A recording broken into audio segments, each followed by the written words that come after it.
We're back with the Opie and Anthony program. I'm trying to eat. Huh? I'm trying to eat. Jimmy just fucking set me off in bullshit. Yeah, well, you annoyed me too, so I guess we're human. No, it's bullshit, bro. Say what you want to say, but I'm not some idiot. You're annoyed at me, I'm annoyed at you. It's life. Basically, he thinks we blew off Sean Rouse last week. Because no, you. I didn't blow off Sean Rouse. What happened? Huh? What happened? Yoshi's here and the dude from Slap Happy, and Jimmy's like a little up to, are we going to get him on the air? I'm like, yeah, eventually we get him on the air. I'm not like, whoa, let's stop the show and get these guys in immediately. And he's like, well, you know, you have a tendency to make people wait outside, and then they eventually come in, and then, you know, blah, blah, blah.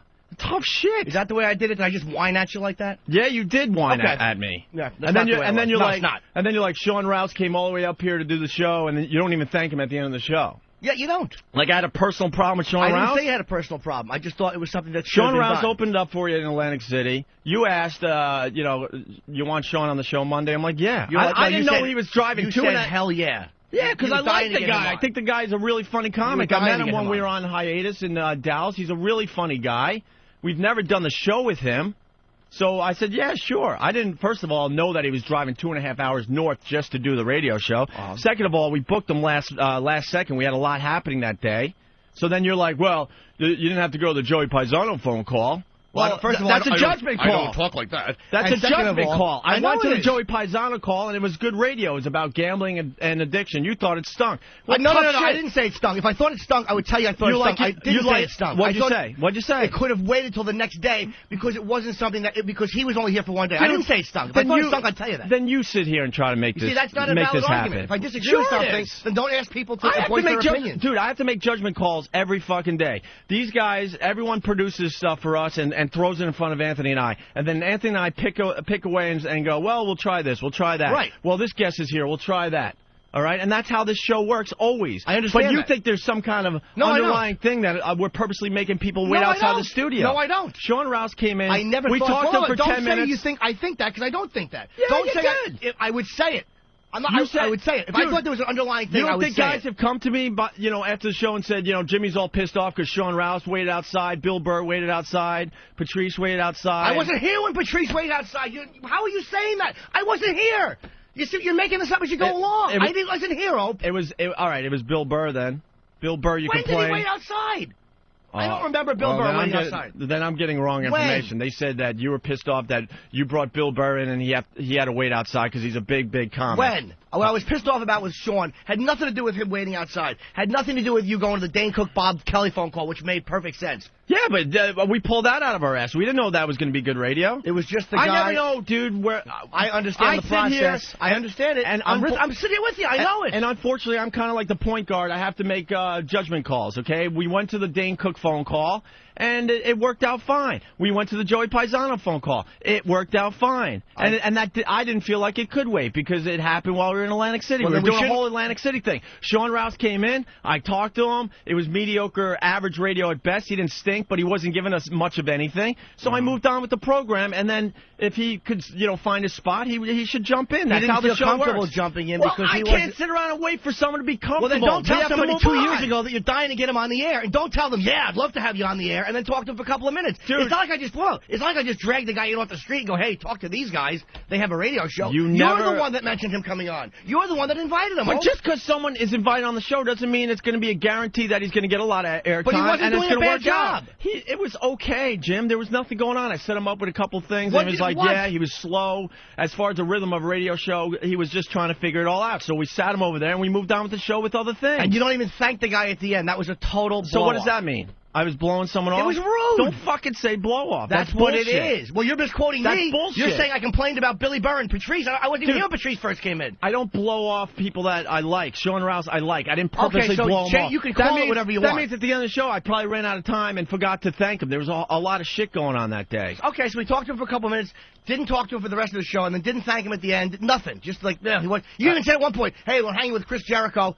Understand he's a big That's guest. how it works sometimes. The guy is sitting That's right how here. it works. The guy is sitting That's right how here. it works sometimes. Okay, that's how it works. It's not a blow-off. What is How it? many times in the old days did you come in and it was dice and we got to you when we could? Understandable. That's how it happens. When I was a regular on the So show. next time, But you'd Sean- never ignore me. You would always say Jim Norton's in studio. So what do you think the problem was, Jim? I think you should have at least thanked the So guy you at think the I end. had some kind of personal problem with Sean No, if Rouse? I thought that, I would say it. I don't So think what do you that. think the problem was? It was just a bad decision, and I said that to you off air, like, hey, man, because whatever. I didn't say you don't know how to run a radio show. You don't. I didn't say that. You're funny and you're a good part of the show, but where I sit, you don't know what's going on. I don't try to know I what's have to going make- on. I You're have the to- boss. We I- all know you're the boss. I have to make calls all the time. I don't want to be the boss. And sometimes, unfortunately, it's going to work out like the Sean Rouse situation. Oh, well. Well, then don't ask Oh, people well. to give you input if you don't like the I input. didn't. You said it. No, many times you say, hey, let me know what you think, I- blah, blah, blah. Many times you said Dude, that. I didn't. It came out because you have something in your head, like you have a problem with some of these guys waiting. You're like, No, I well, don't have a problem with people waiting. Is Yoshi and the guy from Slap Happy coming in? I'm like, yeah, eventually, but personally, I'm getting sick of all the porn bullshit. Right, and you said that yesterday, and the I two, told you, the like, two come people on, man, Yoshi is a funny comic. And I'm like, well, get to him and the eventually. people we had I'm yesterday not gave upset. great radio. So, yeah, but you don't know. I've had a million porn stars on the show that stunk. So Amanda you never Pete know. stunk. You're not sick of celebrities, are you? You never know. She was awful. Yeah, I didn't want Amanda Pete on the show. I could care less about Amanda Pete. That was set up by the booker. Oh. That's why we went after her and talked about her stupid, awful tits. I don't care about Amanda Pete. The fucking movie came out, the reviews are in, and the movie stinks. Who cares? Whatever. But you don't know. You don't know what you plunk down the phone, you get a guest in here, and you hope for the best. I know all that, but if somebody says something like, hey, man, I would rather do this or I didn't like this, you can't go, hey, look, you don't sit where I sit. That's a cop-out. It's like, not don't a pull cop-out. It is a cop-out because if you thought Sean Rouse wasn't really fitting in and stuff, you're part of the show. You could have tried to get him more involved. I didn't Why feel not? like he wasn't fitting in because you run the show. I know that. I'm not stupid. It doesn't mean I can't say something I didn't like. Dude, but if it's not going in a direction and you think you can help out, then you jump in. Then that's your job to jump in. So it's my job to jump in. But hold on, but why off air. not? But off air, if I say something, and it wasn't like a nasty "fuck you" remark. Off air, if I say something, hey, don't do that. You're gonna piss me off. It's like you can't have it both ways. Don't tell me you can jump in or you can do this, and then not say anything off the air because I don't come in as early as you do, and I don't know where you sit. You can't have it both ways. You could jump in at any time. The Sean Rouse thing was average radio at best. Anthony and I can't sit here and wait for radio gold from Sean Rouse. No, I know. I'm talking about. You know how many people out there were killed for 10 minutes on this radio show? He got 10 minutes. It was okay. Next time he's in New York, we'll throw him on again if he's not too pissed, Jimmy, and we'll see what happens next. He didn't say anything. And then we'll see what happens I just next. watched you, the guy come in and not get 10 fucking minutes on the show is a long fucking time. You're right. All right? You did him a great So favor. what am I supposed to do? Thanks for coming in, Sean. It was nice to have you. Should we do a Barbara Walters fucking interview with him for how a about half just hour? common courtesy, a guy you've invited on 2 years ago, to go, hey, man, thanks a lot for coming in. How about that? I said thanks off No, air. you didn't. Off air, I said goodbye to the guy. All right. Okay, off air, you say goodbye to him. So I have a problem with Sean Rouse. I never said you had a problem with Sean Rouse. Stop misquoting me. Stop misquoting me. Then what's me. the big deal that he didn't get a proper goodbye on the air? You're insane. I'm not insane. What's just the rude. big deal? You're the one you were raving about what a great comic you think he is, how you wanted him to come on. What is rude about forgetting to say goodbye to a guy when there's nothing. Dude, when there's so much shit going on. What was going on? Chris Jericho is here. I think we had something that we had to do after the show, make sure the show ends on time and in a nice fashion. That's a lot of shit going on? Dude, I don't know, dickhead, because I don't know what was going on that day, fuckface. Oh, don't get all angry and yell. You can't say you want me to voice my opinion and then get so pissed off when I voice my opinion. You're insane. I'm not insane. You are insane. No, I'm not. You're insane at times. No, I'm not. So Sean Rouse didn't get the proper goodbye. Oh, well, it happens. Okay. It happens. Okay. Okay.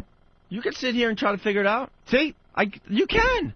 Because you have all these opinions how it's supposed to work. All these opinions? I fucking never say things I don't like on the show. Get Yoshi I never have problems with things that are going on the show. We'll get Yoshi in eventually, no problem. We'll fit him into the show. If you would have said that, I never would have even thought about it. You didn't say that, though. What did I say? I don't know, man. I don't know. The porn shit.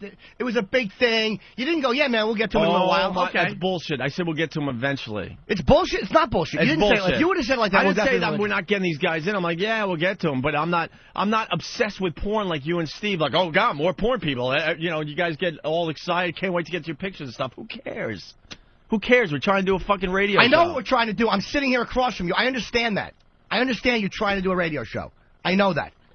Jim, you're fucking pissing me off. It's Well, bullshit. you're pissing me off, too. When you say, that I blew someone off, that is bullshit. Okay. That is simple bullshit. You I didn't purposely, forgot. I didn't say you purposely try to blow someone off that I like. Say you there are guys purposely I did. hate, and yeah, I'll go right after them. But Sean Rouse, I didn't purposely blow him off. Didn't say you purposely I didn't blow him off. Okay, you All right? phrase it any way you If I forgot want. to say goodbye on the air, who cares? Okay, no In one the cares. end, who the fuck cares? So he traveled 2.5 hours north and then took the train. My point is we shouldn't have had him if that was the way it was going to go. You shouldn't have had him in. Dude, it's going to happen again to somebody. Then you book It's just them. how Don't the ask radio me to show get goes. comics. That's I don't how, want to get comics. Then don't get comics, I don't Jimmy. want to. You have access to the same people I have Then access don't to. get comics. Why? Because you're personally hurt that someone has to wait out there because we're doing other radio? No, but it would annoy me if I didn't say wait out there. That's not what I said. You keep misquoting me. I did not. You're like... Yes, you did. You said I got pissed off when Patrice had to wait, and I wasn't even here for that. All right, then I apologize for that. But you did say something about Bill Burr waiting, too. But that was another day. That was a lot going on. I do not remember that. I don't remember that. Was a lot. There was a lot going on that day. When have I been mad about somebody waiting because there was a lot going on? Huh? When? When have I ever said, fucking stop what we're doing and bring so-and-so in? When? Dude, you said Bill Burr had to wait. You said Sean Rouse had to wait. I didn't. You said Bill Burr. I didn't say Bill Burr. Bring Ben in here. Get Ben. I didn't say Bill Burr. I don't remember the Bill Burr thing. What? I don't remember the Bill Burr thing. Holy shit. What? I'm sure Ben just went, holy shit. Now Ben's involved. Yeah, I'm still here, people. Is he obsessed with people waiting outside? You were upset the first time. Thank you. You said this was a long time ago, but thank you. But I'm not getting them. Obsessed? That's obsessed. When did Bill? I don't remember Bill Burr. It was a long time ago. You said we got to get him in faster. You said it was a long time said we ago. have to get some of these guests in faster. Well, that's great. But if we have something going on, we're not going to stop the fucking radio show to get a guy in who could easily wait a little longer out there because it's very valuable airtime. That's a fair point. It's a privilege. That's a fair point. But what was going on? I don't remember the Bill Burr thing. If I'm some kind of...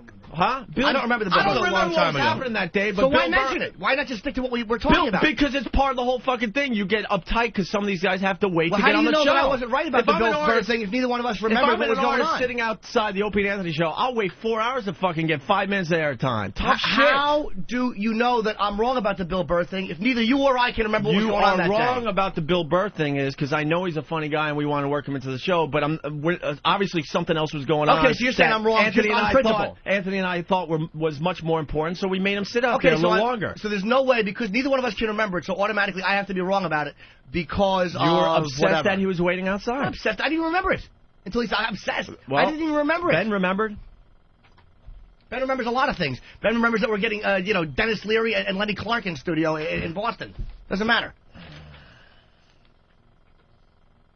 You don't know how a show works, and then you have these stupid opinions. It's simple I'm sorry. as that. I had an opinion. So what? You're right. I don't know how a show works. That's why I roll in when I roll in. I don't pretend to know how a show works. Just don't bring any comedians in anymore. No remarks. Believe me, I'll just do my job. No remarks. No remarks off the air. You're right. You're right. But you're right. You're sounding insane that I didn't like say goodbye to Sean Rouse on the air. Holy shit, are you kidding me? It was rude. I don't even remember my name at the end of the show sometimes. There's so much going on. Relax. You still should have said goodbye to the guy. Why? What does that prove to the listener? That's a listener, just a guy that comes in. He travels 2.5 hours north. I said you've been thank inviting you him for 2 years. You've been inviting 2 years. The show ends and we take our photos with Chris Jericho and we walk around the studio. We thank some of the guys for bringing whatever they brought to the table. I said goodbye to Sean Rouse. Okay, good. Good. I said goodbye to Sean. Okay, good. So I didn't do it on the air. That's the big deal? No, and you know that's not what I'm saying. Yes, you know that's not what I'm saying. Then what is it? Because you just blew him off. You didn't address him at all. Hey, we're hanging with Chris Jericho. Don't say I blew him off. Okay, it's the words that bother you. Stop with the semantics. Whatever you did, he just sat there. So, it happens. It happens every day on this show. It's happened a million times on the show over the years. And have I ever complained about it? Have I ever said to you, Bubba, no, yes or no? No. Dude, it started because of Yoshi and Brandon outside, and I'm like, oh, and I'm like, yeah, we'll get to him. You're like, well, I don't want him waiting out too long. That's not the way it happened. You didn't just say, why'd you even invite him in? I'm like, we'll get to him eventually. You didn't say we'll get to him, and I panicked. That's not the way it happened. That's dishonest. It's not the way it happened, dude. It's not the way it happened. Whatever, Jimmy. Okay. Whatever. It's not the way it happened. Whatever. You got to calm down. I'm very calm. You got to calm down. You really do. Hey, look, you're the boss, brother. Everybody knows you're the boss. I'm not challenging that. No, that's not what I'm getting at. Of course that's what you're getting at. No, of course it's not what I'm getting at, Jimmy. Of course it's not. You know, we all have a say in the show, and if you thought something was going on with Sean Rouse, you could jump in and try to make it happen. It wasn't happening. Do you understand it wasn't happening? So I can jump in and... The guy's funny. So I can jump in and try to make it happen, but I can't mention it to you off air because you're going to freak out and go, you sit here and do what I do. So, again, you want it both ways. I can jump in and make it happen because I'm part of the show, but I can't mention it to you off the air. And I didn't call you up screaming. It's been a thing going on. That's why this happened on the air, that you're obsessed with people waiting outside Why the do you keep studio. saying obsessed? You don't want to say blown off. Why are you saying obsessed? You said about these guys today. You said about Bill. I and you said reacted about to what Sean you Rouse. said. I don't remember Sean Rouse. You brought the Sean Rouse. I thought the Sean Rouse thing was fine, but when I mentioned Brennan and Yoshi coming in, and I'm like, I'm sick of the porn thing, but we'll make it work. You're like, you know, not the way you said it, dude. Come on, Opie. It's not the way you did, asshole. No, it's not the way you said it, brother. It's not the way you said it. I'll start recording everything I say, so it's perfect for you. You no, obsessed but I'm freak. going to react what's appropriate when somebody speaks to me. That's not the way you said it. What did I say about Brandon and Yoshi? You're like, I guess we'll get him in. I don't know. I'm just sick of and the you're porn like, thing. then why do we invite him, man? Why do we invite him? Yeah, exactly. If you don't want people in, why invite them? It's a very valid question. Because the show's not all about me. I understand there's a value to these guys, but it doesn't mean I'm going to, bring the good radio when these guys come in. All right? I hated those girls coming in yesterday. But they were great. It turned out it was great. You're right. Because Anthony found an angle. I was brilliant, but why? That's the only reason it was great. Anthony found an angle. Understandable. On paper, that looked like that was going to fucking suck, okay? Well, on paper, Sean Rouse looked like it was going to be really good radio. Guess what? It wasn't, Jimmy. It wasn't bad radio. It was average radio best. And when you have a lot of other stuff going on, you have to keep moving on, keep trying to find, the next thing that's going to hit with the listeners. That's how the show always has worked. And I know, I don't understand And these guys will come in and they'll either stink or they'll do good radio. I don't know. Which is fine. I don't know. But that started the whole thing like, oh, why are you inviting them in? If you're going to make them wait or you're not going to have them on. If you're not going to have them on. And then you're like, and the same thing happened with Sean Rouse last week. And I know for a fact you said something about Bill Burr I as don't well. remember. If I did, I would admit it to you. I don't remember it.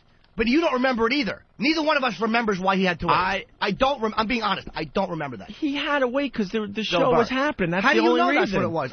Maybe you're right. That's because I know that's how it works. Okay, Jimmy. so you win that point of the argument because you know. I'm not going to sit here and go, oh, well, the show really sucks today, but, I'm on a power trip, so I'm going to just let Never said you were on a power trip. Shut up, no, I'm not going to shut up. I'm exaggerating. Oh, well, all right, then don't make it look like you're quoting me. And I'm going to, stare out the window and just look at Bill Burr when maybe we could use him and to make better radio. Mm-hmm. Now, obviously, something was happening, because I know how I approach the show every day. Okay, so... There are guys out there, I see them waiting, I'm like, wow, I would love to get them in, but I know what we're doing at that given moment is really good. So instead of stopping the whole fucking thing to get something else going, you got to ride these things out. That's how it works. That's how it always has worked. Right. So if Bill Burr was sitting out there, that just meant that something else was going on that was really hitting that day. But neither one of us remembers it, so you'll win matter. that part of the argument on point. And all of a sudden I'm obsessed because I mentioned Bill Burr had to wait. I don't remember mentioning because this is, unfortunately, the part of the show that I have to worry about every day. Mm-hmm. There was no other reason why he was sitting out there, but that there was probably something really good happening in the studio. Simple as that. That's the only reason. And I understood when Sean came in. That's the only reason. When Sean came in and you went to the Dane Cook Hall, the Bob Kid, I definitely understood that. It was what happened once he was in. But you're still not getting it. I get it. No, I you're not. comprehend it. I don't agree. No, you're not. I get it, You're dude. still not getting it. Dude, that's arrogant. I do get it. I just disagree. We could have went to the Dane Cook phone call, and that could have blown. You're like, well, I understand why we went there. Really? Why? Because that could have sucked. No. You want to ask me a question? Let me answer it. Bob's a regular on the show. I understood why you're going to it. The guy got hurt. Dane's calling in. Dane's the guy we wanted to get on the show. You've been saying you wanted Dane on the show. Then we got Dane on the show. I definitely understood why you went to it. But just because we wanted both those guys on, that could have sucked. It could have, but I understood why you went with it. You're making my point. I understood why you went with that. and Dice, there were times they gave us shitty radio. Just because Dice is coming in doesn't mean we're going to have great radio. Understandable. No one is saying that. So that. for you to say, I understood why you went to the Bob Kelly call, really? Yeah. What if we went there and it sucked? I still would have understood why you went there. All right, and you don't understand why you went to the Joey Paisano call? Not saying I didn't understand. I'm saying once Sean was in studio and talking, and you wanted to make that decision, that's your call. Okay, fine. But then to not address him at all for the rest of the show. My God, we should find the Sean Rouse audio. Through going to break. We should find the audio. You're asking me, and I'm explaining to my point of view. From going to break and saying, hey, we're hanging with Chris Jericho, not even mentioning the guy, and at the end of the show, not even thanking him for coming in. That's what I was talking about. Tough shit. Okay, that's your answer. Tough shit. Shit. I say what I say, you say tough shit. Did I thank him after the show? I don't know what you did. That's all that matters. You say you did. That's all that matters. I'll believe you. Because we developed these relationships for the radio show. Okay. If I forgot to thank the guy at the end of the show, tough shit. Okay, it tough happens. Shit. Okay, I say what I say, you say tough shit. It happens. Okay.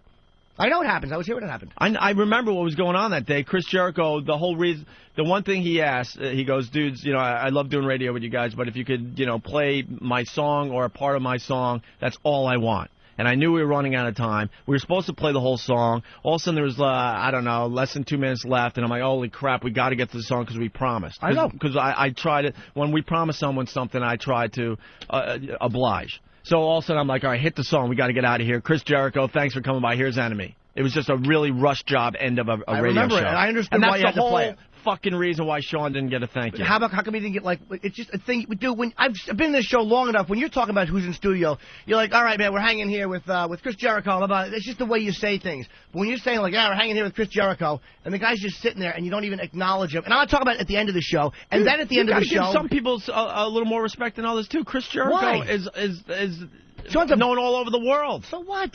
And he came in. I know you guys like Jericho, and he's a good guest. And eventually, maybe we would have got back to Sean or not. In that case, we didn't get back to Sean. I'm not even talking about getting back to him.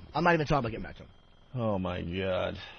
But don't say, hey, you can jump in because you're a part of the show, and then the other thing, get really pissed off if I say something off air.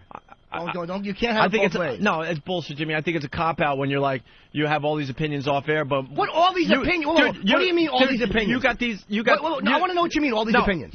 I want to know what you got this microphone in front of you. If you thought you could help the Sean Rouse situation, then start fucking talking. What do you mean, all these opinions? Then fucking talk. I want to know what you mean. No, that's it. I'd like to know what you mean. That's a fair question. All these opinions, what? All the opinions. I love the way the show is going. Dude, what are you talking I don't feel like getting into all the other bullshit with thinking everyone down in Washington is trying to, sidetrack the show. The marketing is not there. Are you telling me that's me? Oh my God! I turned the corner. Wow. I turned the corner. I think they're now doing a really good job in Washington. You still think? Gary Hahn is purposely fucking? Dude, did you just say that? Let's not change subjects. Stick to the basic gist of what you guys were discussing. You're saying that I'm the one who thinks that things aren't getting done? You're convinced Panero hates the show, right? I'm not convinced that Hugh I know for a fact that he likes the show, okay? I know for a fact. Show. Are you really on the air trying to throw me under the bus with Hugh Panero? Well, now if you want to fuck around, Jimmy, let's fuck. I'll fuck around. Let's fuck around. Go ahead. I say what I have to say on the air, always. All your opinions, right? Yeah, my opinion is this, that they are worried about the show. I've been saying this since day one. It's wrong now. Well, let me finish my opinions. That they're worried about the show. It's wrong. And I was right about the advertisers coming up the premium. I was right about that. Wasn't I? And one of the reasons that they wanted us that the advertiser would start coming once we came off the premium. That was the reason they wanted to get us off the premium. I knew that. I knew the fact that that was one of the reasons they were going to take us off the premium is because advertisers were coming saying we will not go while they're on premium, but we'll go once they're off premium because the show is succeeding. I was right about that. That was part of it. And I was right about I was right about the whole marketing thing, which hasn't happened. I was right about it. And you thought the same thing. But now you're acting like I'm paranoid. I'm thinking that. How can you? That's disingenuous, man. Nah, forget it. Come on, dude. How could you say that? How could you say that? I'm paranoid and I have issues. How could you say that just to win an argument? Oh, my God. You want to talk to some of the guys around paranoid and have issues? Well, you want to talk to Eric Logan? You want to talk? They're like, Jimmy's out of his fucking mind. Really? So I was wrong about when that letter went out. When that letter went out and you guys weren't mentioned in the rate hike, I was wrong to say that was hiding the show? Dude, you bought that spin? Come on, dude. The explanation I got, yeah, I believed it. I believed it. Then you and I are different people. I definitely believed it. Then you believed it. I definitely believed it. You believed that they just didn't want us associated with the rate hike. I definitely believe that. Because when you have a big show on the air, you don't want people to make it look like, hey, you're getting something good for nothing. I definitely believe it. Do I agree with that decision? No, but I definitely believe it. Okay. I definitely believe that was their logic in that. Yes, without a doubt. Okay. I think it was the wrong decision. I thought we should have been involved with that letter, but I believe their their logic. Right. No, you're right. You turned the corner, and I'm paranoid. You're right. You're absolutely right. I believe. I'm the one who's thinking that nothing's getting done, and you've turned the corner. Okay. I think things are getting done. I agree, actually, in some areas. I was the number one, guy bitching on the show, but now I've turned the corner. So really, why didn't you tell me this? I think Washington's now doing a good job for the show. Definitely. Okay. Well, why didn't you say this when I was complaining about the read that you guys got? I saw what that was. You saw the same thing. You agreed with it. You didn't tell me you didn't agree with it? We weren't going to do that. We were not going to do that, you ass. No. I'm saying you didn't tell me you didn't agree with it. The channel blocking? People. Come on now. No. The motives. The issue. The motives behind the reading. I'm saying the motives behind the reading. When they sent you that. When they sent you that paper. When I went crazy for the TV spot. Yeah. When I went crazy because of the script they gave you, because I knew the motives behind it were to mention channel blocking. You didn't disagree with me on that. What are you talking about? We weren't going to read the thing I'm not about saying channel you were blocking. No. You're missing. Oh, you thought that... I know why that was in there. No. See, that's your paranoia again. I totally disagree. I said that on the air. Why didn't you call me out on the air? I totally did. Because then I make some phone calls down to Washington, and I see where their head's at. You left right after the show. Eric Logan talked to Anthony and I for a while about it, and I believed their explanation. I believed it. They were trying to be funny with it, and it didn't work. And that was the email that Gary Hahn sent to me that I sent to you, basically saying, look, this was our attempt at humor, and it failed miserably. That was the only reason they did the whole channel blocking thing. I believe their explanation, yes. Call me crazy. I totally believe it. Okay, good for you. I totally believe it. Absolutely. Actually, you might be right. But I totally believe it now. The fact that you would actually at the point you made a good the other day you made a good point, but then I'm like, all right, well I got to call Washington and see what this is all about. Just the fact and the explanation they gave me, I believe it. The fact yes. that you would make it look paranoid that I've been pissed off at the way certain things go is mind-boggling to me. It's mind-boggling to me. Well, you got to calm down a little bit.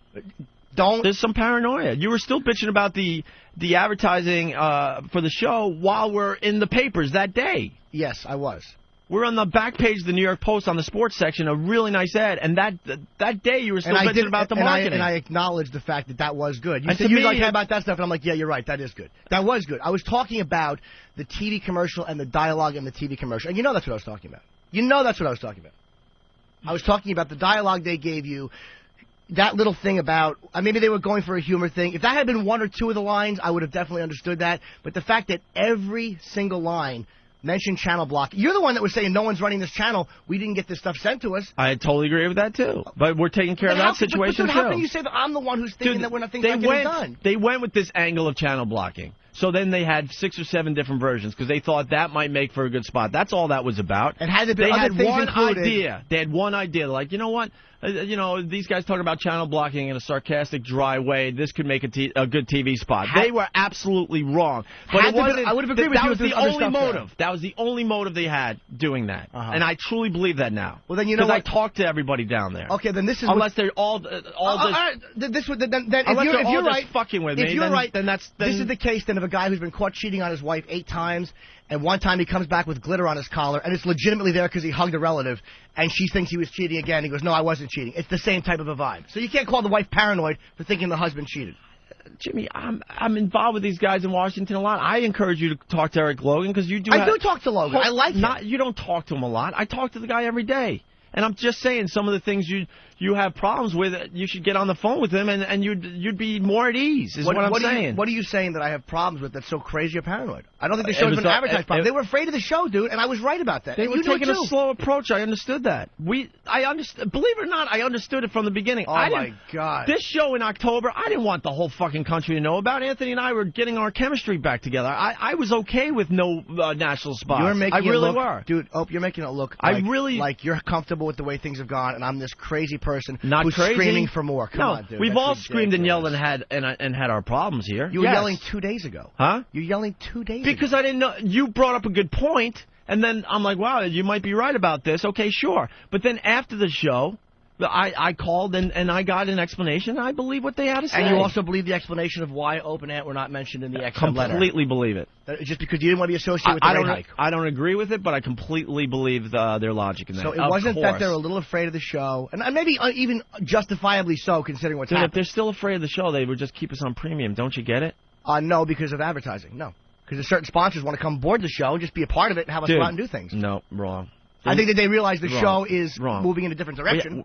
We don't have a lot of advertisers to begin with. No one, there's not a lot of guys jumping on board, and the rate for a commercial is so minimal. They're not going to make any money anytime soon on that.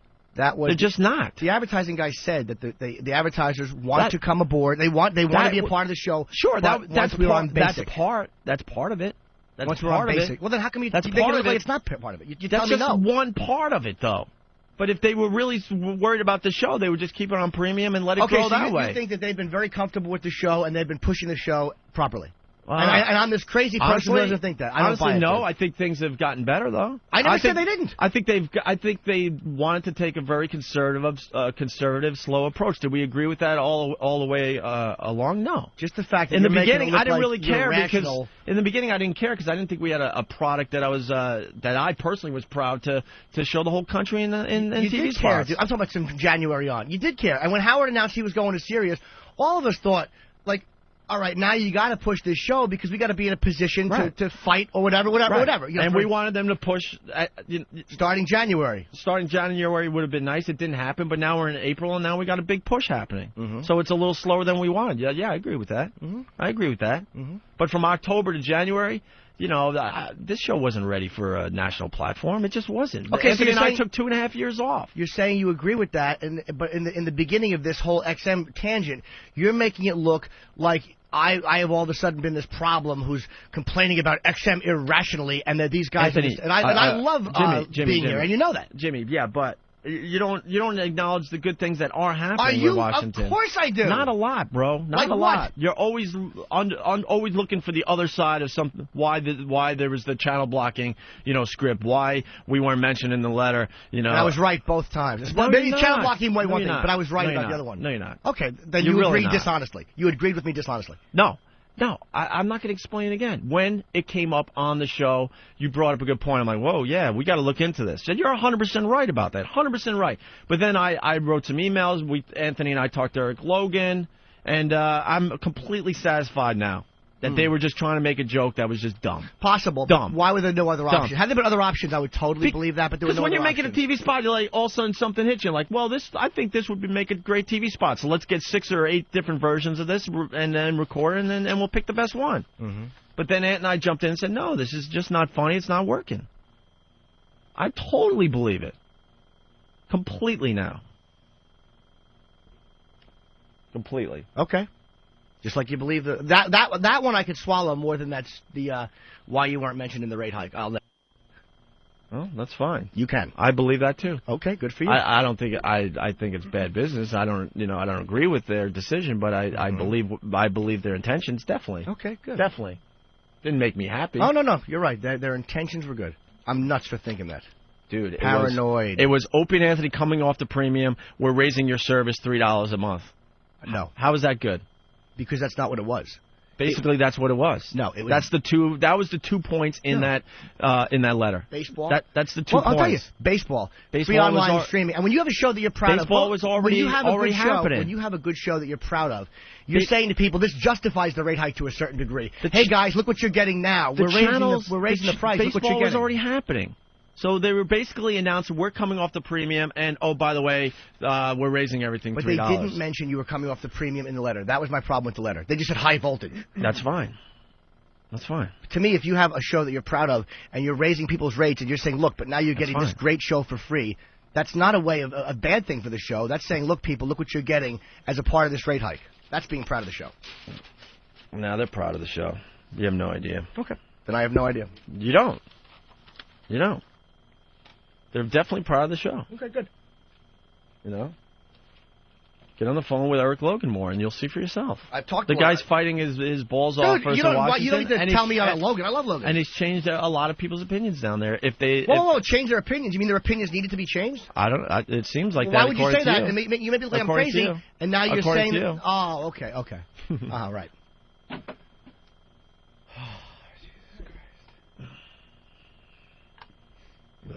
Yeah, I feel the same way. Just the fact that gears got changed in mid-argument to a whole new argument just is too telling. I didn't change gears. There's obviously tension between you two that's been simmering. That's all I see. That's what I see. And no, I'm not jumping on anyone's side in this argument. I'm being questioned here. Where's Anthony jumping? I'm not jumping. I'm not getting between this. But obviously there's tension here. I know Jimmy very well. I know Opie very well. I see some tension. I know Jay Moore very well. Jay, we'll get you in a sec. I'm sorry. I don't want Jay Moore waiting. Ooh. I'm kidding. Jesus Christ. I'm sorry. I actually sorry, bro. Well, now I know what Opie's talking about. You don't call people back. You don't call people back. Yeah. So you guys obviously have to have a little powwow, perhaps off the air. I hear a little too much personal shit my general thing to not think there's a little more here than meets the eye. This is my general thing. Simple as this, okay? And call me an asshole, call me wrong, that's fine. But this is, believe it or not, I'm having a really. Oh my God!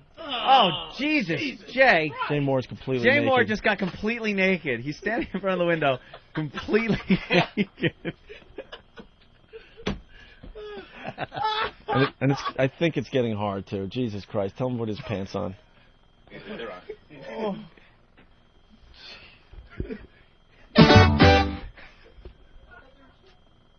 That'll change gears easily right there. Oh.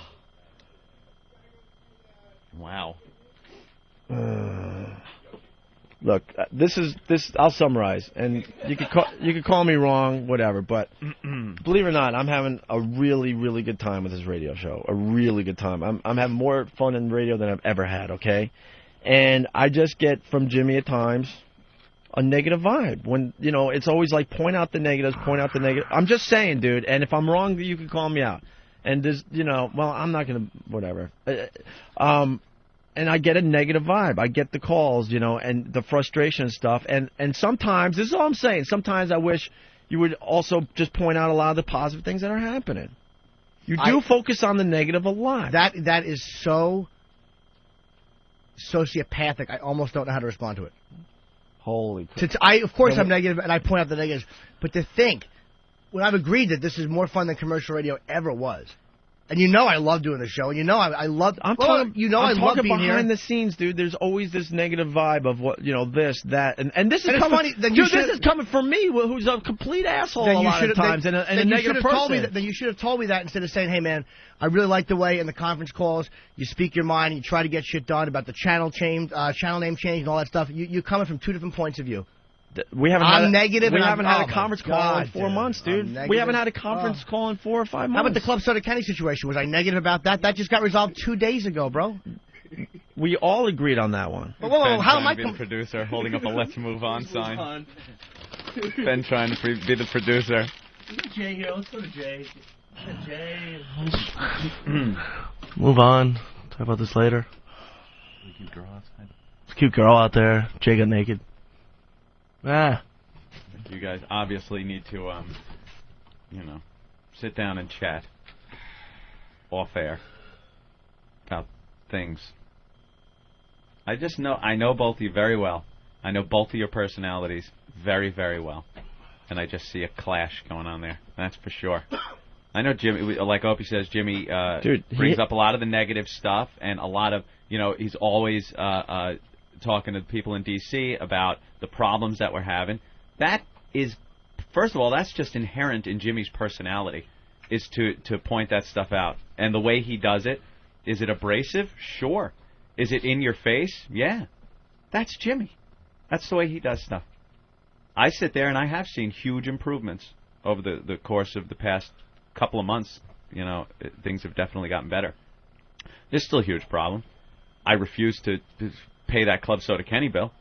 I refuse to pay bills that they keep sending me in the email. I'm not paying those things.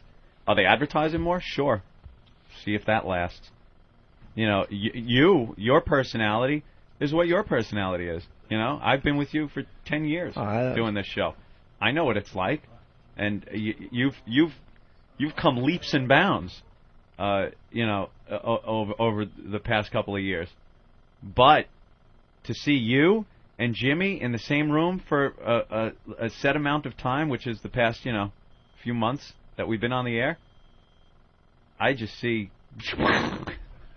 I see problems. It's the way both of you are. There's, blame me if you want, but I'm just trying to get. No, not you, Anthony. I'm just saying, I'm just trying to get the negative vibe as much as possible out of my life. And I still get a negative vibe from Jimmy at times. And if I sent you down that road, then fine. You didn't send me down the road. I'm telling you right now on the air, I don't want to hear as much negative anymore. Then stop saying as much negative. I'm saying right now, but as we move forward, okay? I said if I set you down this road, then you didn't set me down. I'm 36, dude. You didn't set me down any road. But I don't want to hear it as much anymore. Okay. I just don't. I want to enjoy my life. Dude, I'm not talking just about the radio show. I'm talking about my whole life. I'm trying to get a lot of the negative vibe out of me. I'm trying, okay? And I just don't want to hear as much anymore like I used to. I used to really get into it. I don't want to hear it as much. That's all I'm saying. That's all I'm saying. Mm-hmm.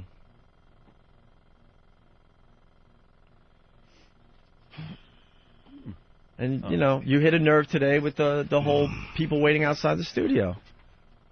Yeah, get pissed. What now? Just, I want the negative vibe out. When as negative as you are, which I don't mind that. I don't mind I'm that. a negative person, but I'm trying to work on that. But the fact that it's coming in this context, in the middle of an argument, like, Jimmy, I don't want the negativity. It's like, what? What are you talking about? I love the way things are going here. Like, what are you... You hit fucking nuts. You hit a nerve with the fucking waiting with the guests. Simple as that. It all came out great. Good, let it come out. It all came out. And then you switch gears with the XM thing. Come on, stop. All right, whatever, dude. I'm a dope and you're brilliant. I'm brilliant, dude. But you switch gears. No, you're brilliant. What about that? You don't think Hugh likes the show? You're right. Oh. You're right. I'm a dope. I'm stupid. Dope? I never see you a dope. No, you're right, though. You're right. Everything you said was right. I'm wrong. You're right. Obviously. That psychology don't work either, bro. Come on. Whatever. Obviously. You're right. You're right. You don't think Hugh likes the show? Huh? You try to throw me under the bus with Hugh Pinnell? Come on, man. Oh, yeah. So you're right. I was wrong to say that, too. Whatever. Whatever, dude.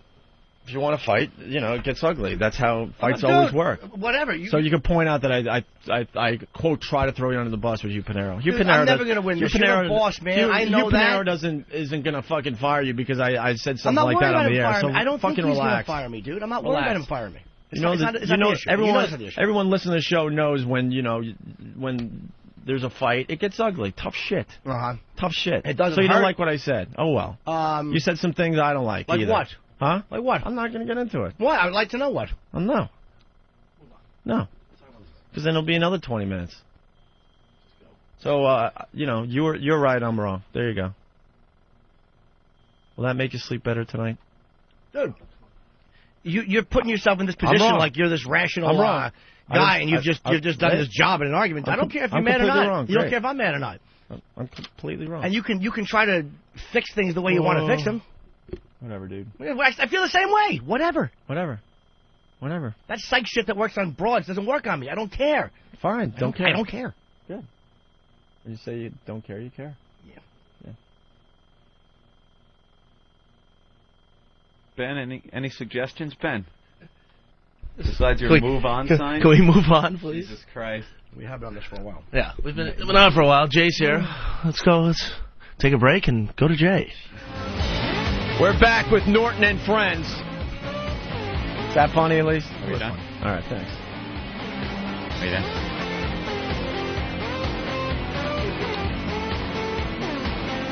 Hey, that's so great, guys. Start of Friday. Make me wait 40 minutes. Ladies and gentlemen, Jay Moore. Bunch of beautiful girls. Make a guy wait around outside for 40 minutes. What's up, Jay Moore? Naked. Who was it? Roush? Who? Rouse?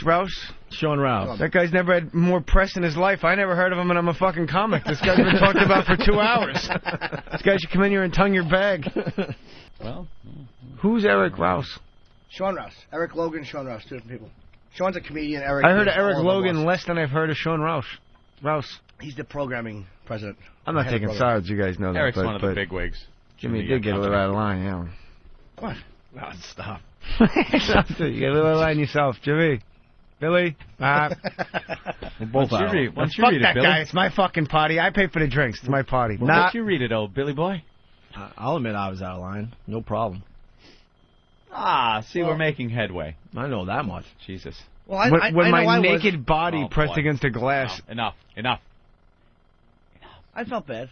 Let's attempt. We're gonna move to on. Move forward. Dude, I tell you, I'm not happy with what happened. I'm not even annoyed anymore. Well, we got for sex teens. Yeah. Teen drinking. That's what 60 Minutes did. Yeah, they know what works. They always condemn, shows like ours when we touch on things that are like, oh, this is awful. Talk about sex and teens and. It's like, well, when push comes to shove and they need ratings, they know what to parade out. They pull out the specials on junior high school sex and strippers. So I guess they were doing this stripper expose. Yeah, I guess just talking to strippers. Great. Getting to know them, Because they have so much to say. Fucking strippers. Let's go with the first clip here. A lot of people think that dancers are all either sexually abused as kids, or there's something wrong with them, or they're partying all the time, or they're prostitutes, or they're drunk every night. Yeah. Word Up by Cameo playing in the background. Was Word Up. Was it really? Yeah. Well, that is the... Am I the only one paying attention around here? Dude, this show the wheels fell off hours ago. Jump track. We're just trying to, get to 11 o'clock. Who are you kidding? He's glancing up. I'm looking at my watch. What's fucking... The train jumped the track. Worked in one of Daddy's clubs, Lady E. The wreckage hasn't stopped rolling.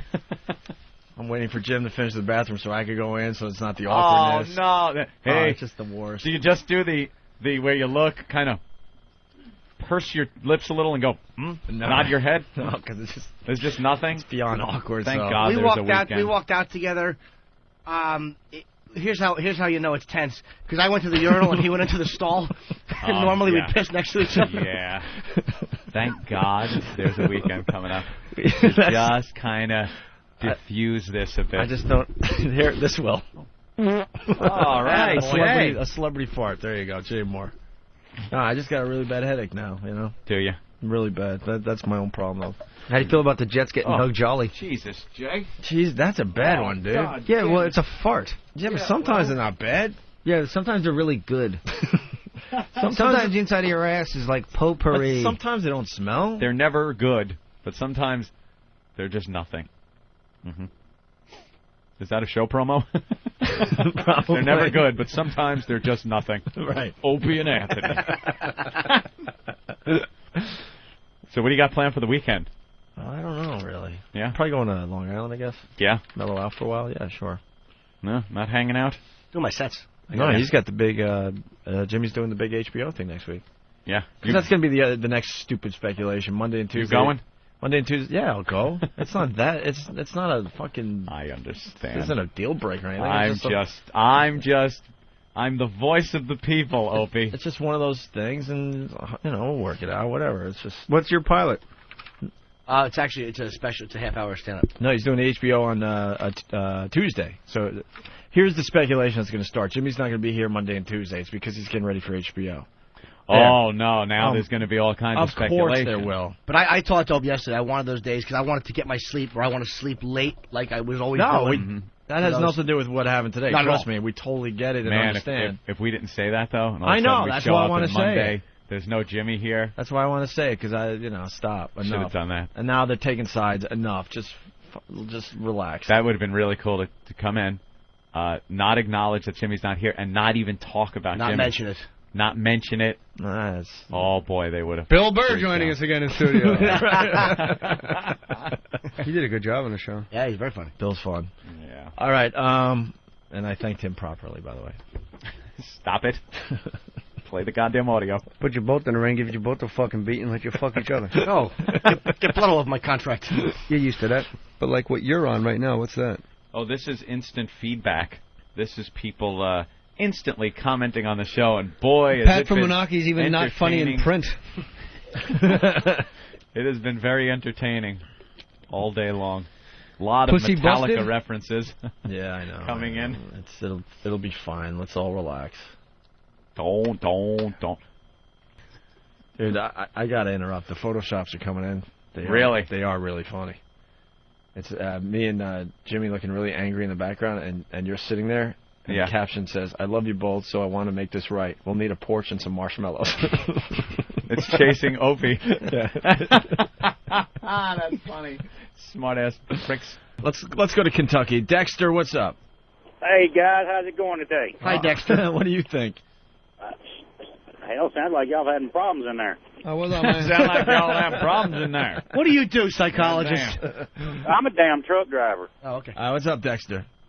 Hey, first-time caller, buddies. I've never called before, and I've used to listen to Howard all the time. And since I got XM about a week and a half ago, I turned y'all on and enjoy listening to you all. And as far as that damn dragon wagon goes, why don't he go to a rest area and get ass raped by Pickle Park Pete? Ooh, old Pickle Park Pete. I remember the Pickle Park That's Pete. the gay guys that hang out at the truck stops There you looking go. to maybe Fucking service the faggot. guys for a little extra money. Wait, Or you can what'd you call say, him fucking Dexter? faggot. He's a fucking faggot. Wait, I'll say. is he cutting out? What'd you say? Fucking dragon wagon's a fucking faggot. It sounds And so baloney natural lips coming out of that Yeah. mouth. You just picture a young Baloney boy in lips Wyoming over tied there to ought a to fence. give you a kiss. But he'd say that to a gay guy. I don't mind. You're a fucking faggot. That's fine with me. Fine with me. I don't care what you fucking faggots do. Everyone is saying PSE is porn star experience. Oh. Is that Oh, possible? really? I never heard that. Maybe it is. But I Hey, never hey, heard Jim. it. Please, Jim, sir. you there? I'm right here, sir. Won't you just go over there and give Opie a big old kiss to make up? Guys, it's Yeah. enjoyable. Love listening to y'all. All I'm right. punching the hell out. I got to go do some work. Thank you, fuck Dexter. yourself. Dexter will be fine. Bye, sweetie. But enough of this palaver. Let's get the show on the road.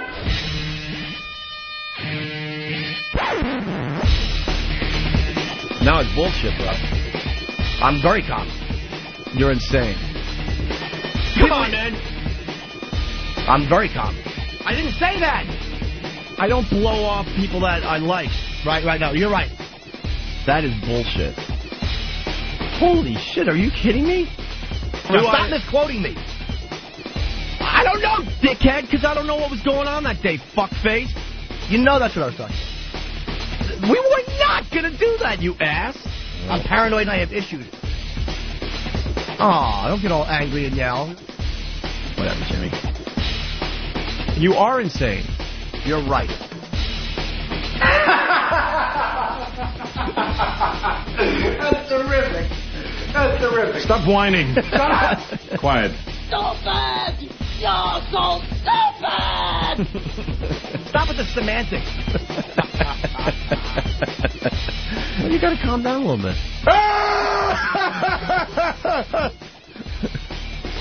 God damn it, are you fucking with me? Now we're having fun. And welcome to the Opie and Anthony program. Hey, good morning. Good morning to everybody. Good morning, Mr. Breakfast. How's your tuna fish, Anthony? Toonie. God, where do we begin today? Oh, my What a weekend. God. What a weekend we all had, huh? Really, you think? I think. No. It was fun-filled. The message boards had a Oh, great my weekend. God. They had a lot of fun. Yeah, this was like Over, I hate to tell you guys, in the end, nothing. major Over, traffic. nothing.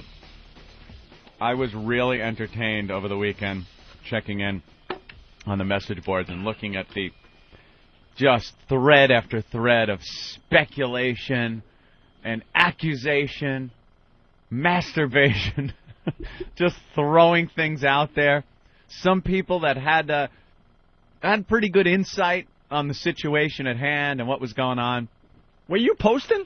I think I posted like twice, but it was just pretty much quick little hits. Nothing. Yeah. I didn't have any long dialogue or any long monologue that I posted to answer to any of this. It was pretty much just, guys, what a bunch of tools. What a bunch of fucking tools. I got to tell you guys something. You know, a lot of people look at me like I'm insane. Well, Read yeah. your posts on the message boards. Yeah. Read your posts. You're listening to the perfect show for you. Wow. At one point, they thought that you should leave the show. Yeah. I don't know how I got dragged in. You know, I read a couple like that. You know, Anthony really didn't support his showmates. Him just sitting there. And then another one was like, him just sitting there is proof that it was all fake. Because he would have jumped in. And I'm reading these just going, do you know when... And I would try to convey this at times earlier, maybe years ago on message boards, but I pretty much gave up. But do you know, and I'm talking to the people out there and some of the people that were posting and all this, Do you know when you absolutely know something to be true because you were part of it, and then somebody says that it wasn't true? Right. Do you know the feeling of what an asshole you get looking at the person that, because it's you living it, you know it to be absolutely true, and someone saying no, it wasn't true. Do you know how you feel about that person?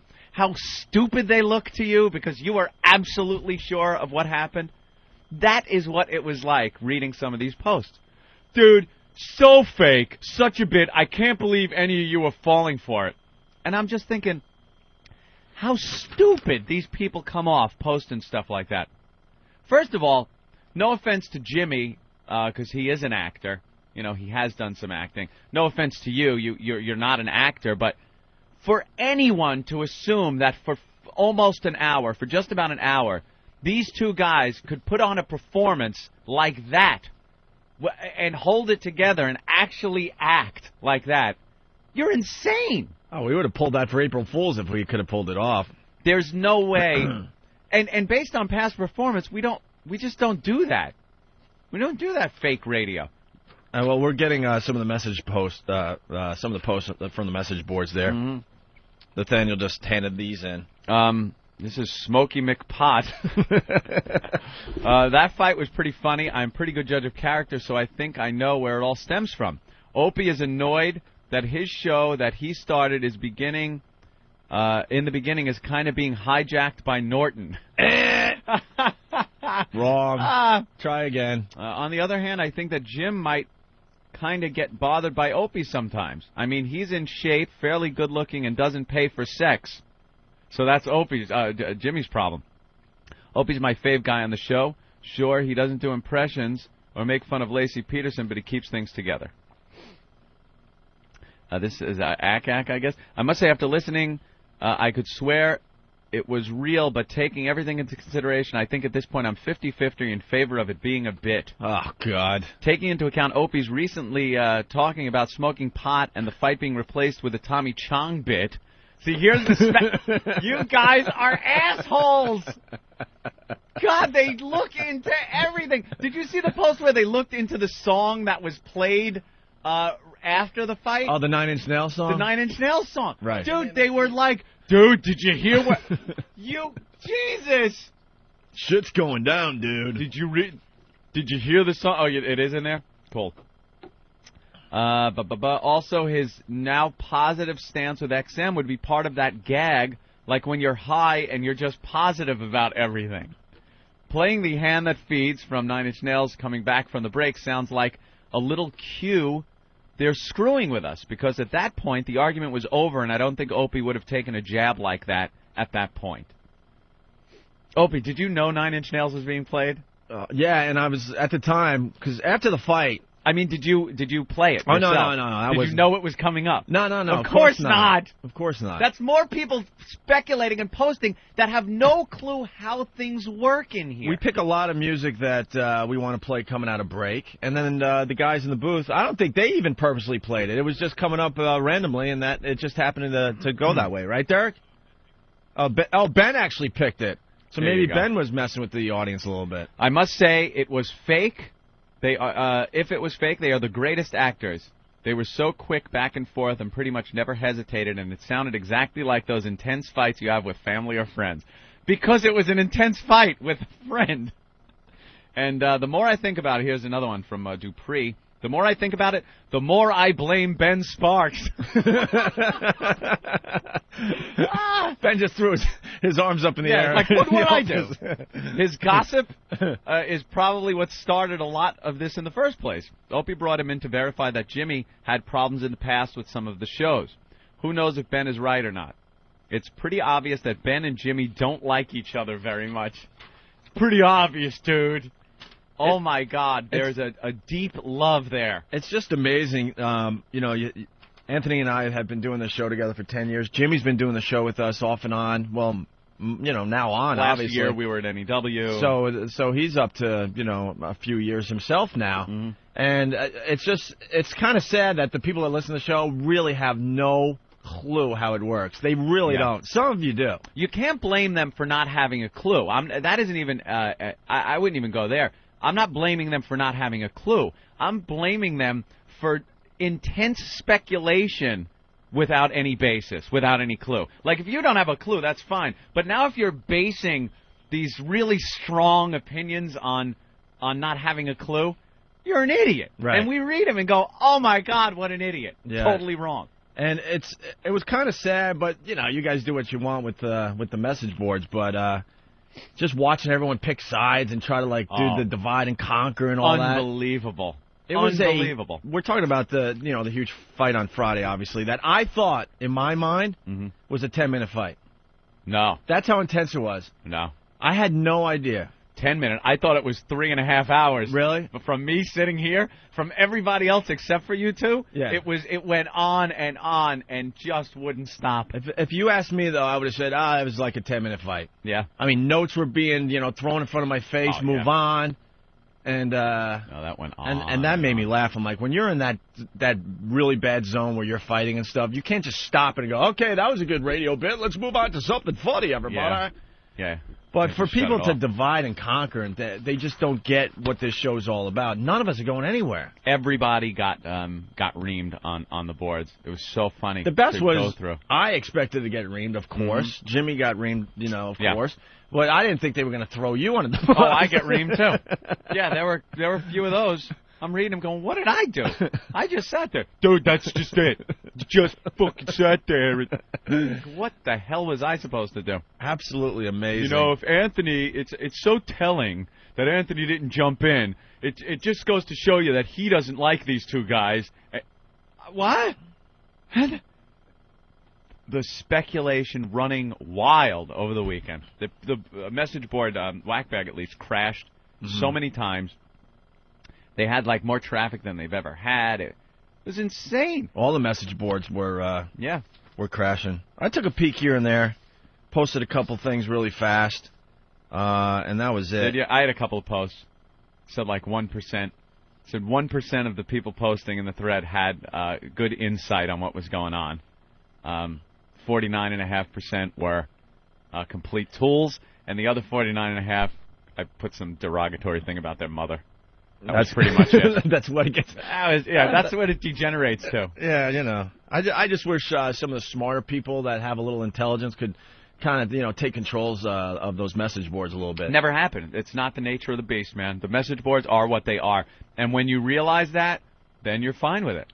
There are some people, Opie, not as familiar as working with message boards as the seasoned veterans that are on this show. Right. Well, the one thing I want to say, for the people that want me to leave the program, let me explain something to you, okay? And I'm going to say this. Anthony and I are complete equal partners here. Complete. And Jimmy is pretty much an equal partner at this point as well, okay? That's a fact.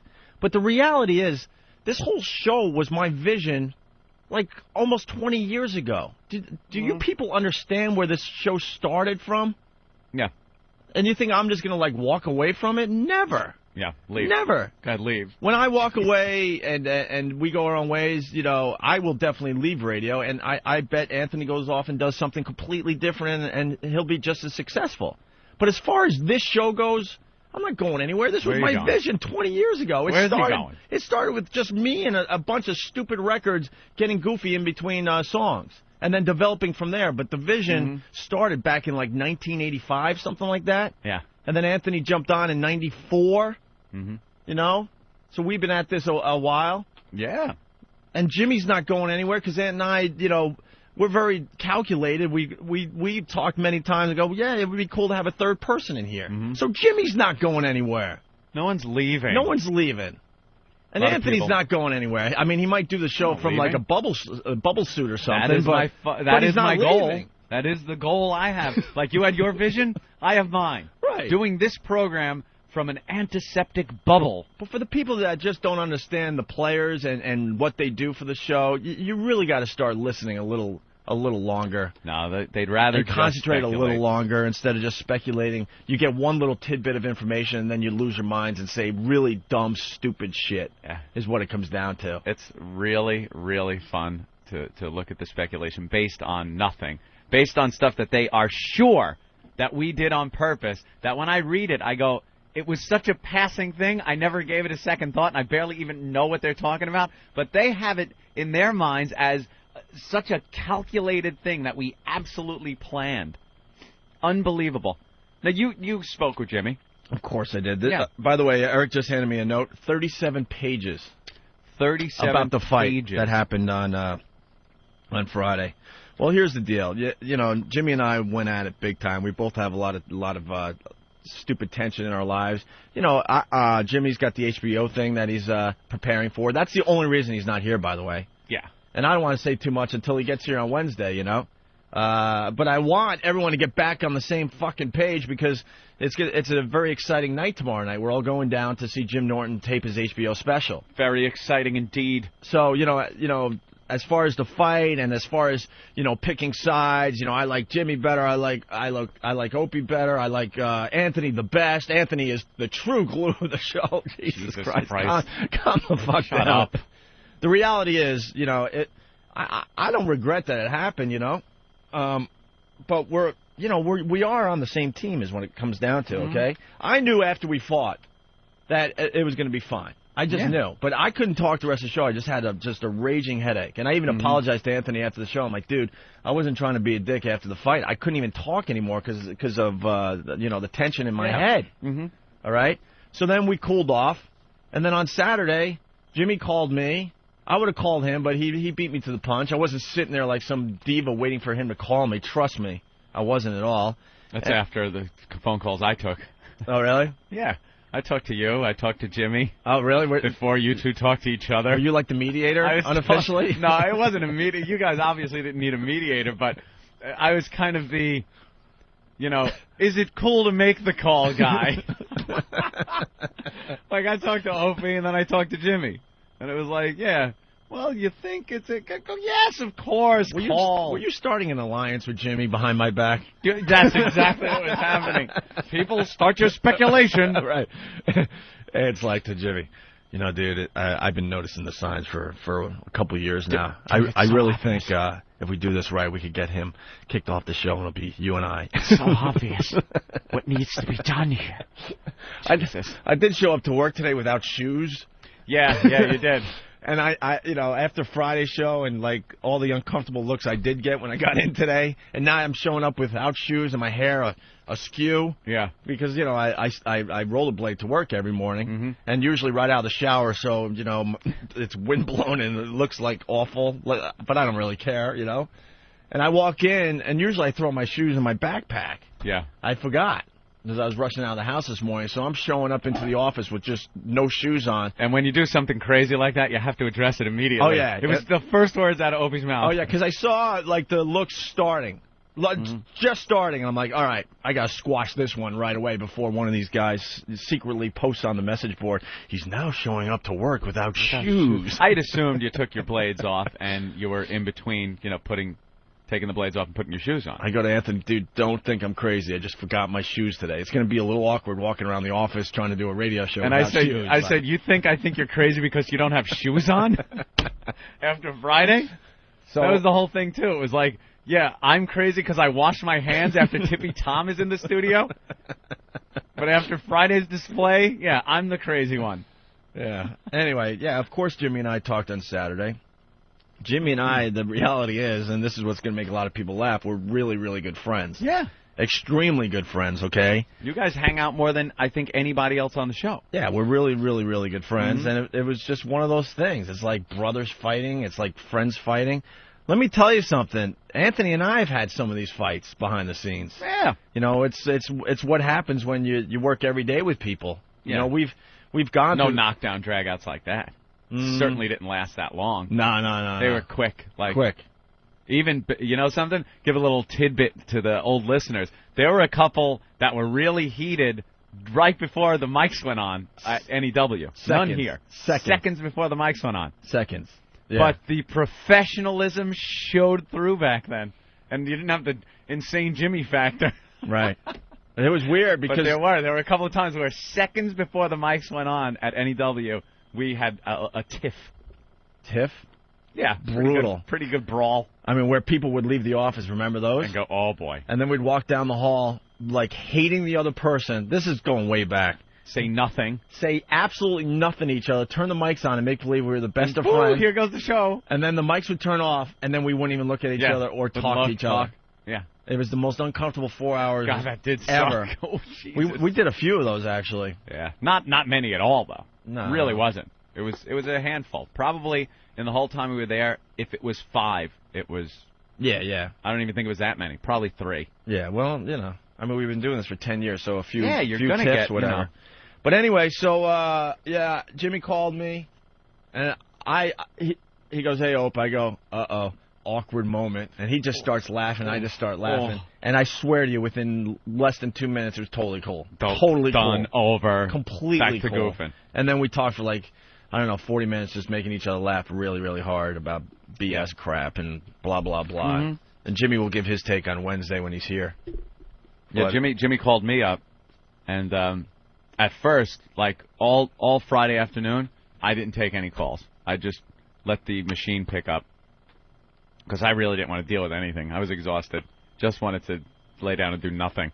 So Saturday, I get the phone rings again, and it's Jimmy, so I answer it. And he, because I didn't answer his message, he had called Elo, and Elo didn't answer either.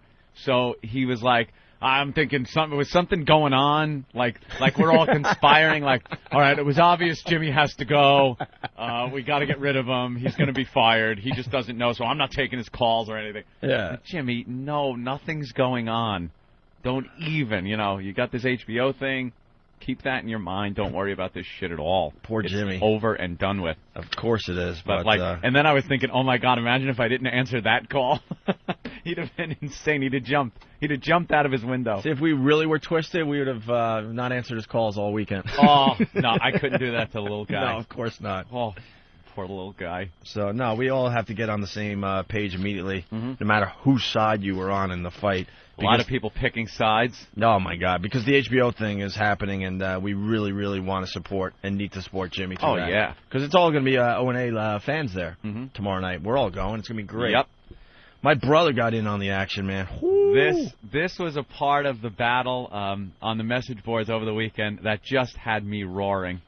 I love your brother, and that he is so naive as far as these things go. The message board? So new at it. It was adorable to watch. But you know what? He doesn't care. That's the beauty of it. I know. That's the beauty of it. See, that's my barometer, by the way. I mean, yeah. I know I got problems. I know I got a switch in my head that goes off. That's why in the past we used to joke about the psycho factor in my head, blah, blah, blah, comes out from time to time. But what happens with me is nothing compared to what happens with my brothers. I talked to one of my brothers about the fight, because he didn't hear and he listens every day. My brother Brett. Mm-hmm. And he goes, did you give him that Hughes anger? I'm like, oh, yeah, I did. Whoa. We're known for this stupid Hughes anger where we just go down to just being asses. It was brutal. And just stringing curse words together. Do you got one of those? I think so, yeah. Computer's got to come back to life. Oh, all right. Yeah, thank you. What was that? I don't know. Oh, good. It's rebooting. Oh, it's rebooting now? Yeah, computer locked. All right. Well, That's Anthony... good. That's good. I should take that and smash it. Ooh. That's what I should do. do. That's outrageous, Anthony. I'm crazy. I'm wild. Isn't that good? Why should you have to log? Can a computer sit next to me for 3 minutes and not go into some mode where you have to enter? I have to come down from the ceiling on wires like Mission Impossible and not hit the lasers that are going and turn it back up. Why can't it just sit there? I don't know. Oh, Opie, this isn't negativity. I don't want you to think I'm being negative. What's going on with that, Mars? Why did it all of a sudden shut off? All right, he's figuring it out. You're playing with the Jimmy. Oh boy, that's not a good sound. That's never a good sound. The Jimmy Opie soundboard that somebody put together. Right. I give props to the guy. He took all a lot of the fun clips from the argument and put them on a soundboard. Right. And over the weekend, me and my girlfriend were laying in bed with the laptops, just having an argument with each other with the soundboards. I love it. Whatever. That was the condescending part of the argument where Opie would go, whatever. Who cares? Who cares? Who cares? Whatever. and then Jimmy, Whatever. Who Who cares? Whatever. I didn't say that. I said goodbye to Sean Rouse. Mm-hmm. I don't blow off people that I like. That is so sociopathic. I almost don't know how to respond to it. Could be my favorite line of the whole argument, by the way. When Jimmy paused there before sociopathic. No offense to Jimmy, but I looked at him when he said that. I wanted to just strangle him. Like, of you're course. calling me that? Are you insane? You wanted to strangle each other. I know. Whatever. This disgust, whatever. The disgust, whatever. Listen. Whatever. Whatever. Whatever. You see, you're making this up as you go along. I wasn't here, Ope. Now stop misquoting me. You are insane. You are insane. It's great. Great soundboard. Anyway, yeah, so your brother got on board. Oh, yeah, you want to go there first? You know, your brother will always come to the other brother's defense. Mm-hmm. But as far as message boards go, it's impossible to make any headway. But he doesn't care. That's why. I know. I understand he wasn't trying to make any headway, but it's so funny that, like, there comes a point where you just don't even do this anymore. You just throw your hands up and go, I got to accept this as a barrel of tools. Right. You know? There's a couple of people that have insight. The rest, just idiots. And he addresses it, and it's very funny. Yeah, it's my brother Elmo. So someone posted, it's a quote from me, I'm just trying to get the negativity out of my life. What a bullshit line from Opie. I have to explain that a little further. We made a conscious effort just before vacation to stop with the negative bullshit toward XM. Mm-hmm. And we knew we had to turn the page, get on the same page with the company, and move on. You know, because the company came to us aggressively and said, look, we understand all the problems you guys are having. We're going to make it better for you guys. We're going to redo the whole studio, which they did, by the way. Mm-hmm. Okay? So, I'm biting my lip and trying not to be, Mr. Negative Asshole. As I'm trying, at least, okay? Just because I think it's time to move on. I think the listeners are sick of hearing us bitch. I really do. You know, we had reasons to bitch, but now it's time to move on. Simple as that. That's what I was trying to say with that, okay? So the guy goes, what a bullshit line from Opie. So my brother goes, you're a fan of the show? You do not know Opie personally. You don't know a damn thing about him. This is a very important point that many people on this board miss. My bro can defend himself, so he doesn't need me. But I will say his statement about eliminating negativity from his life is absolutely true, and it reflects his attitude of positive thinking. He specifically, and my family in general, have had a seemingly unending negative streak the last couple of years. A lot of things that the fans know nothing about. He channels all his energy into doing a great show. To sit there and call him a bullshitter is beyond the scope of reality. It is a completely disingenuous statement from someone I can only assume is an utter moron. Why don't you ask yourself, what do I personally know about Opie? If the answer is not a thing, then do us a favor and shut up. So then this guy writes, whether any of us know him or not, he fucking disintegrated yesterday in front of the whole fucking country. Maybe he was just being an ass, something he seems to try real hard to do. But still, there's no excuse for him to treat Jimmy like he did. Regardless of what kind of radio show it is, Jimmy's right. An acknowledgement of thanks should always be given on air to guests. And Opie just said, tough shit, what an ass. The whole thanking Sean Rouse got blown way out of proportion. I was the one that wanted him on the show. I think he's a beyond funny guy. You know something? The basis of the argument was nothing compared to the argument itself. Like, I didn't even really give the basis of the argument that much thought. Right. And then when I did, I kind of saw Jimmy's side of it and all, but being familiar with the show because I've been sitting here for 10 years, I understand what it's like. The guest comes in, especially a comic that isn't like, Eddie Murphy coming in and, sitting down and waiting. They're going to have to wait until they come in, depending on what's going on. Some of them get brought right in, some of them don't. Yeah, if we're talking about something or we have a subject that we're going to get going on, even if we don't, put it this way too, even if we don't have material that we're just ready to go to, we kind of want to get something started before we bring people in so that they can then become part of the show and not sit there and do their act. Right. They have to be able to come into something that's already stirring a little bit. And join the environment. Right. So when a comic sits out there for a while, we're just getting things going in here so we can be brought into an atmosphere that's more conducive to jumping in. What's his name there? Sean Rouse. Sean was sitting out there for a while we were getting stuff going. We had Chris Jericho coming in, And a lot of people were like, you know, it's bullshit because Opie played a Fozzy song at the end of the show, and that would have been plenty of time to talk. Chris pretty much said he wanted that Fozzy song played. You know, that was what he said as almost, I don't want to say a condition of him coming on, but it was one of those things, guys, I want to come on the show, but I really like it if you guys played one of my tunes. Well, he's a friend of the show, and if a friend of a show asks us to do something, we'll give him a promise. Like, yeah all right, we'll play your song at the end of the show. No problem, man. Now, other times, also with Sean, comics come in. Sometimes they can sit down and immediately they're great.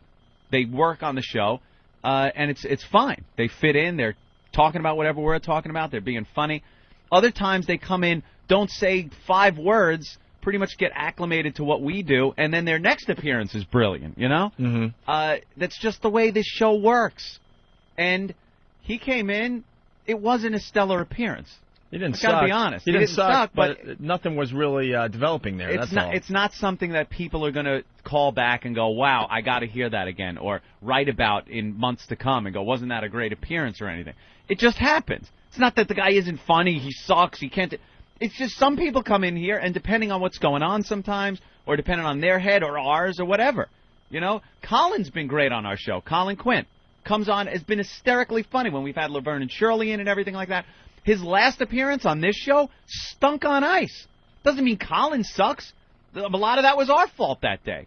It just happens. That's how it is. Doesn't mean Colin sucks. Doesn't mean Sean sucks. Right. But that's just the way it worked. And because that was what was going on, it wasn't like we were going to say, all right, let's dedicate the last 10 minutes of the show to Sean, because it just wasn't, we weren't feeling it, is what, you know, is how you put it. See, it's really simple with this program, too.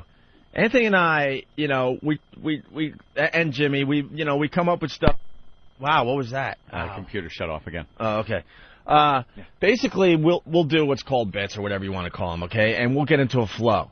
We cannot stop that flow just to get someone in here to make them happy. We just can't do it. We won't do it as we move forward here. We just won't. I mean, if all of a sudden Ozzy's walking through the door, then you might see us stop. Definitely. But in general, it is so hard to do this radio show on a daily basis that when Anthony and I and Jimmy are in a flow, what we do as performers is we ride that out as long as we possibly can for your enjoyment. And then when that ends, what happens when we hit the commercial break, we sit here and regroup and go, okay, what's next? Okay, we got Sean, we got this, Chris Jericho's coming in. Then we figure out where we're going to go next. And then when that person comes in or that next bit starts, guess what? We try to ride that out as long as we can. And if we go to the phones and the phones are hot, you know what? We'll ride them out as long as we can and then regroup. Yeah. That's what frustrates the hell out of me, that these people just don't understand how a radio show works. How it works. They just hear it on the They don't get it. They just don't get it. They just assume we're so brilliant that all of a sudden, you know, we'll stop what we're doing because, you know, there's a comic sitting outside waiting to come in. It just doesn't work that way. Opie, I wasn't really getting the they think we're so brilliant thing, though, on the message. No, I understand that. But, I mean, as far as, like, just stopping what we're doing and just starting with somebody else like that, and it's going to be radio gold. It just doesn't work that way. That we should be able to just, the second they walk in, put them on the air here and continue what we were doing. Sometimes it's distracting. We're in a flow. We're talking about a subject that me, Opie, and Jimmy are really familiar with. We're rolling on it. We're throwing stuff back and forth. To bring another person in that really isn't familiar with that puts a damper on it, you know, puts the brakes on it. Right. So we try not to do that. And if that means people have to wait, they have to wait. You know, I hate to tell you, but at this point in our careers, too, it's really a privilege for these people to be on our show. Most of them are friends. I'm not talking about the friends of the show, you know. I mean, we're just all friends, and we enjoy each other's company and make each other laugh. But there's a bunch of other people. It truly is just a privilege to get on the air. And if that means you get here at 7 in the morning and you don't get on until, 10:45, tough shit. You know, it's still great exposure for whoever that person might be. Right. It's simple as that. It's not like the old days where we're doing a little show, for Worcester, Massachusetts, where we're thankful when these people are coming on our show. At this point, we're really doing a lot of people, favors. Mm-hmm. We just are. It's just the nature of the beast, you know? I mean, think about Letterman. Letterman, you know, bumps people all the time. Know why? Yeah, because they show up and they don't get on at all. Because Letterman does his monologue or something, and it's flowing, so he goes, you know, 2 or 3 minutes longer doing a monologue or something. And don't start comparing us to Letterman. I'm just trying to make an example, you asses. Because because someone's already typing. Yeah. I can't believe they would actually compare themselves to David Letterman. Dude. No, as far as you know, this type of programming works. If you go along somewhere else, something else is going to suffer. That's all I'm saying. So when you know Letterman does a long monologue because he feels like he's flowing and he's in the zone, guess what? Sometimes that means he's got to bump a comic or something. So. Right. So you can't stop the flow of the show just to get someone in here that might be waiting a little too long outside. You just can't. Right. So moving on with this guy's post back in my brother. What an ass. Okay. It reminds me of the intro they used to play where it had that quote from Opie where he said, "We are just dicks." Almost like he's proud of being a dick and he needs to shout it out from a rooftop. Hey, look at me. I'm a dick. He needs to quit trying so hard to be a prick and do the radio show. It's like lately he's forcing it and it comes across as fake. Again, I don't know him personally and don't care to, but he fucking lost his mind yesterday. Oh, and before you tell people to shut up about Opie and how hard his fucking life has been, how about taking a look at how he treats people on the radio show? Fuck Opie, he can take a few shots. So my brother writes back, "Listen, prick. Did he even read my fucking post? What an ass. You're talking about Jimmy and how hard my bro's fucking life has been. What a complete tool. None of your stupid comments had any bearing on what I posted, so why the F did you quote me? If you don't know Opie personally, then don't say shit like, I'm just trying to get the negativity out of my life. What a bullshit line from Opie. It's a pathetic statement by an obvious asshole. Very simple. Obviously, you're such a freaking moron that you just want people to pay attention to you. Well, I'm paying attention to you. You're a dick. You know it. I know it. And the world laughs at you when you walk down the street." Pat from Unaki says, "Does Elmo realize he's probably arguing with a 12-year-old?" Yeah. Good one, Pat. Good one, Pat. Well, what are you going to do? All right. And then, I mean, my brother was all over the message board. Oh, crazy. Guess. Here's another post from him. "Yeah, let's see who the little douchebag is, you fucking tool. If you have such a bad opinion of my bro, then turn your XM in and go elsewhere, asshole. Little whining jerks like you make me laugh. Your life is so utterly pathetic that you try to be big man on a fucking message board. What a dick. You're laughable. At least other people are discussing the incident as normal human beings. Go away. No one will miss you. That is for sure." Oh, well. So anyway, let's go to the phones real fast. Then Yeah. we're going to move on to other things today. Chad in Virginia, what's up? Hey, what's up? Hey. I got to tell you, real or not, that was the best radio you guys have done yet. But I want to know why XM cut it out of the replay. I got up at 3 a.m. this morning to listen to it, and I had to listen to Tommy fucking Chong. I know. Well, I got to explain that. Big controversy there. Punching out. Here's the deal. After the show Friday, I just had an awful headache, and I just left the building. Because I wrote that in one of my posts, like, oh, you couldn't even stick around to, like, try to work things out. No, my head was hurting so bad, I just had to get out of the Everyone area. got out of here. Yeah, we all just went our own ways, okay? I had no idea that they were going to edit the fight out. I swear to you, no one called me. No one called Anthony. Jimmy had nothing to do with it. The show, the guys on the air had nothing to do with it. Supposedly Ben and Eric Logan decided to cut the fight out of the replays. I guess it ran once, and then after that, they decided it just wouldn't be smart to replay it, which is so sad and stupid, to be honest with you. Yeah, I know. Because as far as radio goes, you know, the reality is I look like an ass on Friday. I'm not dumb. I know that. And at times, Jimmy looked like an ass. He knows that. But you know what? But we also understand that makes great radio. We both understand that big time. Right. And for them to, like, not replay that, not only all day Friday and then over the weekend, is just dumb programming as far as XM goes. Whose call was that? And I got to tell you, you know, Eric Logan, who we love, and he supports the show, he dropped the ball on this one. Yeah, because why would you pull that? Why, as a listener, would you not, because this is their logic, not want to hear, in my opinion, very real, honest, awful, with all the scars type of radio for 45, 50 minutes. Who wouldn't want to listen to that? As long and stupid as it was, and instead want to listen to an old Tommy Chong interview. It just doesn't make any sense to me at all. Not at all. What was his logic in that one? I don't know. Maybe we could get him on the air, and I'd love to know what the thinking is. Where the negative, because he must have had some kind of thought it was a bad idea, had some What is it?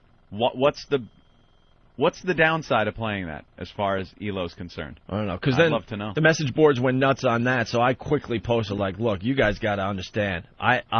Jimmy, and I forgot to throw your name in there because then they speculate. Whoa, Anthony doesn't even have a say anymore. Oh, Jesus but I was thinking Christ. because it was Jimmy and I's, fight or whatever. So I didn't even have. Oh, you wrote it that way, so it looked like I didn't have a say. Yeah, Thanks. yeah. Or that you might have been the one that made the call, that pulled it because Yeah, I didn't did. mention your name. I called ELO and said, do you know something? And this is the God's honest truth. I don't even have ELO's phone number in my phone. I had to call Ben to get ELO's phone number, and it's written down somewhere, but I don't make those calls because I don't want to talk to management. I like ELO as a person. Mm-hmm. I like ELO hanging out when we go out to dinner, and like he's the anti-Bob Eatman at dinners. He's fun. His conversations are entertaining, and I like ELO as a person.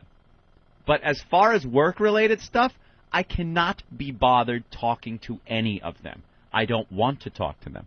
I don't like to. And when people speculate as to who is who's superior here in our little show world, me and Ope are equal. There's not going to be any decisions made without consulting the other one. And on all aspects of the show, we're equal. But Opie, for some reason, I don't even want to use the word enjoys, but you do seem to enjoy. No, I used to. Dealing with these people more than I do. I used to. How this happened was, I was the, quote, experienced radio guy, and then, Anthony came aboard, and he was very green, but had unbelievable raw talent, and now, I'm talking 10 years ago, now it's like, I was a diamond in the rough. Now it's like we're completely equal, but Anthony didn't really know how a radio station worked or how radio in general works. So happy to be there. So I took on the role as, the go-to guy. Mm-hmm. And for some reason, 10 years later, I'm still looked at as the go-to guy, and I'm trying to get away from that role. Yeah. More and more. I really am. I don't enjoy it anymore at all. Mm-hmm. I don't know if it made the air, but because we were fighting during the breaks and stuff too Friday, and Jimmy's like calling me the boss and stuff, and that drives me nuts. I don't want to be considered the boss. I really don't. Mm. That's why I told Jimmy and other people, like, if you have a problem, then you go to the bosses, or if you had a problem with how Sean Rouse was handled on the show, then jump in. It's not my call. Well, then everything should be delegated through Ben. That's it. Yeah. That's what I do. Because I don't enjoy dealing with upper management of any corporation. And that's just been me throughout my whole life. I don't like bosses. I never have. So if I have an issue with anything, I go to Ben, and I go, Ben, this, that, and I let it filter through Ben. I don't mind dealing with Eric Logan at all. I don't. And if there's things to discuss, obviously I call you right away, and we don't make any decisions unless you and I agree. Mm-hmm. That's how it's always been. But as far as like being looked at as the boss, the main guy in the show, I really have hated that for years, and have really tried my best to get away from that. Yeah. I don't know why it's still looked at that way, but whatever. It's because you're the guy that does, But, just a horrible call by Washington to edit the fight out. The negativity was just, two really good friends just ripping their heads off. Yeah. And Jimmy even admitted to me on Saturday, he's like, dude, I've had these knockout, drag-out fights with all my friends that are close to me. Yeah. He says he's had legendary ones with Keith Robinson, and he mentioned a few other people. I don't want to quote him because I forget exactly, but I think did he break the N-word out during those? Yeah, you can only imagine. So, let's go to Dan in Jersey. Dan, what's up? Hey guys, I just wanted to know how many times Jimmy blinked that awful psychotic blink during the argument. Yeah, blinky. Yeah, he was blinking pretty good. Well, we'll get Jimmy's, his whole take on this thing on Wednesday. The only reason he's not here today or tomorrow is because he's getting ready for the big HBO thing tomorrow night. Yeah, he's getting like his sleep done, and he's working out at the clubs, I guess. Well, this is huge for Jimmy, and it's huge for the show as well. These HBO specials, once you do them, they're out there. They last forever. How many of these do you tune in? Like HBO plays, you see ones from the 80s and stuff. These things just are there forever, so you want to be able to. You want to make sure you do them right. Right. So, I asked that we all get on the same page because obviously a lot of you guys are going to the taping tomorrow night, and you got to show nothing but support to Jimmy. Respect. Let's go to Ed in California. Ed, what's up? Hey, guys. Hey. Hey, I just wanted to let you know that me and a bunch of people out here, we were talking about the last week, because we've only been listening since you guys came on in October. We actually paid the 6 cents a day. Right. And I have to say, hands down, it was pretty much the best week you guys had on XM. I have no idea about your NEW days. Never listened to you then, but it was by far the best week. And well, we got a lot of audio from our NEW days on oavirus.com, so you can do a little catching up in your free time. Yeah, there's some great stuff on there. Overall, I mean, and you're right. It was a little rough in October, going through November. But you guys caught up. But man, it was fantastic last week. I mean, overall, just who you brought in, what happened, stuff that was said, yada yada yada. It was just. I was crying over the weekend. It was so funny, man. I listened both Saturday and Sunday. Oh, that's cool. No, it sucks. On Friday, we were having it was setting up to be another really good show, too. Yeah. And then Jimmy said something during the break, and I don't know, a switch went off in my head, and the weird thing, a switch went off in his head at the same time. You two were both. That's it was rare. One of those, the perfect storm happened, It was one of those things where... And another factor, because I wasn't planning on going there, and he wasn't. Because there are times, because Jimmy and I are very close, and our personalities are such that we're both like psychopaths, really. You're both insane. And there are times like Jimmy will have a problem with me and give me a quick blast, and I'll back down like, whoa, okay, yeah, you make a good point or whatever, and I'll do the same to him, and he'll back down. But for some reason, it just was like two rams ready to go. And then you brought up another point over the weekend, the fact that and I never do this, I left the studio. So I wasn't even here at the beginning of this to maybe say... Oh, you would have squashed it. Yeah. Because guys, we're going back on the air. Deal with this after the show. What happened was that we go to commercial, and Jimmy was excited about Yoshi and those people, the porn people being here. And I made just a side comment like, oh, God, more porn crap. Because we're really trying to figure out what we could do with the naked chicks and the porn on this show. And that made him say, "Oh man, you can't make him wait like you did Sean Rouse." And I went, "What?" And at that point, you left the studio. I left the studio before that, actually. Now I went out because my root canal dentist had been talking about how he wanted to come in and watch the show. Oh, that's right, your dentist was out there. So I walked out to talk to him, and I never leave the studio. So I walked out and missed the whole beginning of this argument. And by the way, it's great. The dentist, the first time he comes in to see the show live, he was shell-shocked. He left. I didn't even get to say goodbye to him. He was looking through this window, dude, shell-shocked. Like, oh, my God, is this what goes on this fucking show? So now he's got this image of the show that it's just us killing each other and getting on the air. Hi, how you doing, people? So when I walk back in, you guys are already fully involved. Way involved. Way out of control. I couldn't put it out. I'll be honest. I think the best stuff was said off air, unfortunately, because it was the beginning of the whole thing. Mm-hmm. And then we just jumped in when we got back live. 2 seconds of trying to fake it when those mics came on. Well, you can't fake it. No. I mean, we turned the corner a while ago. You can't fake shit on the radio. No, but it didn't even, you guys didn't even try to keep it off the air. No. And it was like, hi, we're back. Jimmy. Right. I do blame you, because I think if you were in the studio, you would have squashed it. Yeah, it's my fault. You would have squashed it, said, hey, before it got to that point of no return. Guys. Every fight has that point of no return. Point of no return. You're starting, and you could stop, but then you hit that switch, and it's over. And I think you would have been able to stop us. No, so let's talk about this after the show. Everything's fine. I walked back in the studio not more than a minute later, and I was like, oh, my God, what did I miss? How the hell did this flare up? Yeah. Yeah. Well, at least I got to eat my sandwich. And the dentist... The dentist right away? Dude, I was looking out the window at him while you two were going at it. Yeah. And he was just like, oh, my God. I saw the look on his face was, oh, my God, is this what goes on this show? It was so uncomfortable to sit here also. In my little seat. I'm just trolling instant feedback. People, I know. Anthony, what are you doing right now? They're talking to you. Yeah, they're talking to you through the screen. Like, oh, nothing. I am just sitting here hoping this is a bad dream. You know what sucks when you have one of those in front of a lot of people? I'm not even counting the audience. But, I mean, I couldn't even look at anyone after that break. I couldn't look at Jimmy anymore. I could barely look at you. I'm like, these guys just think I'm a fucking lunatic, man. It was just... And I looked and went, oh, my God, we have, 2.5 hours of the show left. Right. And just knew it was going to be a long 2.5. All right, let's go to Keith in PA. Keith, what's up? Hey, Opie. What's up? Hey, man. Hey, guys. That Ant, I think that happened to a lot of us, man. I had just got out of my car and went over to switch it to my PC at my desk, and I'm sitting there going, what the hell just happened? I know. What did I miss? What's going on? We were all in a really good mood Friday, and like I said, the first hour was a pretty good hour, and we were ready to really have another one of those stellar shows, and then, man. Yep. Guys, I'll tell you what, though, it was compelling radio. The only thing, and the favor I have to ask, and I don't know whether you can accomplish this or not, but, man, I'm telling you, I joined Whackbag, and I've been a fan since AAF days. A buddy of mine used to tape you on cassettes, ship them down to me so I could listen to it. That's how big of a fan I was at that point. Very cool. It was very cool. And I've been a fan that long, and I never joined Whackbag, because obviously the Internet came along a little bit later. I finally joined Whackbag in March.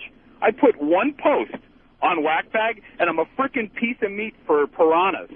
They went after me because I said, it's just friends having a fight. Don't you people have anything better to do?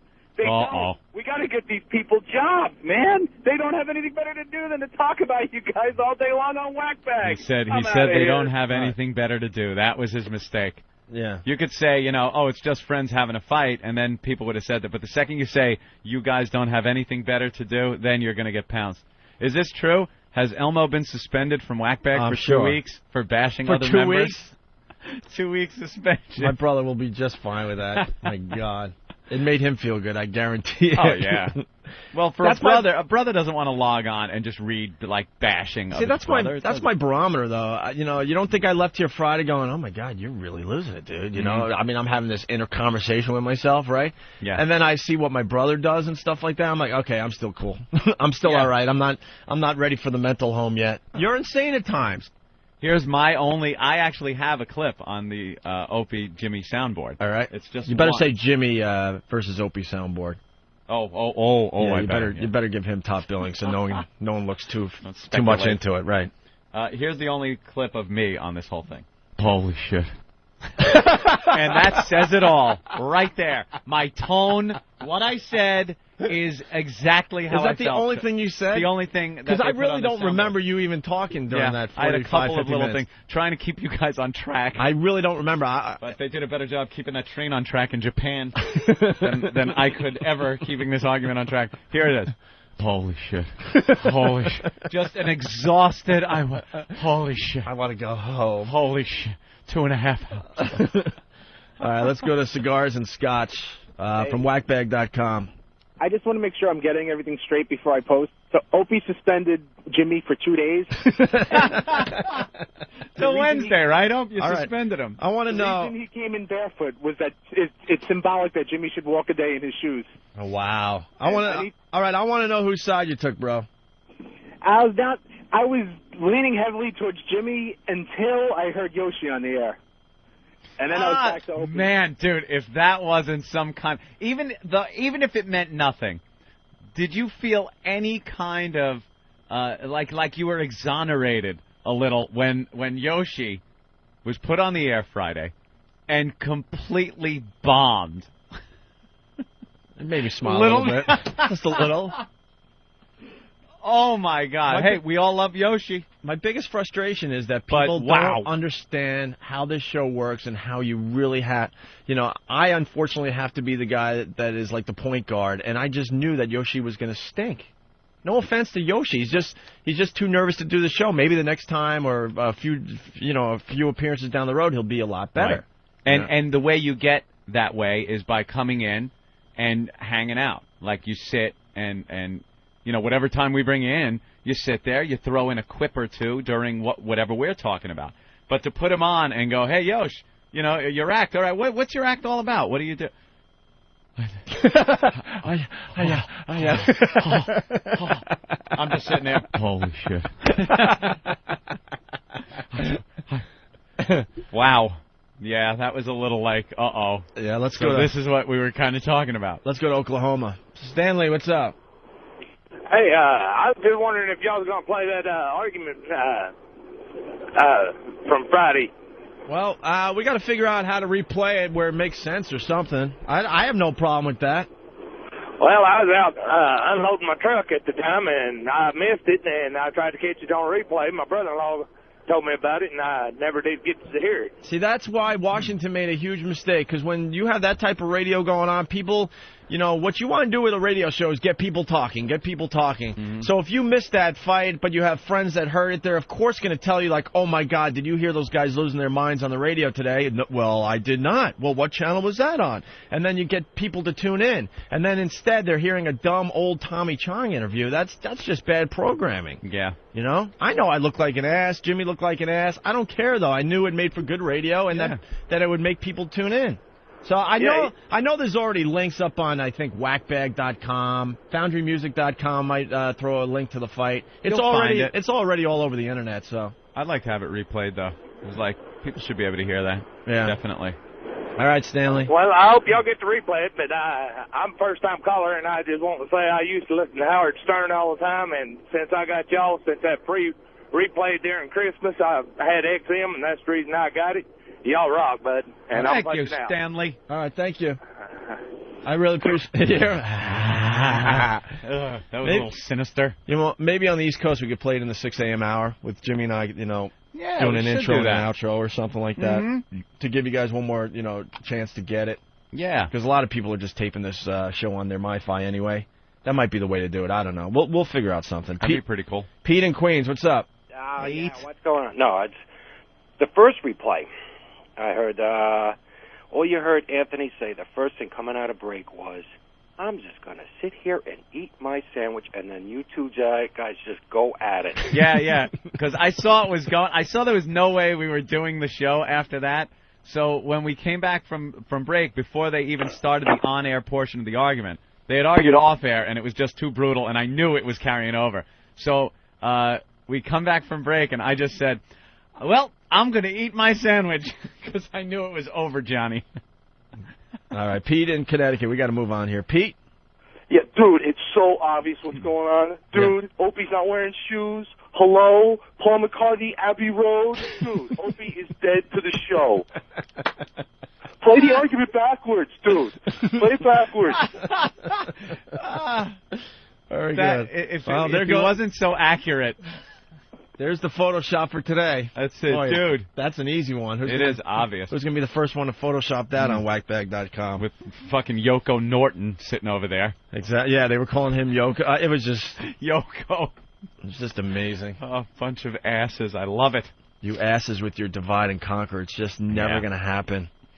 None of us are going anywhere. No. There's no power struggle, none of that crap, okay? Don't worry about it so much. Just enjoy the program. Whether it's people yelling at each other or you're laughing your balls off, just don't look so deeply into our personal psyches and what everything means. And Jimmy and I were already starting to goof about the whole fight later on in that show, by the way. When we went to the bathroom and we explained what happened, and we were kind of laughing through the whole thing, how awkward and silly it was that usually we go to the bathroom at the same time just because we both have weak bladders.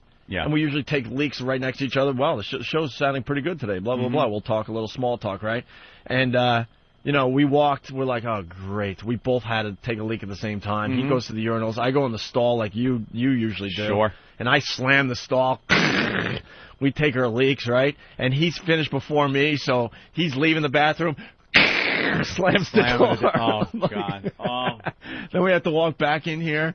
And then we had to acknowledge it, and we talked about it on the air a little bit. And if you listen, we were already starting to, you know, kind of laugh about it. So move on. All right. Jesus. Okay, let's go to Mike in Jersey. Mike, what's up?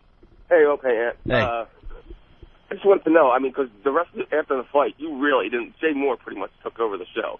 He went to break, and I just wanted to know what was going through your head. It had to be, like, insane, because it was like two brothers fighting. No, you know, that's why it wasn't really insane. It was two really good friends fighting or two brothers fighting. I've had knockout fights with my own brothers. I'm from a big family. And I got to tell you, it just felt really good. When that thing was over, and I could see it in Jim's eyes, too, it was like this tension that was building up in both of us that we needed to get out that probably didn't have much to do with the other person, to be honest with you, in a weird way. I mean, the spark was lit because we had a disagreement, and I felt really, really good. The old days, I think I was telling Anthony this over the weekend, I would hold a grudge for fucking weeks on bullshit stuff.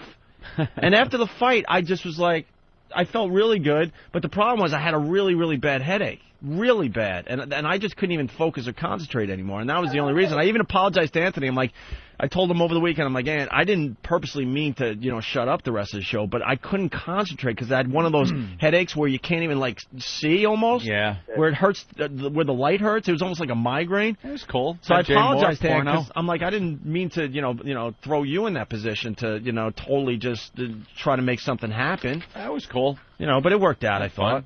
Jay with the porno guy, and I took some of that porno home. Yeah. Some of that, the facial stuff. Oh, my God. Watch the whole thing. Yeah. It's, just brutal. Glazed donut face chicks. Oh, the Baker Dozen thing? Yeah, and there was one with one of the girls, and I couldn't even watch it. She had a martini glass. Oh, no. Yeah. Oh, 10 guys, actually 12 guys. Oh, boy. Into a martini glass. Oh, boy. Yeah. Chug-a-lug. Let's go to Danny in New York. Danny, what's up? Hey, Opie, what's going on, man? I didn't go on Whack there, but one of the other site, I forgot what it was, but they were just totally bashing you, man, the whole time. Like, you won the argument over Norton, and I was like, yeah, man, whatever, man. It was just an argument, and it was no big deal, man. Oh, I will openly say I don't think I won that argument, by the way. Are you talking about OpieAnthony.net? Yeah, I just checked it out on the links, man. They want me to post so bad on that site, and whenever I'm over there, it's just for some reason, it's an Opie Bash Fest. So I'm like, I mean, we still link them to all our websites, but I don't really get it.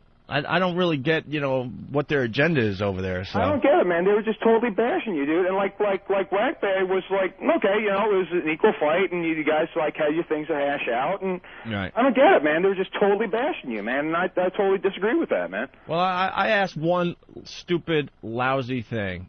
Just give me just some slight respect, because this whole Opie and Anthony thing started with me many, many years ago. That's it. Is that what it is? Because it's like, Norton won, and Norton's better than Opie, and Opie ain't shit. That's what you get. Dude, you run the show, man. I mean, you're the boss, and like. Well, no, not the boss anymore. Well, you know what I mean. But I mean, it's like, another thing, man. I met Lee Abrams in Poughkeepsie, believe it or not. Oh, are you the air traffic control guy? Holy shit, he told you about me? Dude, yeah, see, I pay attention. He emailed me. He said you're a huge fan. I was a big fan. Dude, I've been listening to you since NEW, man, like in '98. Like, it was like... All right. Explain this to Anthony, because it is kind of cool. He's running the tower up there in Poughkeepsie. Oh, yeah? And Lee Abrams, really high and stuff, lands his plane at your airport, really right? High. He's not high when he flies. It was so funny, man, because, like, I remember hearing you guys talking about it at in Vegas. And you were saying, like, it was 101 XM and it was a Cirrus plane. And I'm like, okay, they're too cheap to get a jet or whatever. But then, next thing you know, I get a trip, like a flight trip, whatever, we call the planes on. And I see 101 XM. And I'm like, okay, cool, man. I don't think that's it. But whatever, they won't be landing in Poughkeepsie, dude. We're in the middle of nowhere. Next thing you know, they land, and I talk to the guys that fuel the plane. And I go, okay, are these the XM guys? And they called me up and they said, yeah, they also ran over there, and I started giving them shit about you guys saying they had narcolepsy and all that other shit. Yeah, narcoleptic pilot. And it was funny. He was just laughing. He goes, oh, I had one meeting, and then next thing you know, my career's screwed. And I was cracking up, and he had these two hot chicks with him, man. He did? Yeah, dude. I guess one of them is, who's the CEO again? I forgot his name. Hugh. What? Hugh Panero. Hugh Panero's secretary, gorgeous. And the other chick I thought was Kathy Griffin, because she looked like Kathy Griffin. She's not that hot, but I was like, pretty good. So nice tits, but... So Lee Abrams was flying around with two hot broads? Definitely, dude. Oh, that's the whore bait that he carries. He's a rock star. Yes, man. He's got that whore bait, man. He carries a nice amount of cocaine. Better known as whore bait. I must have kept him awake from the narcolepsy or something, man. Well, he gave me his card. What better way not to... They were totally spreading the word. They were total XM whores, man. They had the jackets on, the whole nine. I had to go meet him, man, because I heard him on the show. He's not going to stop talking. Yeah. It was funny as hell, man. He's still going. He's used to it. Well, my line has passed now, but thank you, bro. I really appreciate it. Hey, dude, how was his landing? Nice?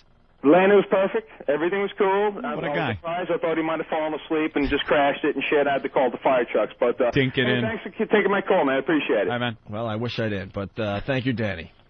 It's lonely up in that tower. It sure talking does. to planes all day. It's nice that he's actually has something else to say. That's Four planes crashed while he was talking to us. Fucking idiot. Piled up on top of each other.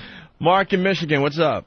Hey, guys. I joined XM a couple days before the end of your vacation and got totally addicted. And I think this is just a great excuse to buy the MiFi because I got set up to listen to your show Friday night, like 11 o'clock. I figured, okay, every 4 hours it would replay. And I was so bummed I missed. And now I turn on at 7 in the morning and I missed a great show. So you're right. XM blew it. We all want to hear it. Somehow in the last 2 weeks I've become part of a family if you have it. And I just want to tell you that I appreciate it. I love the show and it makes my mornings awesome. All right, thank you, Mark. Yep. Yeah, I mean, I got to tell you, Eric Logan knows better. He really does. Yeah? He knows how this radio works. When you got controversy like that, two guys going at it, it's going to make people talk. Look what happened to the message boards. I know. And to not to rerun it is just very bad programming. It's extremely bad programming. I'd love to hear from him, like, why? What was his reasoning behind it? Why would it have been bad to replay that? To squash the controversy and throw a Tommy Chong interview at you? Oh, come on. How is that better? It isn't. Really? It isn't. All right, we should take a break, I guess. All right. Remind me when we come back, I want to talk about how just technology has screwed us to the point where booking a hotel room has gotten ridiculous. Oh, I forgot about that, yeah. It's gotten ridiculous. Okay. As we go to break, my buddy, my pal, my friend, from his actually it's off his first CD, but it's a bit he did for us on WNEW, I guess. I know that. It was rude. I'm paranoid and I have issues. I don't know, dickhead, because I don't know what was going on that day, fuckface. I'm very calm. I honestly cannot wait for Jimmy to be here on Wednesday. I know. Because it'll be fun to discuss it with him in studio. That's why we're trying not to, we're not trying to say too much where all of a sudden it makes Jimmy look bad or something, because that's not that's not what this is all about, obviously. But once again, I do have to tell you, we're all going to the taping tomorrow night. Mm-hmm. It's going to be a huge night for Jim Norton and a huge night for the show in general. We all have to get on the same page. We just have to, okay? Mm-hmm. Simple as that. You hate me, whatever. You hate Jimmy, whatever. It doesn't matter tomorrow night. It just doesn't. We must all unite for little Jimmy. Right, because it's going to be a very, very exciting night for him tomorrow, okay? I stand alone. Oh, good one, Ope. Thanks. Enough said. Please, you don't even have to speculate about that one. I stand alone. Anthony and Jimmy, bye. All right, I see where you're going. Jesus Coming out of the next break, I'm going to play 9 Inch Nails' Head Like a Hole. Oh! Bow down That's before right. the one you serve. Yes. You're going to get what you deserve. People on those boards are hysterical. Really fast. Let's go to Long Island. Justin, what's up? Hey, fellas, what's going on? Hey, man. Two things for you, man. When that fight hit, I'll tell you right now, I work for Cablevision. Not a single bit of cable work went on while everyone sat in their truck and listened to it, man. I know. And, that's why they should have replayed it. I know. What'd you say, Ant? I said, as opposed to what? When all the Cablevision work is being done, you motherfuckers? You gotta love it, guy. But I just wanted to ask Ant if it brought back any repressed memories of before his parents got divorced. A lot of people ask me that. If hearing Jimmy and Opie arguing brought back those memories, because I grew up in a household where my mother and father were constantly fighting with each other and throwing the pasta dish at the wall and watching it slowly slide down. And yeah, there was a little bit of that, going at it, where two people that you see on a daily basis, you have a relationship with, are arguing like that. You kind of feel a little, unbelievable. like, oh, this is uncomfortable. All I thought was you sitting in the corner sucking your thumb, crying for it to be over. I'm punching out, man. That was pretty much it. All right, Justin. So, we're all going to the taping tomorrow night, the Jim Norton HBO taping. Mm-hmm. And we're going to change our schedule around a little bit? I think we're going to try to do the show Wednesday, 9 a.m. to 1 p.m. East Coast time, which means all you West Coasters will be live in Morning Drive Wednesday morning, it looks like. There you go. For you guys. Throw them a little bone. So on the East Coast, 9 a.m. to 1 p.m. on Wednesday, so we can sleep in a little bit, because it's going to be a really late night tomorrow night. Yeah. All right. Steve. Yeah. What was going on in your mind on Friday? all that crap was going down. Yeah. Oh, Jesus. Well, you know, we talked. You and I talked about this on Friday night, and it was. I think Anthony and Ben and I looked at each other, and we knew exactly what was going on when it was happening. I mean, there wasn't really a whole lot of. Thought going on. There was like, all right, it's happening. You know, because everybody in these situations, you either talk about what's bugging you when it's bothering you, or you bottle it up and you let it stew, and eventually there's someone says one comment, and it's basically the straw that breaks the camel's back, and that's when everything comes out. That's a good point, by the way, which you made too. You said this has obviously been brewing for a long time, and you guys really need to talk. Yeah. Steve's so right. You know, both of us have just been holding something inside. Yeah, this is little quips and jabs every so often, but like you said, if both of your switches aren't in the on position, then you just blow it off. One or the other will just say, yeah, we can make some of this, and on Friday it just happened that both switches were up and armed and ready to go. And it was just cannons going back and forth. This is why bands that have been together for years hire therapists. You know, Metallica was really the only people that figured out that you could videotape it and make money off of it. I got to tell you something. Watching Some Kind of Monster, that brought everything in perspective with me, because I mean, a lot of the stuff that went on in that movie, you know, Ant and I have had some of those growing pains over the years and stuff, and it was just so good to know that, you know, someone else that out there goes through that. Yeah, because no one ever really exposed that before Metallica did. I mean, but bands have been doing it for years. Aerosmith hired therapists, Megadeth hired therapists. But I mean, to actually see it on film, you know, where they're calling each other assholes and all the dirt. Oh man, if you haven't seen Some Kind of Monster yet, I highly recommend that movie. It's just really, really interesting. Yeah, I mean, you've got this situation where you've got all these very strong personalities, and you're spending a lot of time together in a confined space, and you're not always going to agree. Mm-hmm. And sometimes the reactions can get so volatile, and you just hope to God. I remember Ben and I were just sitting there, and it's like watching your parents fight. It really is. Here's two people that you care about, that you're friends with, and they're just saying vicious, horrible shit to one another. And you're just hoping to God that one of them pulls back and moves on before they say something that they really regret. That's. I don't know, dickhead, because I don't know what was going on that day, fuckface. Yeah. All right. Everyone enjoying the Jimmy versus Opie soundboard. Jimmy and I laughed about that part of the argument, by the way, on Saturday when we talked. We're like, God, we said some really dumb, vicious stuff. And that is so sociopathic. I almost don't know how to respond to it.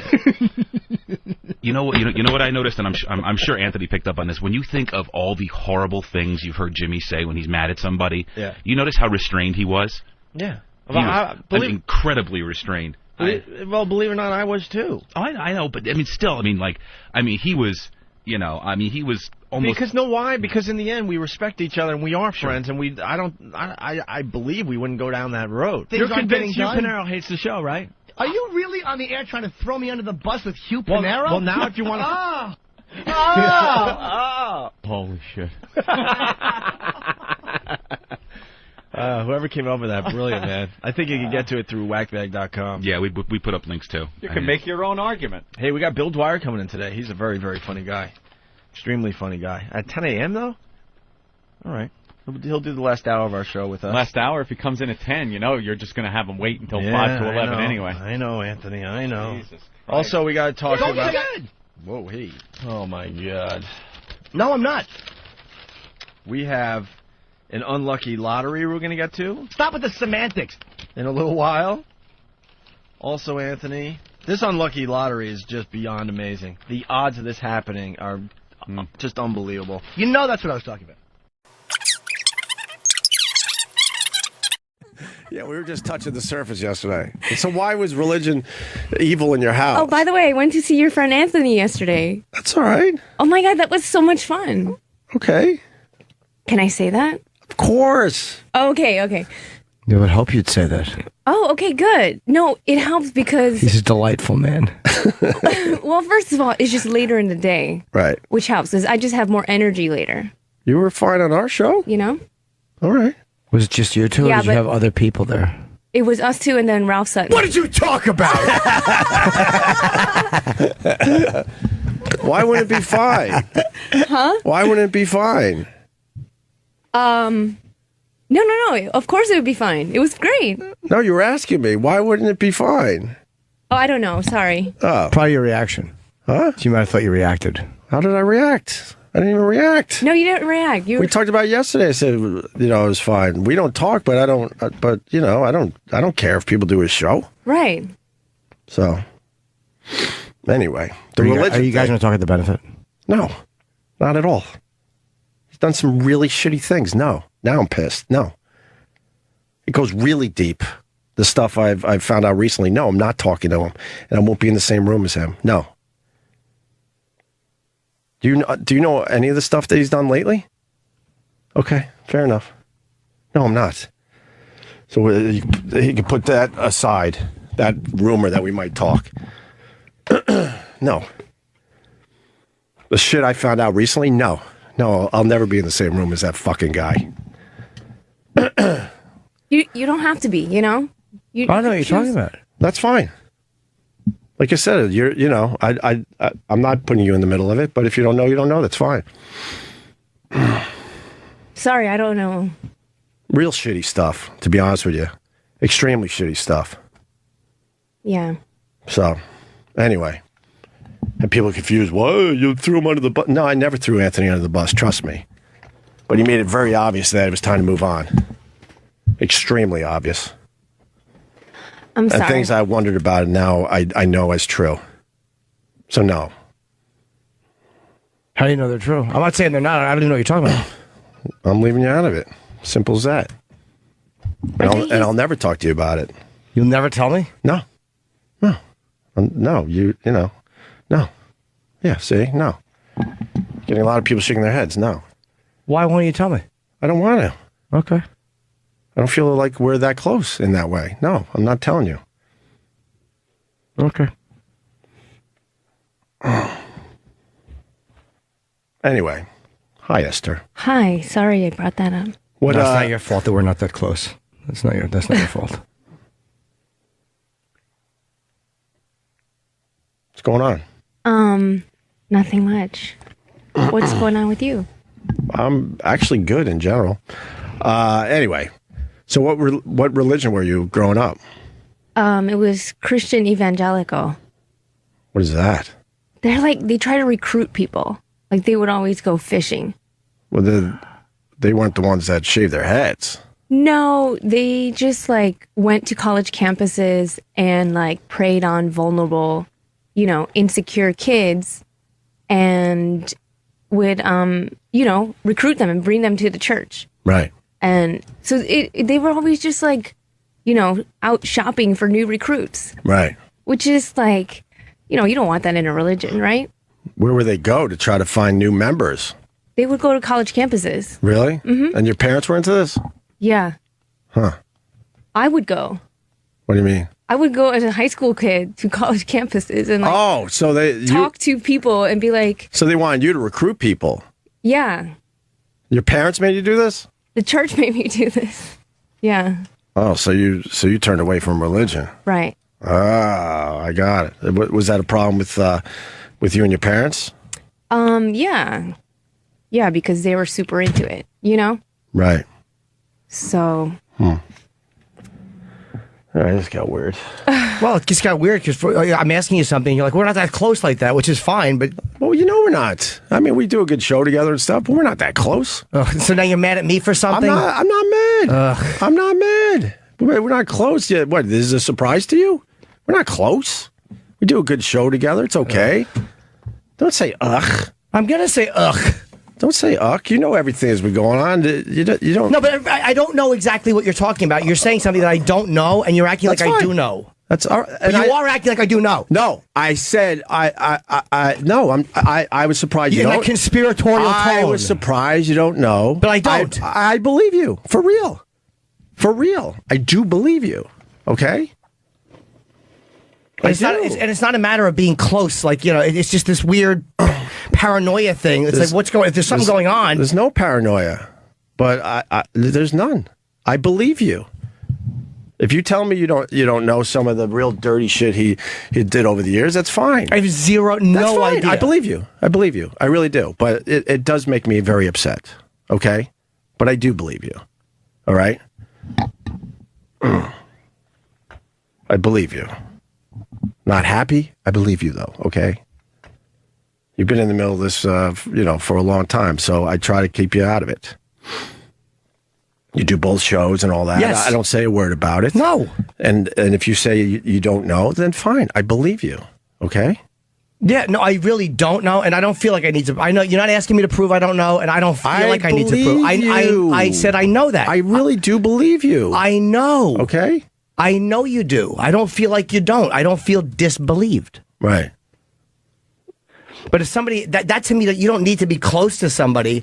If somebody says, I'm not saying like, why don't you think we're close? I don't give a shit about that. But if I say to you, what's going on? I don't think it requires us to be in love with each other for you to say off the air, like, this is what's been happening. I don't think that's an issue of closeness. I've told you some of the stuff, and we've talked about some of the stuff, so. But I got more info and stuff, and I'm just blown away by it, to be honest with you. So, blown away. You say odd shit to people, dude. You're a good guy. Whatever. But you say odd shit to people. Like what? Like that. Like what? Like that. Because we're not close, so why would I tell you? Because we're not close. But who are you close with? Like, what constitutes close to you? I don't need to tell you who I'm close with. I got my people that I'm close to. All right. I'm sure I've made a decision not to involve you in all this crap because you are in the middle. You're absolutely in the middle. I don't feel in the middle. Whatever. Okay. I don't feel in the middle. Fair enough. But I'm sure you think that somehow I'm against you. I'm sure. I'm positive. I didn't say that. You don't have to. I didn't say that. I know. It's everybody else. I got it. What? No, I took responsibility for myself. I know. I sit here every day. You're right. I did. Cool. But other people need to take responsibility too. Okay? Yes. All right? I'm not the only one that needs to take responsibility. It gets ridiculous after a while. He did some really shitty things. And some of the stuff I found out recently it blows my mind. It blows my mind. So no, I will not be in the same room as him anytime soon. So you're not going to the Patrice benefit? I got to figure it out. All right. Got to figure it out. So. Anyway. Whatever, man. What? What do you mean, what? I mean, whatever. It's always uncomfortable. It's always uncomfortable. Then you don't have to be here. Why are you here? If it's so uncomfortable, why are you here? Explain that to me. Why are you here then? Because I like performing. Okay. And this is my job. So you could perform in other ways. You could have your own show here. You could do a million things. No, I can't have my own show why here. Why would you walk into an uncomfortable situation every day if it's uncomfortable? Why don't you ask yourself that too? I'm fine. You're not happy. fine. I'm happy. I didn't say I wasn't happy, but you're not fine. I'm fine. Okay. You don't know the first thing about me. I'm fine. I know. I don't know you. I've been working with you 15 years. You're right. I don't know anything about you. You don't know. You don't know. You're right. No, I know nothing about you. You're right. You don't know a lot about me. You're right. You guys, is this a real fight? Huh? It's a bickering. Do you fake it for the radio? No. Oh God. No. No. You've been told not to talk about it. You've been told not to talk about it? Mm-hmm. Yeah, it's real serious shit. Yeah. But I don't. What? But what? Me and you not fucking like what?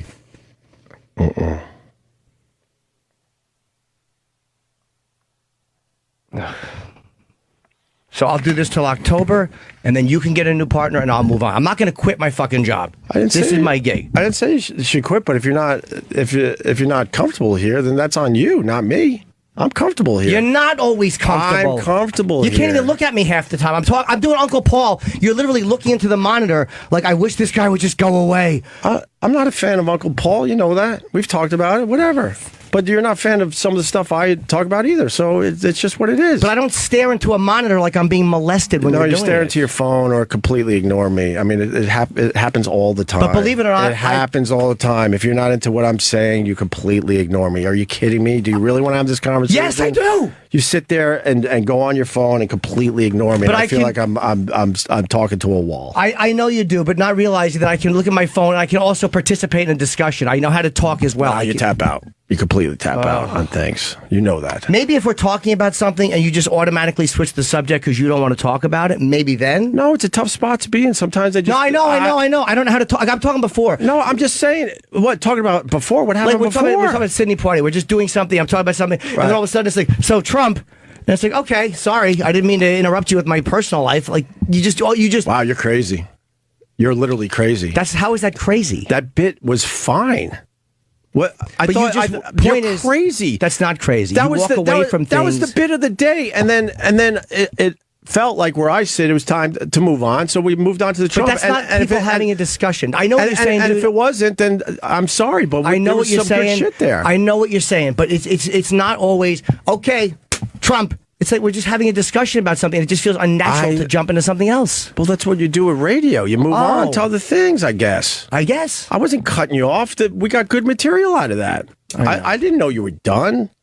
I know, but we're just all talking about something, and we're just jumping to something. But you're saying, why do I tap out and go on my phone? I didn't know what to say about Trump. Like, what was I going to say about him? That's a huge story. I know, dude. I talk about it on stage every night. I know. All right. I know it's a big story. But the Portier thing, I thought we were done. That's all. I didn't cut you. I didn't feel like I was cutting you off, and if I did, I apologize. But we got great stuff out of it. The feedback on it was wonderful. And you're asking me, why do I come here if I'm uncomfortable? Well, if you don't trust me with stuff, why are you on the air with somebody you don't trust? I didn't say it in.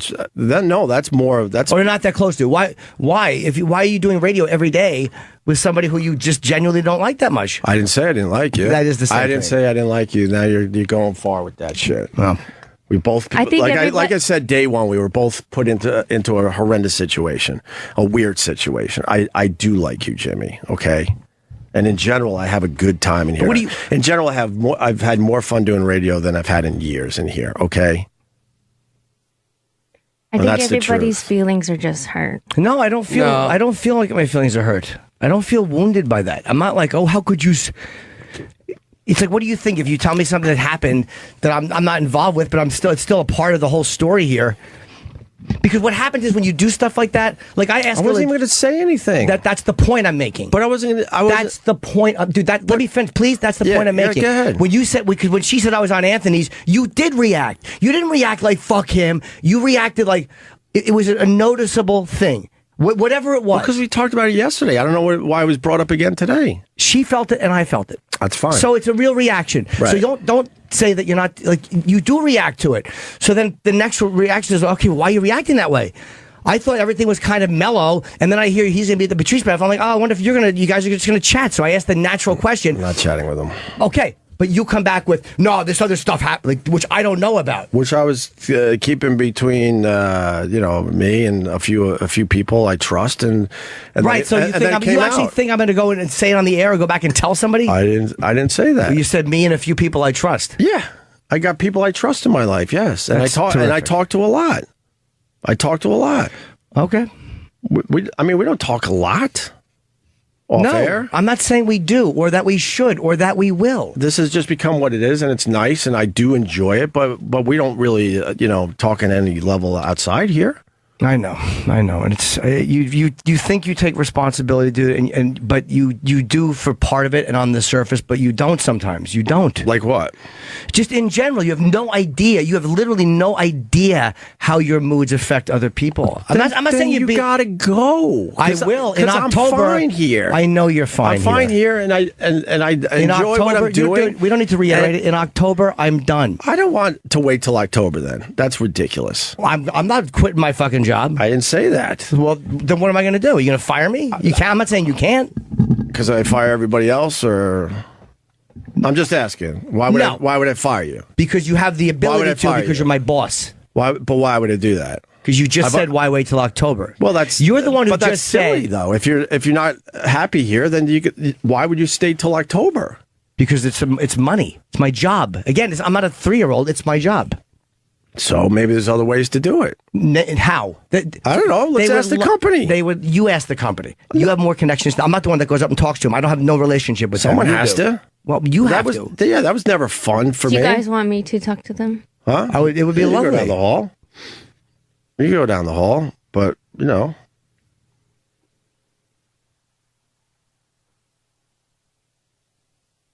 Hi, Esther.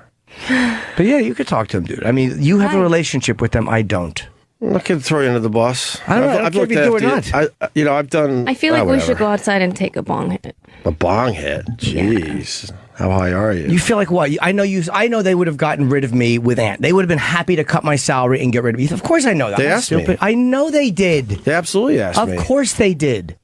And you were also one of one of the people that definitely said we should continue. Yeah, I like having a job. Yeah, you were very insistent on that in the beginning. Yeah, it's my job. Right. I like doing it.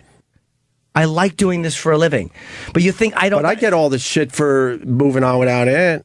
It's ridiculous that I'm the only one that gets this shit for moving on without Ant. I know you want me to get this shit too. I do. I'm more surprised that I get all the focus. It's ridiculous. And I know you're surprised. Everyone knew that me and Anthony fucking hated each other's guts, and now I'm learning the shit he was doing behind the scenes, and it's fucking brutal. I know you're surprised. And then people are like, wow, you threw your partner of 20 years under the bus? No, it was a long time fucking coming. If we had any type of relationship, we would have continued together in some form. But it was so obvious, and you knew it too. You had to have known how bad it was. You had to have known. I know you guys weren't getting along, but so what? I mean, meaning like when he got fired, I knew you guys were fighting. Yeah, I knew a lot of it. I knew why you were fighting. We weren't even fighting. We weren't talking at all. In general, you know what I'm saying? Talking. You know what I mean? I knew where the tension was. I knew where the tension was. He didn't respect, me as far as his radio show goes, but continued doing it and then doing shitty things behind the fucking scenes. Yeah, but you keep saying that. Well, like I don't know what shit you say you found out stuff that he was doing recently.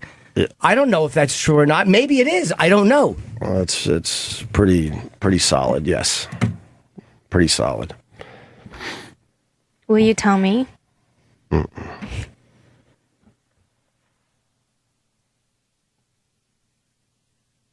Well, you talk to the company. What do you want me to tell you, dude? I mean, you are my boss. That's ridiculous. No, it's not. No, it's contractually, you're my boss, dude. You're my boss. I can't get you. I can't fire you. Yes, you can. No, I can't. It's news. I probably shouldn't be telling you. Yes, you can. I don't know. Okay. I know the contract. I know you don't, but I know the contract. There's nothing. There's nothing in the contract that says I could fire you. I'm here. I'll tell you exactly what the contract says because I didn't trust the company as much. I can get fired from the company if I really fuck up. Like if I really do something egregious or terrible, or pull my dick out in the hallway, or I fucking roll a bowling ball down into Scott's office from up here, I could get fired. But in order for me to get fired for basically light stuff, it has to be you, or it was you. And it was at the pleasure of Opie and Anthony. And then it became the pleasure of Opie. So I'm here.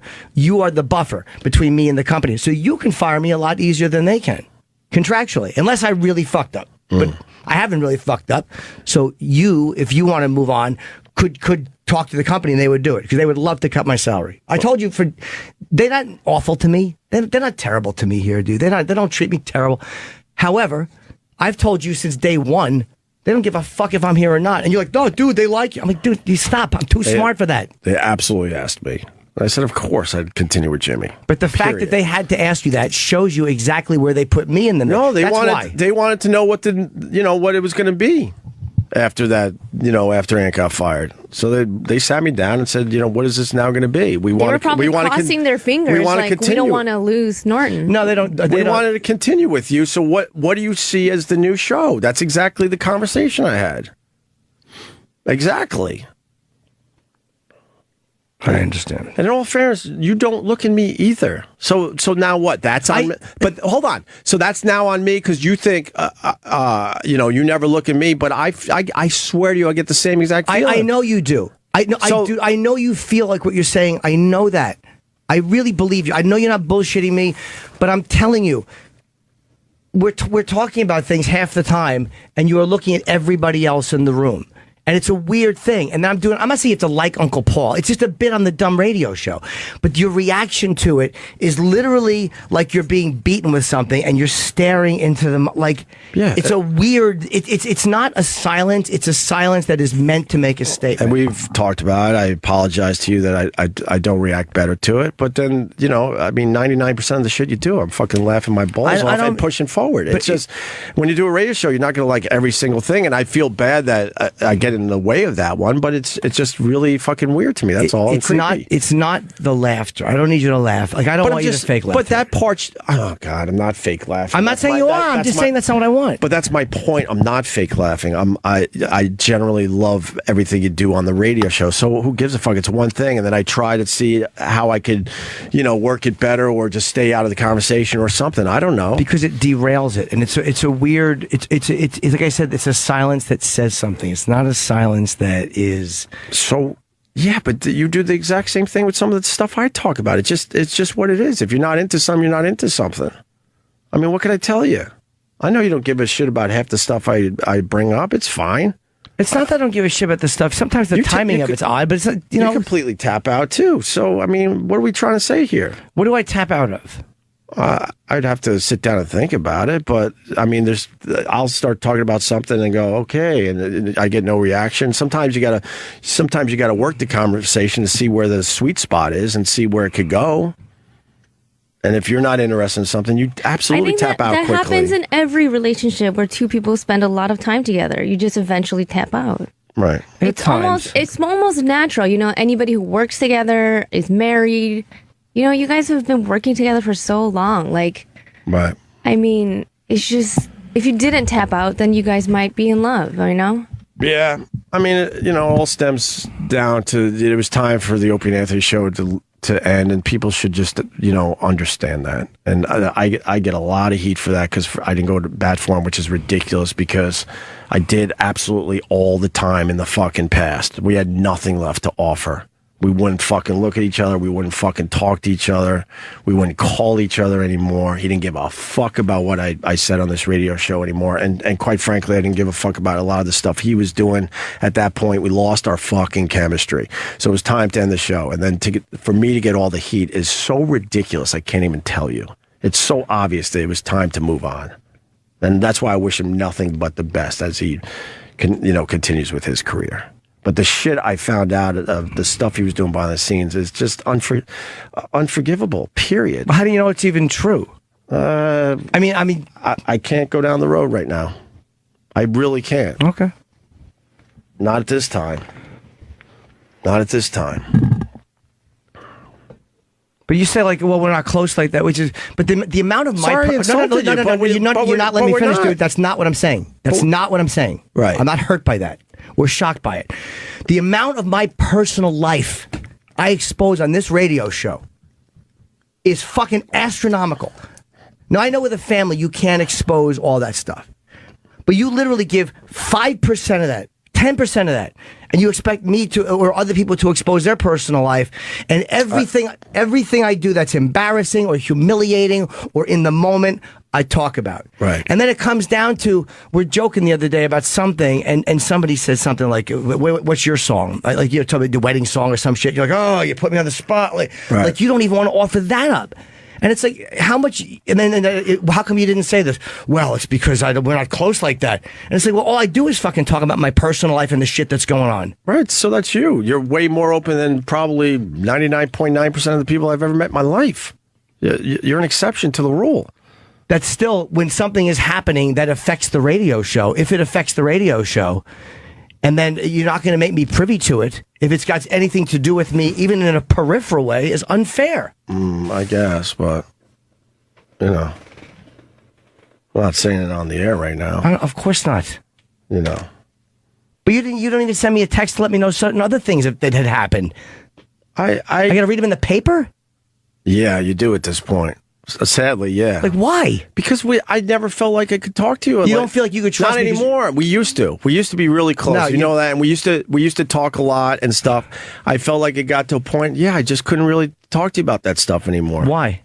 I don't know. I don't know what changed. I honestly don't know. I'll tell you what changed. You think, or you're afraid that I'm going to run back and say something.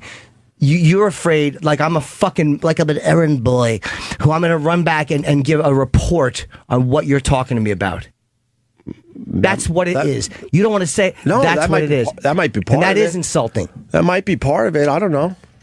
That might be part of it. Right, might be. Right. That's no, I'm serious. It might be a part of it. It's a huge part of it. And that's why I said paranoid before. Like, you think I'm going to run back and fucking report to other men? I love Anthony. But I'm not going to run back and report like a fucking a grown man. Guess what he said to me today? It doesn't work that way. That's fine. Doesn't work that way. That's fine. I support him. I do his show because, again, he's my friend, and you know the relationship. I mean, he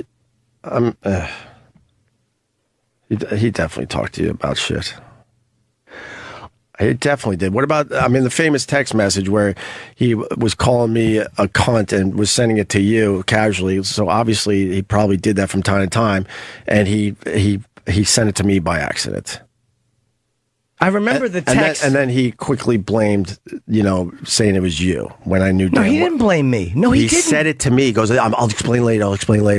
I was talking about Jimmy. He was throwing you under the bus. I'm like, no, you weren't. You were sending that to Jimmy, and you sent it to me by accident. What he said was that he was sending it to a girl. But you're asking me to speak for a text message that he sent.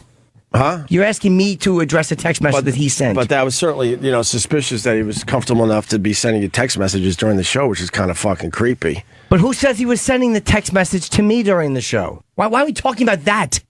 It's just one of the examples of some of the dirty shit that was going on while we're just trying to do a radio show together. It was, what the fuck? Like the issues I had with Anthony, I would call him up and try to work it out. And he chose to do it another way. Continue making believe everything was fine and doing some shit behind the scenes. And you're afraid if you tell me so and so had this happen, I'm going to run back. I'm not afraid. You're just not on that level these days, unfortunately. You're just not. You're just not. I got it, dude. It's fine. It's fine.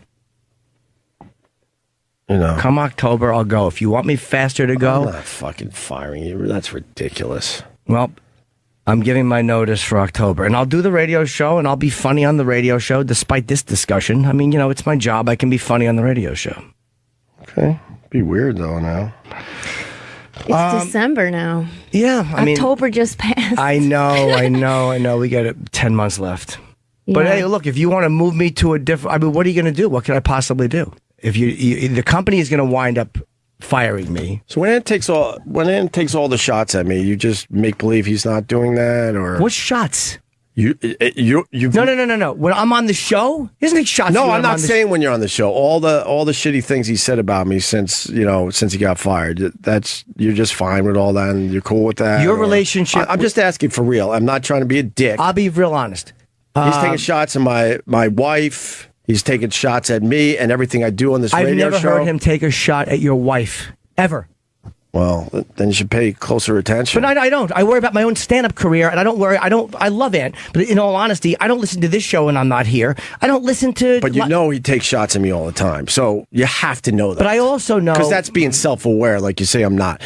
You have to know he does that, right? Yeah, but I never heard him take a shot at your wife. He absolutely has. But I've never heard it. I've never heard of it. The sex tape bullshit from back in the day, when he decided to take an hour and a half and just beat the living shit out of me on his show.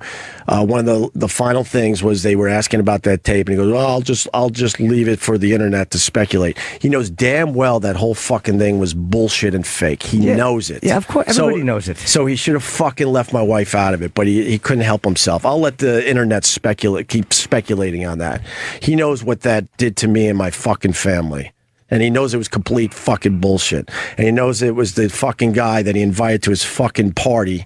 And then because of that party, that guy couldn't help himself and texted me 40, 50, 60 fucking times harassing me and my kids and my wife. Yeah. Which led to a fucking restraining order, which now I'm fighting in fucking court.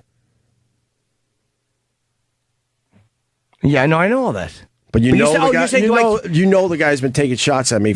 Yes. I think does that bother you at all? I don't, because maybe that plays into it too. Because I'm sitting here like, wow, I do a radio show with the guy every day. He knows the other guy's taking shots at me all the time. Yeah, but when Anthony comes up on this show, I literally try to take the high road, and I know you're in the middle. But does it, as a human being, bother you at all? What bothers me between both of you, and I said this from day one, is that you both had conditions under which you would talk. Meaning, when Ant got fired and his show came up, and I went on his show the first day I called in, he was on Long Island, and I said this to you on the air when you and Ant were having that big fight. I said this to you.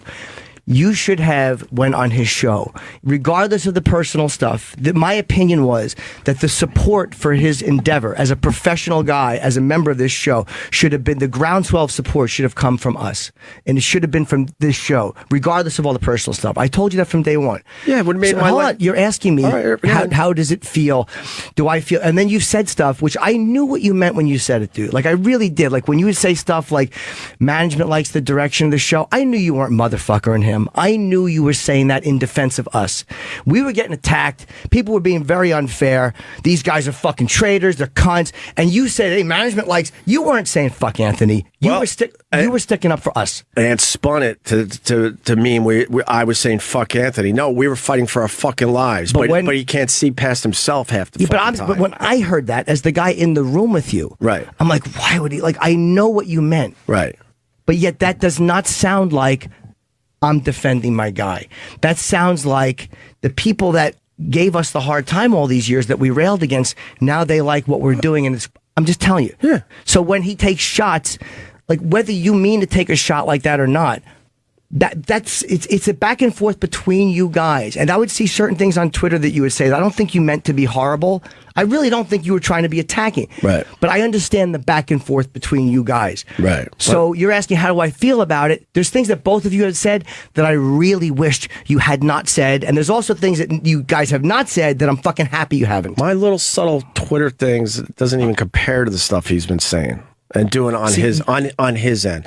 And I will say this for the record. It had nothing to do with Anthony. I know that. It was us fighting for our fucking lives because they weren't, it wasn't even a guarantee they were going to re-sign us in October. We were finishing out the end of our fucking contract. We were fighting to keep this show alive. And, we're doing something right because it's working very, very well.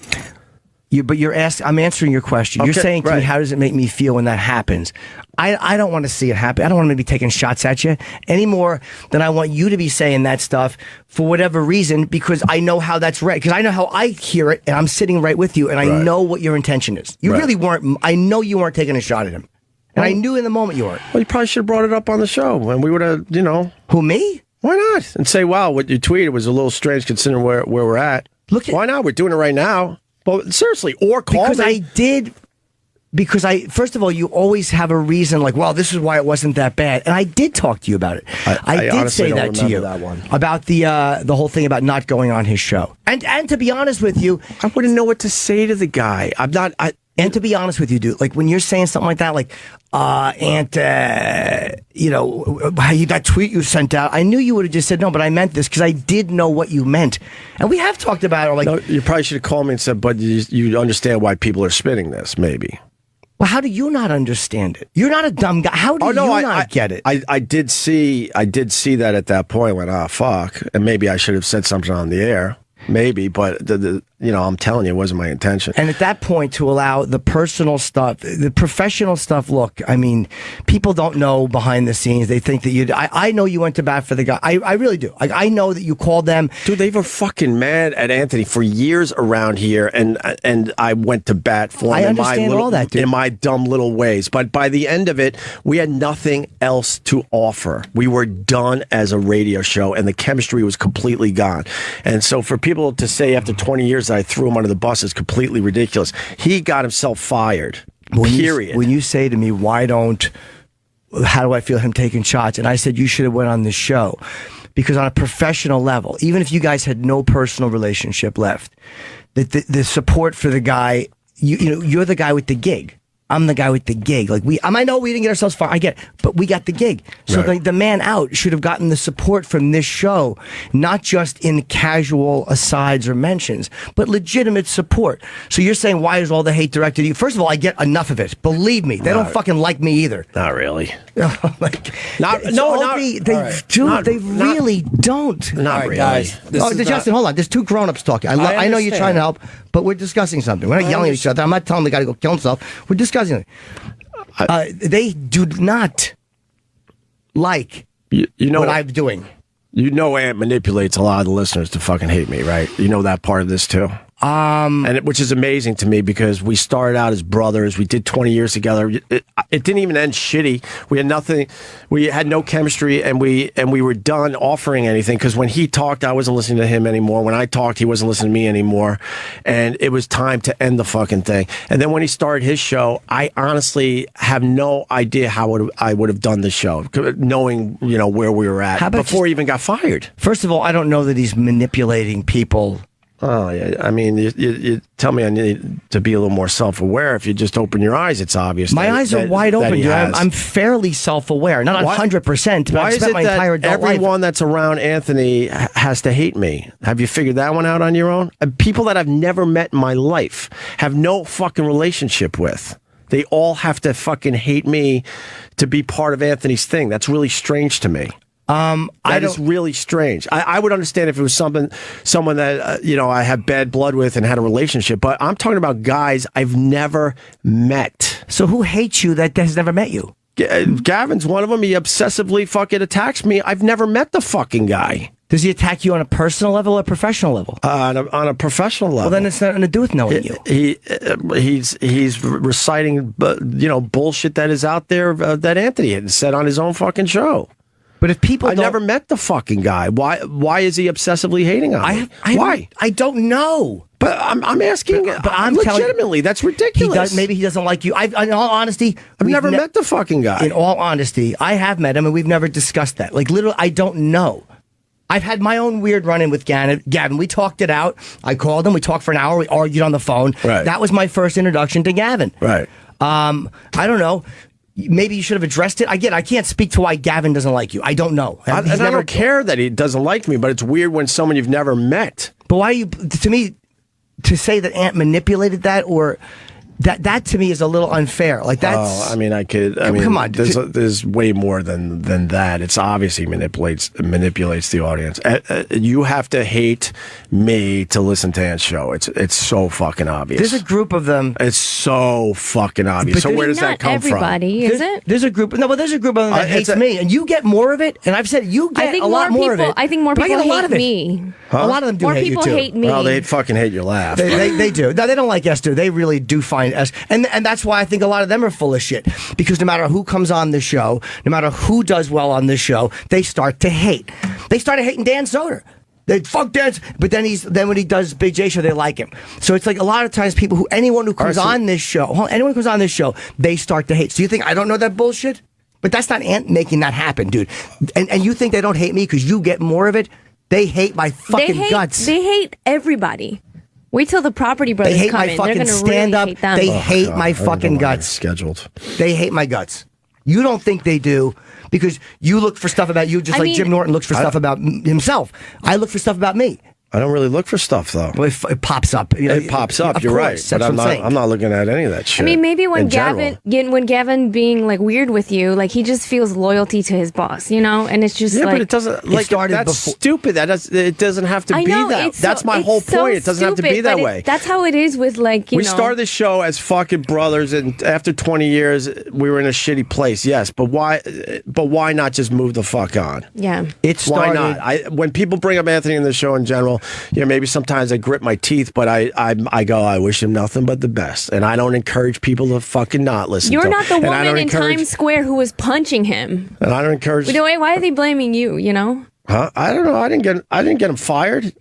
Right. He hasn't taken responsibility for any of that shit. He blames everybody and everything. What were you supposed to do? Not have a show, And he knows that management was having some real fucking issues with him. He knows all that. Our agent was being called and all that crap. So it probably shouldn't have been a surprise to him. They didn't like all the racist fucking talk day in and day out. They didn't like a lot of that he was taking a lot of fucking sick days. That had nothing to do with me. Nothing. So when he got fired, he shouldn't have been surprised.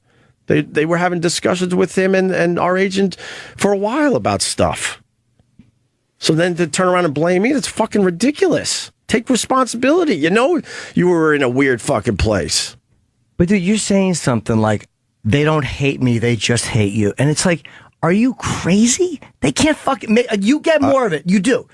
But I get a lot of fucking hatred from these people. All right. Who feel I'm a disloyal cunt and I'm a fucking piece of shit for being here.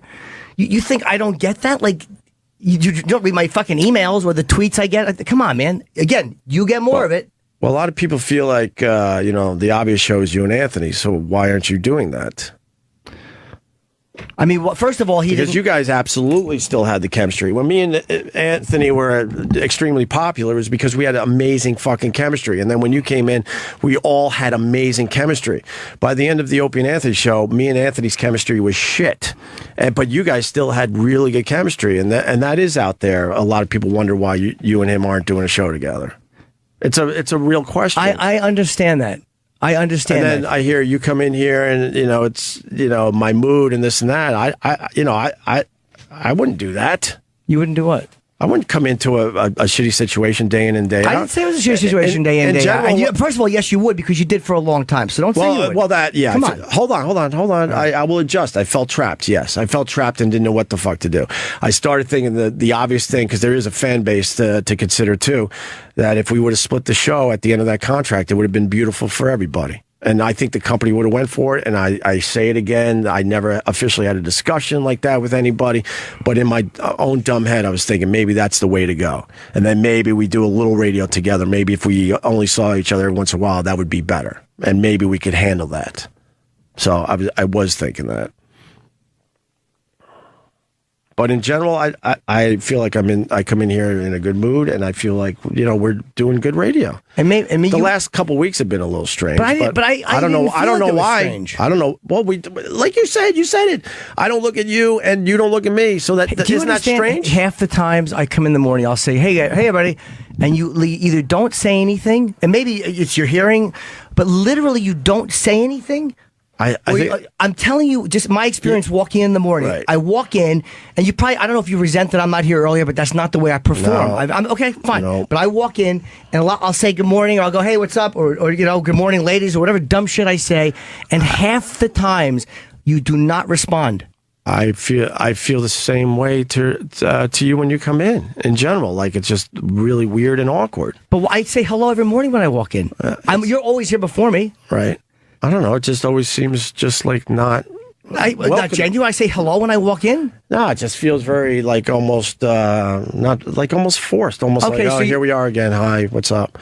And I feel like I do say hello back more than 50%. But if you're saying the fact is, if you just said that, like, the guy walks in that you're working with every day and says hello. You think that I have a motive for saying hello that feels forced and awkward? I think people just have different greeting styles. But I mean, I'm being honest about the way I feel when I walk in. I'm literally just saying good morning, hello, everybody, because you guys are all usually in mid discussion about something, and you're acknowledging. I do acknowledge you a little more than 50% of the time. So don't. It's like, how do you not think that's odd?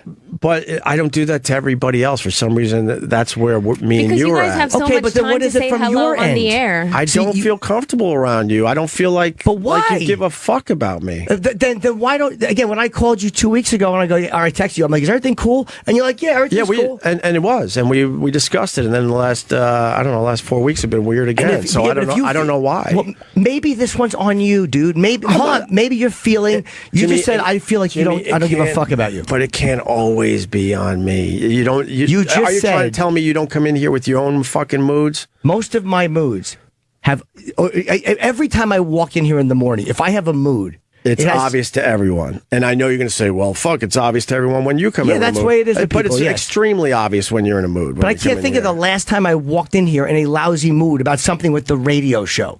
Anything that lousy in the mood is because I'm fucking dealing with contractors, or I almost lost a 10% deposit on something. Yeah, but I don't know that, or anyone else doesn't know that. Of course you know that. I did. Of course, I talked to you about it. Of course you did. No, there are times, yes, because when push comes to shove, we will tell each other. Because I got into the habit of finally telling you, because I know my emotions are on my face. I go, look, I'm in a weird place. This happened last night, or whatever. So I started, telling you that type of thing. But you just do, buddy. You just said when I walked in, I don't agree that I feel like I say hi to you almost every morning. I really do. I know you do. Really but I'm telling you, as the person who experiences the lack of hello from you, that you don't. And I know. I mean, it's an odd feeling. Right. And then you're saying, well, when you walk in, I feel like it's this forced.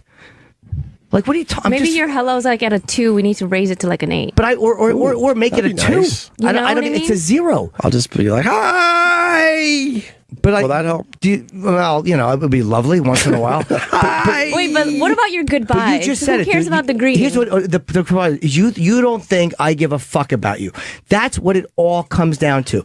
And a big part of it is because I do go on Ant's show and I am comfortable with him and I do have chemistry about him. You're way more comfortable with him. And you see that because he and I are more. I'll tell you what it is. And this is where everything has got. You would see me and Ant. And having the way we do comedy or the way we perform, we're reaction performers. That's how we perform. Right. And then you're a guy who I know people say you steer the ship and you don't do it, but we understood the necessity. We are the ones who understood the necessity of fucking and defended that when people would attack you. Right. And you would get uncomfortable sometimes watching he and I because you felt like you were watching two guys do something, and you didn't feel like you were a part of it, and you resented it, and you didn't understand. Even you're the guy in the room, you didn't understand how you were a part of it. That was. I didn't resent it. I realized, oh boy, here we go. This show is ending as I know it. The chemistry was gone. You guys performed for each other, and that's how the show was. But it wasn't just each other. It was. Opie, it was. I'm telling you, I like to get a laugh from everybody in the room. Oh, I was laughing and stuff, but like I said, it was more me and Anthony. Our chemistry was fucking done. But you're saying why I think there might be a little resentment there, but it was also more like, oh wow, okay, this has run its course, and it was becoming more and more obvious. And then and then he just so happened to get fired. But that show was coming to an end no matter what. But it wasn't to me. It wasn't obvious. Like it wasn't obvious. Us being funny together because we perform a certain way as performers, as like Voss, who's a reactionary performer. Right. That's what he does. He's a fucking reactionary guy. Anthony's a reactionary performer. You know what I mean? He's a fucking guy who is a spit. He's funnier, and I'm funnier in situations where there's a bunch of people in the room. Right. He's not as funny saying, "Okay, I'm going to begin and end the show myself." I am not as funny like that, and I know that, dude. I know I'm not as funny going, "Hi, everybody, it's Jim Norton, and here's my take." I'm a fucking guy who, when the teacher turns around, I fucking throw something. That's what makes me funny. That's what makes him funny. It's a different type of humor. But I'm telling you, you would see us being funny like that. But it's not a resentment thing. Maybe slightly, but it's more that the show was fucking changing. But how is it changing if we were getting laughs and being funny?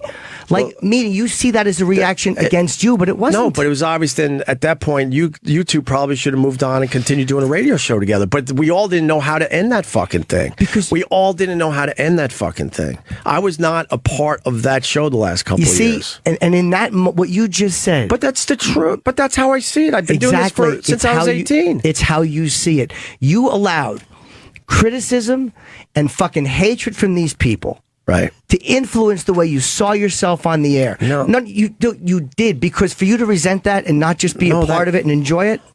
I enjoyed it some days, but it was a different show. The show, honestly, and I joked about it to people, but the show absolutely passed me by in the end. There, I was not a part of that show anymore in a way I knew I wanted to be. I know how to do this fucking radio thing. That version was done, and I was watching in front of my eyes. Honestly, you two probably, if we made it to the end of the contract and didn't get fired, what probably should have happened, you two should have moved on and done a show, here, and then I probably should have just started a new show, in another day part. Because I wasn't going to get it back, and I wasn't going to force myself and go, hey, guys, I'm still here. How do I work myself back into this? The thing changed in a way which was okay. It was still popular, and it was still getting laughs, trust me. But I was done as far as that version of the show goes. It was obvious to so many people. But this new version of the show I enjoy doing, and this version is working. But you say it was obvious to so many people. Was it like the NEW days where it was more of a triangle of a show? Of course, it was obvious because so much stuff had happened. Because neither one of you guys had so much personal stuff that had happened, and it built up on both sides, and that affected it. Sure. But you would look at me and him joking because we didn't have that necessarily, that the history that you guys had. Right. and you would look at it, and I know it would, because I would watch you sometimes, and it was almost like you felt like you weren't a part of it, and you didn't understand. It's like, how is he not realizing? Completely understood. That's what I'm trying to say, but I felt trapped. Like, it's obvious I need to move on and do something new and different, because this show and these guys are doing well. The show is successful. They're getting huge laughs, but I absolutely felt trapped. I'm like, this is not my show anymore. Because this is not what I developed. By the way, and I should get at least that fucking credit. I developed this whole fucking thing back in 1994. But I've done nothing but give you credit for that. Like, I've never not credited you. It's hard. It's hard for you to give me credit for things. It's hard because the family. What are you talking about? In general, it really is hard for me to give you credit for things. What do you mean? It's hard, and then to beg for it, you sound like a fucking. I don't even know what you're talking about. You sound like a fucking lunatic. I don't know what you're talking about. You sound like a lunatic. The day I spilled my guts about the shit Ant did, and poured my soul out and actually cried, which was beyond embarrassing, which Ant thinks was fake, by the way, which is another ridiculous thing he said. Of course it wasn't, and he fucking knows that too. I've cried on the air. Who cares? But you could barely muster up any support for me that day or stick up for me. Because go listen to the tape. Because you're barely in it. I'll tell you why. You're barely in it. Because that was between you wanted to stay out of the you and him, and that was fair enough. Fair enough. I can only give you my opinion because I was sitting here watching you and him air it out. I felt like I said a couple of things, but I'm like, I'm not going to fight for Anthony here because he's not here to do it, and it's not my place to do it. It's you and him on this one. What, you didn't need me to support you, dude. He didn't have me there to support him. It was disappointing, considering that we do a radio show together. I wasn't looking for a fuck him type of speech, but it was like you were very quiet, actually. Yes, I was purposefully quiet, extremely quiet, listening to you and he air your differences. You know why? Because I wasn't asking for a motherfucking, but I was like, wow, could he say something here? He knows a lot of the shit that went on. Maybe he could back up some of this stuff. I do know, yes, Ope, I do know a lot of the shit that went on. I know, not all of it, but I know a good amount of it. Now I'm wrong because I was quiet? Like, what did you want me to do in that moment? That was between you and Ant. Like, I can't sit there. I wasn't on his show going, dude, I'm sorry you got fired and I feel bad about it, and then come in here. I wasn't on his show the day he said that stuff. I happened to be here in the room with you. Like, what did you want me to say? But anything would have been nice, Jimmy, to be honest with you, because we do a radio show together, and me and you have a history as well, so you sit there and go, wow, the guy really isn't going to say anything. Like I said, there's a difference between motherfucking a guy and at least sticking up for some of the points I made. Some of them. You and him airing your differences was what people wanted to hear. Not codependent Jimmy jumping in, trying to make everyone feel better. It was you and Ant airing your differences, dude. The fact that I didn't say enough would have been unfair for me to chime in. Dude, I know. It would have sounded like we were ganging up on Anthony. I wasn't going to do that because it wasn't my place to do it. But I'm saying I wasn't looking for a ganging up. I know. Just to support something that I was saying that day. Go listen to the tape. You barely said a word.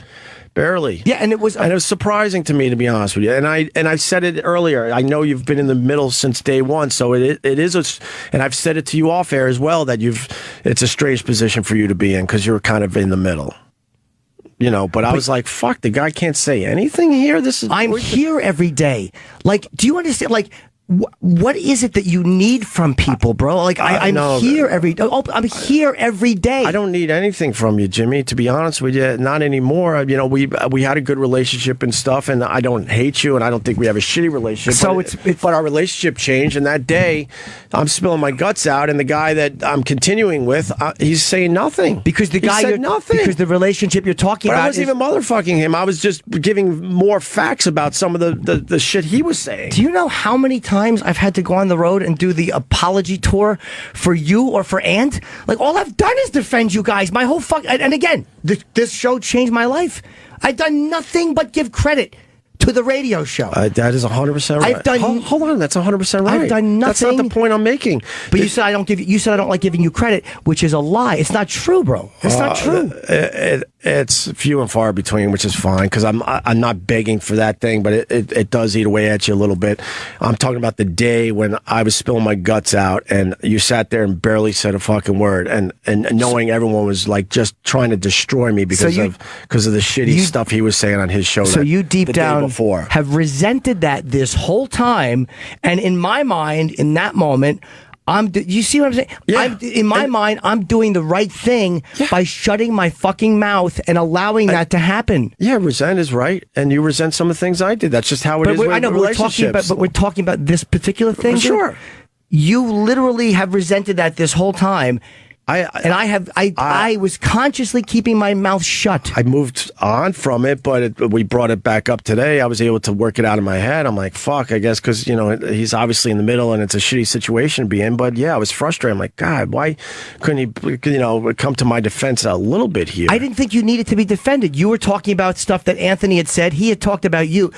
No, when you did speak up, you were saying stuff like, well, you need to take more responsibility. Yes. And I'm sitting there like, holy fuck, what about Ant's responsibility in this? Why don't we ever talk about his responsibility in this? I have talked about his responsibility in this. I have talked about with him, and I've said it on the air. I said he did not phrase those tweets right. I've absolutely said that. Okay. I have absolutely said that. But he has a major resentment for me because he got fired. It's ridiculous. I had nothing to do with his firing. I know, and if I've we actually had any type of chemistry left or any type of relationship left, I would have went to bat for him big time, and we did go to bat for him. But it was a whatever effort. But I would have been all in with him, and I would have fucking left this place. Period.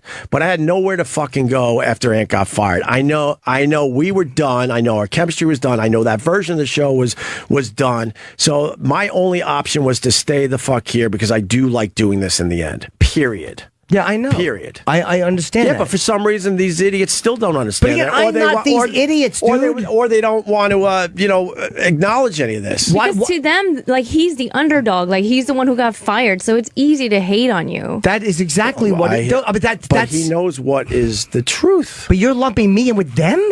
No, I'm lumping you in on the day when a lot of this stuff was coming out, and you barely.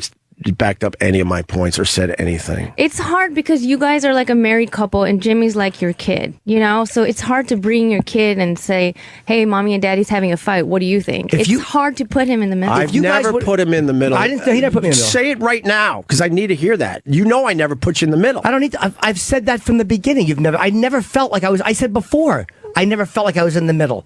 I'm a grown man. I love you and I love Anthony. I don't feel like I need to go hey, Ann, I'm going on Ope's show or hey, Ope, I'm going to do. I don't grovel like that for you. You guys know my feelings and I'm here every day. Right. And the reason you still don't seem to know.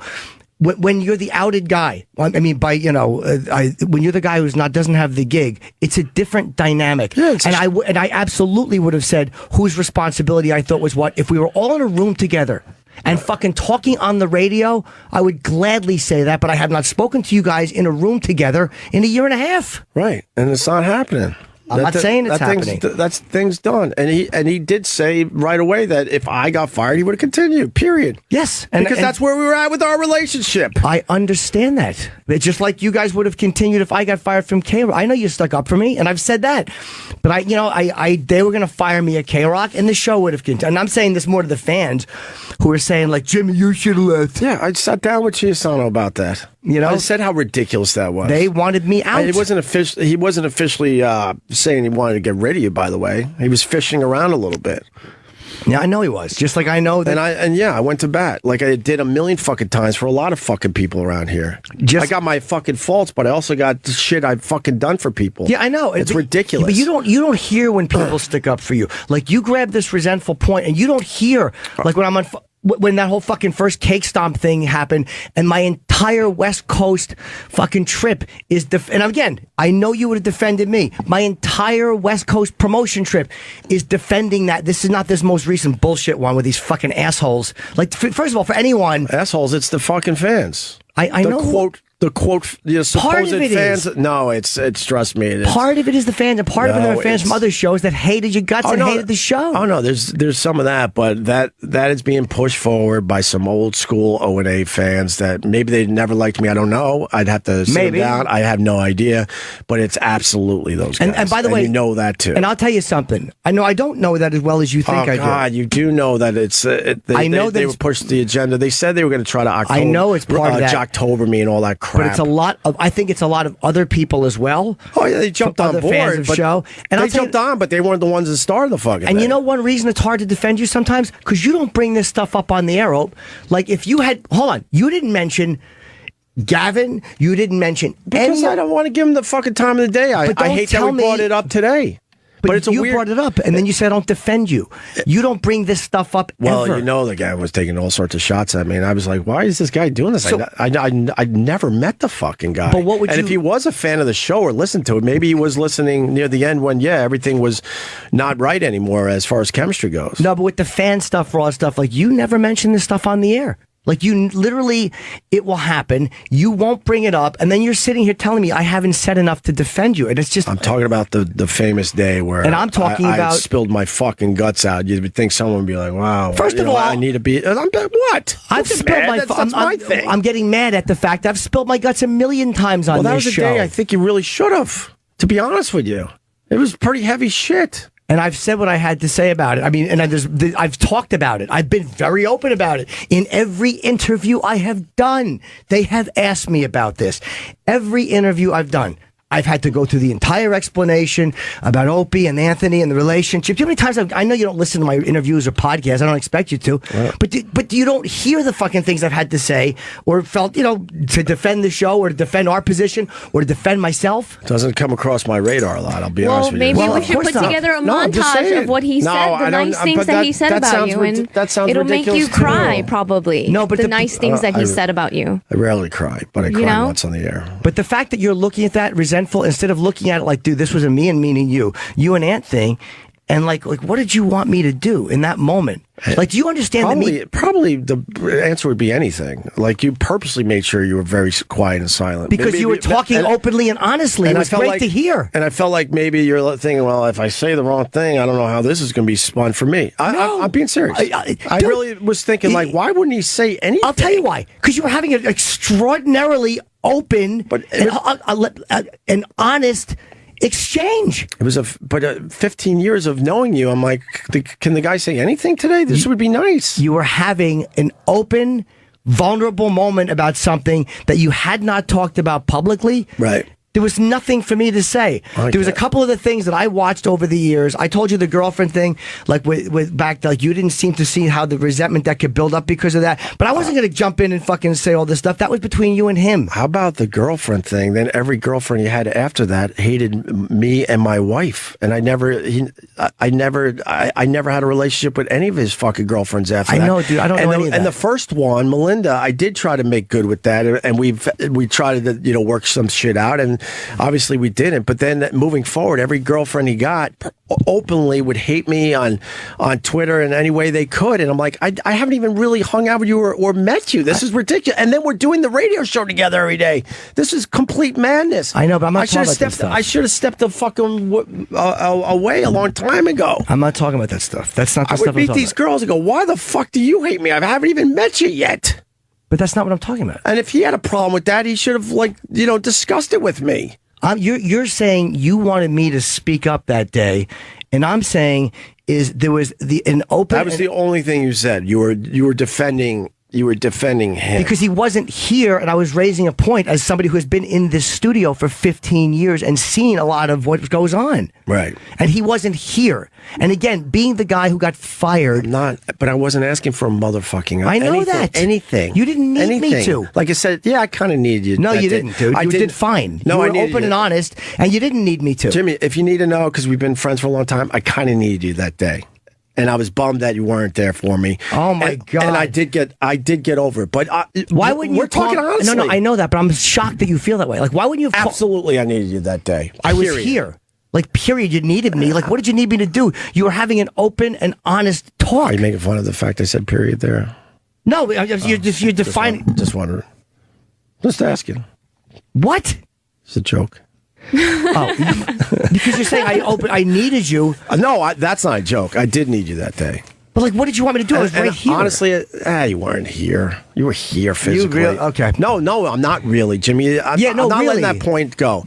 You don't have a point there. I have a major point. Why? Because you broke down and cried? So what, dude? I've done that on the air before. Oh, Big deal. You were sad. It was great. No, that part's okay, but I'm sitting there talking. I'm like hoping that you would add to the conversation or say something, and you barely said anything that day.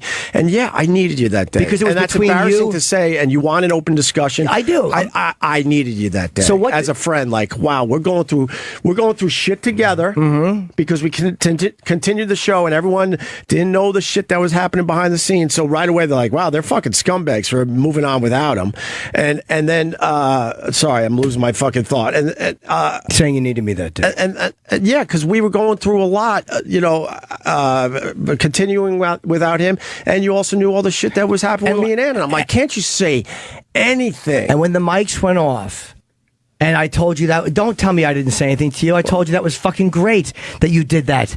I remember talking to you when the about mics that. are off. Wonderful. How about when the mics are on? It's not a bad thing to say when the mics are on. Because you didn't need it. It was an open thing between you and Anthony. It's embarrassing to say, but I needed you that day, Jimmy. I didn't look at that as me not being there for you. You and your old radio partner having this discussion, which I felt you guys should have had on the air, and I said that from the beginning. And when I said that to you, like, dude, the groundswell of support. Why did we need to have it on the air? Why? Why? We barely talked off the air, and we should have went. I'll be honest with you. We should have went. That was a wonderful 20 years in general. Yeah, we didn't get along, but we accomplished a lot of shit. So what? Now we're going to go into this world of fucking hating each other? I really did find that ridiculous. I'm like, why would we do that? I'll tell you why. And I know we aired a lot of shit over the years, but that one was a heavy fucking thing that we should have done off air. Maybe. And I did offer to hold on. Because there was a time I was going to try to get on his show early because I understand what you said earlier about the support and stuff. And he knows this is true. I reached out to him. I said, I don't feel comfortable being on your show because we're in a weird fucking place. I don't know the exact words I said. And I would text him and say, before we do that, maybe we could get a beer or dinner. He laughed that off like it was the most ridiculous thing I've ever said. And I'm like, it's not happening. I'm not going on there cold after all these years and have some shitty hour and a half, 2 hour conversation where we motherfuck each other. I thought after all these years, a beer or dinner to really talk about shit, and then maybe I could go on the show, and then maybe we could talk about some of that stuff that did happen. That was the way I thought it should be done. And he laughed it off like that was the dumbest, stupidest idea. Because you and then you say something like to have an honest and open talk, and then you're telling me this whole time, I'm literally had zero idea that you expected me to do something. Hold on, I'm telling you, that day, you didn't think I did what I should have done. I don't know what you should have done. I just wanted something. I don't know exactly what I was looking for. Well, then maybe you should realize that it's irrational for you to think that I didn't do the right thing. It's irrational. We do the show together. We've known each other for 15 years. You know the shit. You know way more of the shit that we've never talked about that has happened. And I'm spilling my guts out, and you're not really saying a word. Because I was watching you both, and it bummed me out. And I did move on from like, I know it's got to be because he's in the middle, and it's a bad spot for him to be in. You guys were so both. I did get over it, but I was like, I did really want something from you that day. There was nothing for me to do. And I'm not saying there's nothing emotionally. We're going round and round. Fair enough. There was nothing for me to do. Fair enough. I'm not going to continue arguing. Fair enough. I'm not even arguing with you. I'm not even angry. We're not going to get to a place on this one. I'm telling you, I felt like I really needed you that day. Okay. And you're saying there was nothing for you to do. Then that's how it's got to be. Because I'm telling you why. When you're watching two guys air something that you knew was going to come, because I knew Ann had been making little remarks, and I knew you had been saying things on Twitter. Again, not fuck you, not drop dead, but I knew it was going to happen. So when it finally happened, it's like, what do I do? It's not like I was in the room with him when he was doing it, going support, support, support, and then you're talking and I'm saying nothing. I wasn't in the room when he said what he said.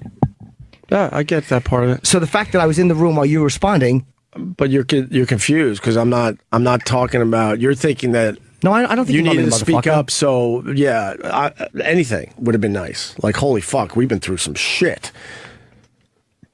I literally didn't feel. We're not going to agree. I know. I'm telling you, I didn't feel like you needed it. What? You were having an open talk. I'm almost embarrassed to tell you that. Yeah, I did. What? Yeah, I did. And it was a big disappointment. But we moved past that. We did. No, obviously not. I didn't know about it. It's coming up now, but we did in a way. Absolutely. I was fine, and it was out of my head for the most part. but it came up today because of all this. Yeah. You know, that show was over. I'm not saying it shouldn't have been over. But did I feel left? I don't know if saying I felt left out, I don't know if that's the proper. As a radio guy that's been doing this since I was 18, I'm like, I always knew when, okay, this is done. And I knew it was done, but not, it was done as far as my participation in it, I guess. I'm not saying the show wasn't still working. It was working in a very different way, which was fine. And the move probably would have been for you guys to move on and continue doing a show together. Well, I feel like we really got somewhere here, you know? But to feel left out, it's ridiculous. I realize, okay, this is not going to work anymore. But you shouldn't have felt left out. That's the point. The point I'm making is I'm saying I saw it differently. I saw something, not a left out, okay, this show is done. It's okay. Because I'm not going to sit here and be desperate like, hey, guys, I feel left out. I'm going to try to figure out how to get back in. No, I was thinking more like, okay, it's time to move on from this version of the show. I'm amazed we made 20 years. No one makes fucking 20 years. Yeah. So, and it should have been, everyone should just fucking moved on all nicely.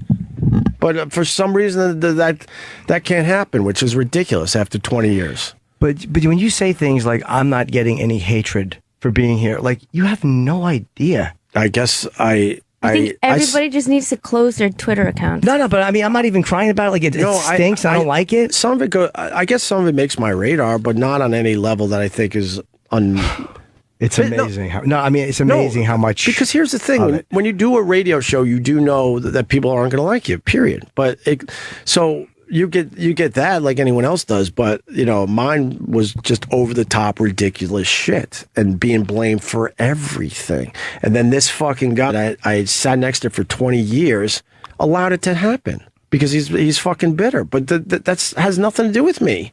I didn't get him fired. He allowed it to happen. That's fucking creepy. I think we could just all agree that your fans suck.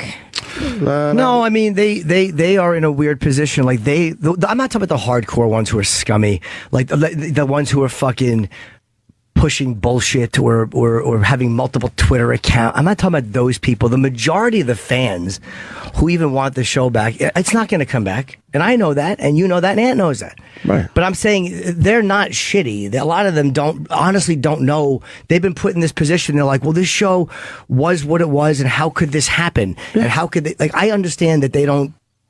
We felt the same thing. We felt the same thing. That show meant pretty much more than anything in the entire world to me. Until I, got married and had kids. It was everything to me. It was my whole fucking world. Yeah, it's downright a bummer that it ended, but it was done, and we made 20 years. We weren't fucking. I've said this stuff over and over again. If there was an inkling of chemistry left or a relationship, we would have continued. I would have walked in a second. I would have said bye, because I love doing this. We get paid well to do this, but I just love doing this. It wasn't about the money. It wasn't about that at all. I have enough money. It was like, wow, I can't leave here because we are done. That's the headline. We were done. Yeah, but I would have left it in a second. I'm not questioning why you didn't leave. This is the shit that I have to deal with. But I'm not. Which is amazing to me because it's like, don't you understand? You heard the same show that I was hearing. The chemistry was done. But this stuff that's been happening in like the last, say, 2 months with all this bullshit with these videos and stuff like that, you don't bring it up on the air. So like, I don't know how you would like me to. How would you like me to address it? I've been wanting to say for a long time what the fans who have done with that video with the case. I'm trying to get you fired. It's disgusting. Well, it's disgusting at a weird level to me. Like, hatred of somebody is one thing.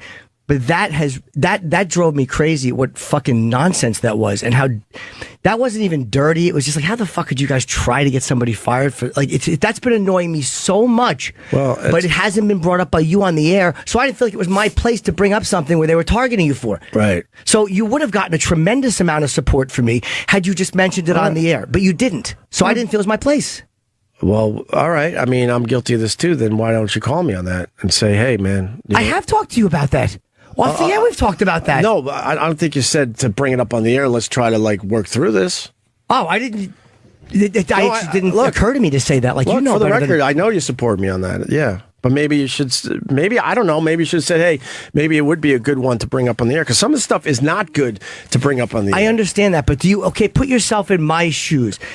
Right now, what you're saying, like, okay, I didn't feel like you were supportive enough.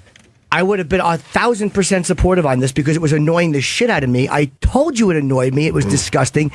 And then, hold on, I support you. I talked to you about it. But then you say to me, why didn't you tell me to bring it up on the air? It's like, come on, what do you want me to do? Like, how much? I said I was guilty of that too. There's things that bother me about you, and I probably should reach out and talk to you about. Like, that's all I'm saying. That didn't bother me. I just didn't. It didn't occur to me like that. It's because it was involving you. Like, that video's once again from 2007. It wasn't just some random homeless guy that we saw and I jumped on his fucking cake. That would be a horrific thing to do to anybody, and the people know that. But they got a vendetta against me or whatever the fuck it is, and so they're gonna spin the truth in the whole fucking thing and try to make it something that it absolutely wasn't. They're also throwing it out there like it happened fucking yesterday, which is ridiculous. We knew the fucking guy. Yeah. We knew him very well.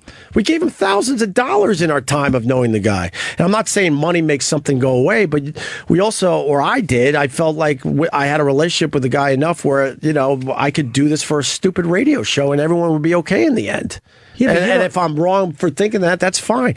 And I'm also, sorry if it did offend people, but it wasn't just some random fucking guy.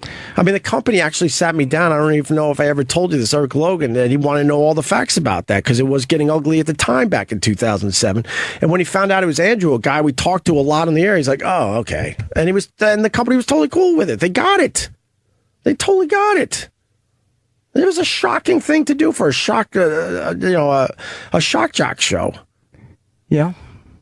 But in the moment, it wasn't that shocking, to be honest with you. It was like, I was trying to make you guys fucking cringe. Yeah, holy fuck, is he really doing this? And we That's laughed. all. And we laughed.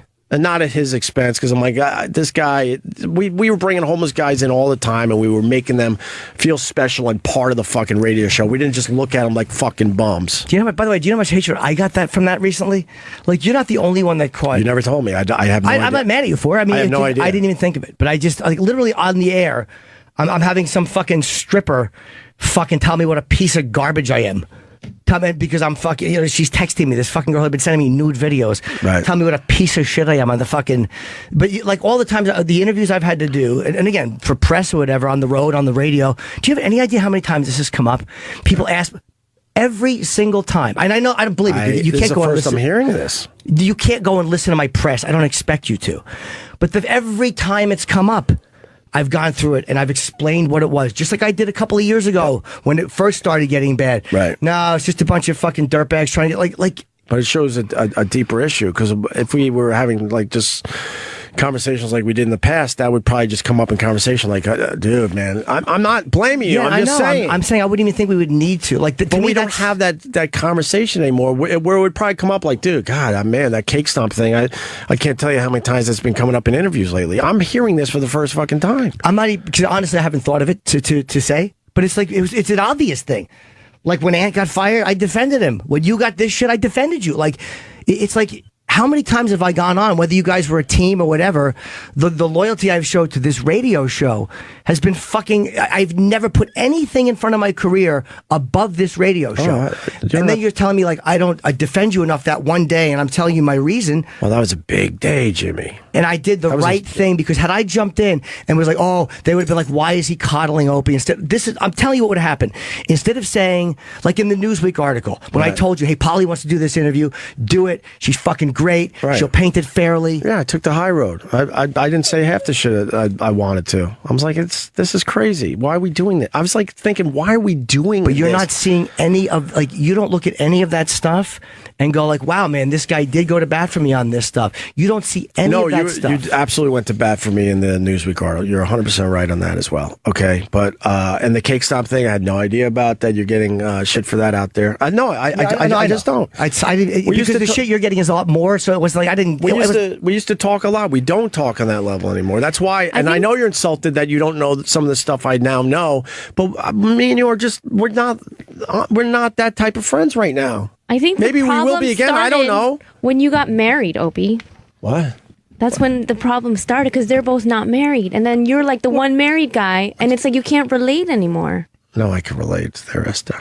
You know what I mean? Because you guys had this like bro, and then all of a sudden, I mean, whether it was when I got married or had kids, I mean, of course, but that's what I wanted and got from my life. So that's fine. And that goes back to the point. Then, all right, whatever. This is your life. But whatever it was that made things change, that's okay. But the show probably should have ended a year, maybe 2 years before it did.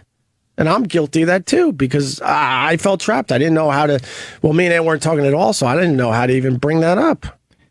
Yeah, I mean, look, I know the shit that was going on. In a perfect world, you guys should have moved on and done a separate show, period. And I said period again. That'll drive people... It'll make them very happy. And then I would have been fine. I've been doing this since I was 18. I would have reinvented myself and did another show. And I think it would have been. I don't think it would have been as successful as Opie and Anthony, because that was just that was lightning in a bottle, as they say. But I would have been just fine. I would have been just fine. But no one is saying that you.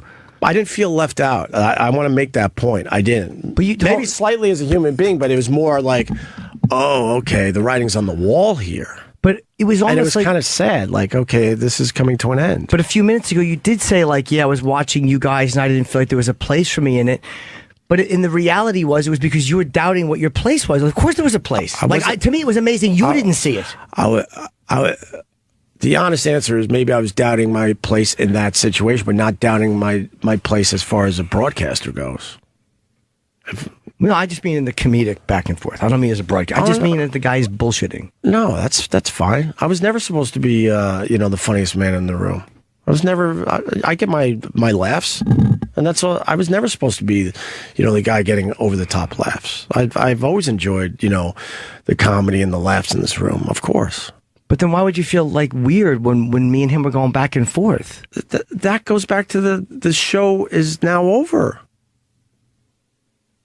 I'm not just going to sit here and it just meant that this show is changing in front of my eyes, and I'm not a part of this like it used to be in the old days, and that's okay. Yeah, so I guess it's a strange feeling. Isn't that a feeling of being left out? Huh? Isn't that kind of a feeling of being left out? To a point, but more like realizing that this version of the show is over. But if it's an important point. Yeah, as a human being, I guess you do feel left out, but I didn't feel a desperation or any of that. I'm like, it was more like, man, this is over. How does this end? That's what I was thinking day in and day out. As we're joking around? No, the show in general. Jimmy, Jesus Christ. I'm asking you. But I said that I'm fully aware that the show was still working. And you were getting big laughs, and we still had a huge audience, and the people were actually the audience was dwindling, but it was going away. But yeah, that part of the show was working. But I knew that the show, as far as my contribution, was ending. And every day I was like, how does this end? This is not the show I want to be doing anymore, and it's not working anymore as how it was set up initially, which was me and Anthony with amazing chemistry. And then we brought you in, amazing chemistry, and it was boop, boop, boop, boop, boop, and then it eroded and went away. Of course, it was still working. That's what my whole point as a radio guy going, okay, how does this work? Those guys should do a show. I'll go and do a show. Hopefully, they'll go for that idea. I never told the guys down the hall that, but that was what I was starting to think, because to me, it was obvious it was over. Not you guys. And not as a listener that they're still getting their entertainment and their laughs. But I'm like, this is over, and it was kind of sad because I remember back to 1994 when the whole fucking thing came together. So that's really what my thoughts were. Okay.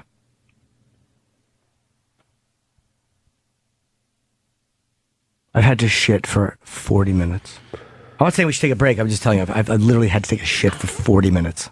You don't shit in public. That's an excuse. Today I'm going to. That's an excuse. I'm going to take a nice...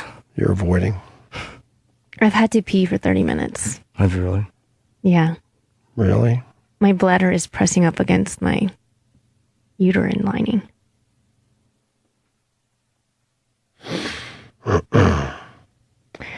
Well...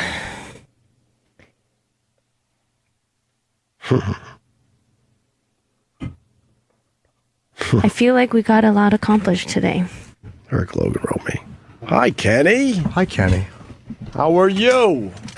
Have you guys seen the new Psy video? I hear Yes, we it's did. wonderful. Yeah, let's play it to break. Yeah. Eric Logan, Elo has a... he has a solution. I have the answer. I'll co-host the show. You both are doing great. I don't know who he's talking to because both is 2, not 3.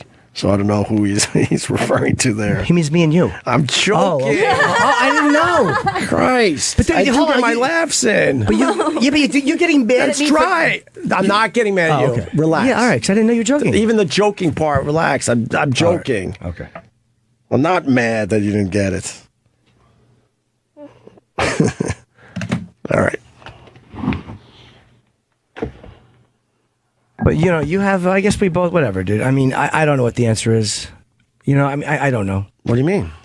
Meaning, I know the company is probably going to can me after this discussion. Oh, Christ. I'm just saying, dude. I've been That's paranoid about getting ridiculous. fired my whole life. And I know that the last guy was gunning for me, and I'm not crazy about that. Like, I saw it coming to K-Rock. Bladder? No. Tim? Yeah, he wanted me gone. He was in a weird place. Maybe, and I actually liked him. I loved Tim a lot, but he was in a weird place when he came on board. And he never had that discussion with me. No, I'm not saying he did. I just felt it. It's like you feel things, certain questions people ask. So maybe I'm always just paranoid about it. But look, I mean, How far out is your turtle head? it's not going to be a turtle. It's going to be a soupy abomination. No one. I like doing this version of the show. I really do. I mean, just want to let you know that. I'm really actually very surprised by our success. I thought we'd stumble along. Yeah. I really did. You guys should be proud of it. Because I told Jimmy, And you guys love each other. It's just sometimes, you have to get your feelings out. I told Jimmy, I never pictured me and him continuing. I always thought Jimmy would maybe move on to something bigger, and me and Ant, because me and Ant did have the chemistry, or Jimmy and Ant would have the chemistry, and out of all the combinations, we probably had the less chemistry. And I told you that once, and I think it might have hurt your feelings a little bit. I didn't mean it to, and no, it didn't. You were right. But for some strange. It is strange in a way because I'm a pretty confident and positive guy. I really thought we'd just stumble along, and I'm like, holy fuck, we made this work. I kind of surprised. Yeah, man. You guys made this work for a long time, and it's still going. We're talking about the new version, which is about almost a year and a half. This show. No offense, I was surprised. I'm like, Yeah, wow, so was I. We made it fucking work. I don't like. Here's why I don't like when it's called Opie and Jimmy, because then it feels like I'm trying to replace Anthony. I'm not saying that you want it that way. I'm only saying that's, to me, it's a different show. And it's like, I'm fine calling it Opie, but I don't want it to sound like I step in my friend. That's a big thing for me. I get it. If you know what I mean. But first of all, I never said I wanted Opie and Jimmy. I know you didn't. Because I know you didn't. It's just how you name radio shows. I But know. then when it was called Opie with Jimmy, people attacking me like, oh, you're so full of yourself, you can't call it Opie and Jimmy. I'm like, holy fuck, they don't even know this is not even my idea. Yeah, no. I wanted to just be Opie and Jimmy because it's just easier to say. I'm one of the people who we were talking on the phone when they were talking about renaming the channel, and I'm like, why not Opie Radio? It was like, that was my suggestion. It wasn't my suggestion. I know. And I hope people know that one too. I know. And I'm not saying you would have called it Opie and Jimmy. You've never had an issue with that. I've always felt like, does it sound like I'm capitalizing on my friend not being here? And it's a big, it's like, because people have said to me in interviews, well, dude, now that Anthony's gone, you've stepped in. I've had that happen. I had to correct them every time, dude. It's like, I know you see things from your point of view, and like the way they attack you personally. Like, I don't care if they don't think you're funny, they don't like you, they don't think some of that shit is just dirty, man. It's fucking dirty, and it's garbage, and it's not accurate, and it's fucking. We all know it's shit. It's hateable. I mean, I feel it is, at least. But the professional stuff I've gotten as well. And I've gotten a lot more than you think I've gotten. And, people who come to the shows are always happy, and they always say positive stuff about I like the show. It's, some of them will go like, hey, you guys are doing okay. You got to get Anthony back, but you're doing okay. Like, I understand those sentiments. I'm okay with that. But it's like the company doesn't realize it. I deal with the fans more than either of you guys do. I do, because I see them. Well, yeah, you're doing your gigs. I'm just saying, like, I have to. You know, and most of them have been okay, but some of them, you know, have not. All right, I get. To your face? What did they say? No, but it's more like I was at the show and this and that, you know.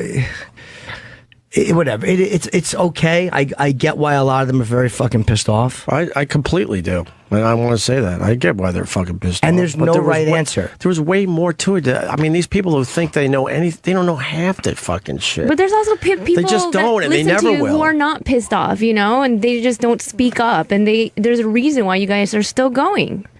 Yeah, fair You enough. know, like they still love you guys. And It's also a habit. It's like, you know, when Howard left terrestrial radio, the majority of the audience didn't come, and it's not even a knock on him. It's just people just kind of put on what they Exactly. put on in the morning.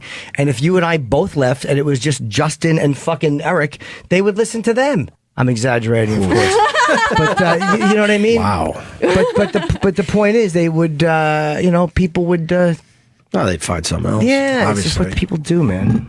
They would find no, something you guys else. have low self-esteem. They would follow you wherever you go if you had whatever I have going enough on. people following me. We defended Justin, by the way, on his show. We fucking went to bat for. I'm not saying I deserve a hand job for that, but I'll give you a hand. I think you've gotten a bunch of unfair hatred. Look, God, these guys have brought some great shit to this new show. Period. Oh, You know. there's the period again. I mean, you've gotten some of it's justified, Oh God, I said period. What kind of hate do you get, Justin? A lot. but I literally would A lot. love. For what? Well, because a lot of people think Eric and I have somehow prevented Ant from coming back, or whatever money was Ant's has gone to us, which is far from the truth. Whatever. Anthony's going to be fine. Now he's making money, right? He's charging $5 or something. I don't know.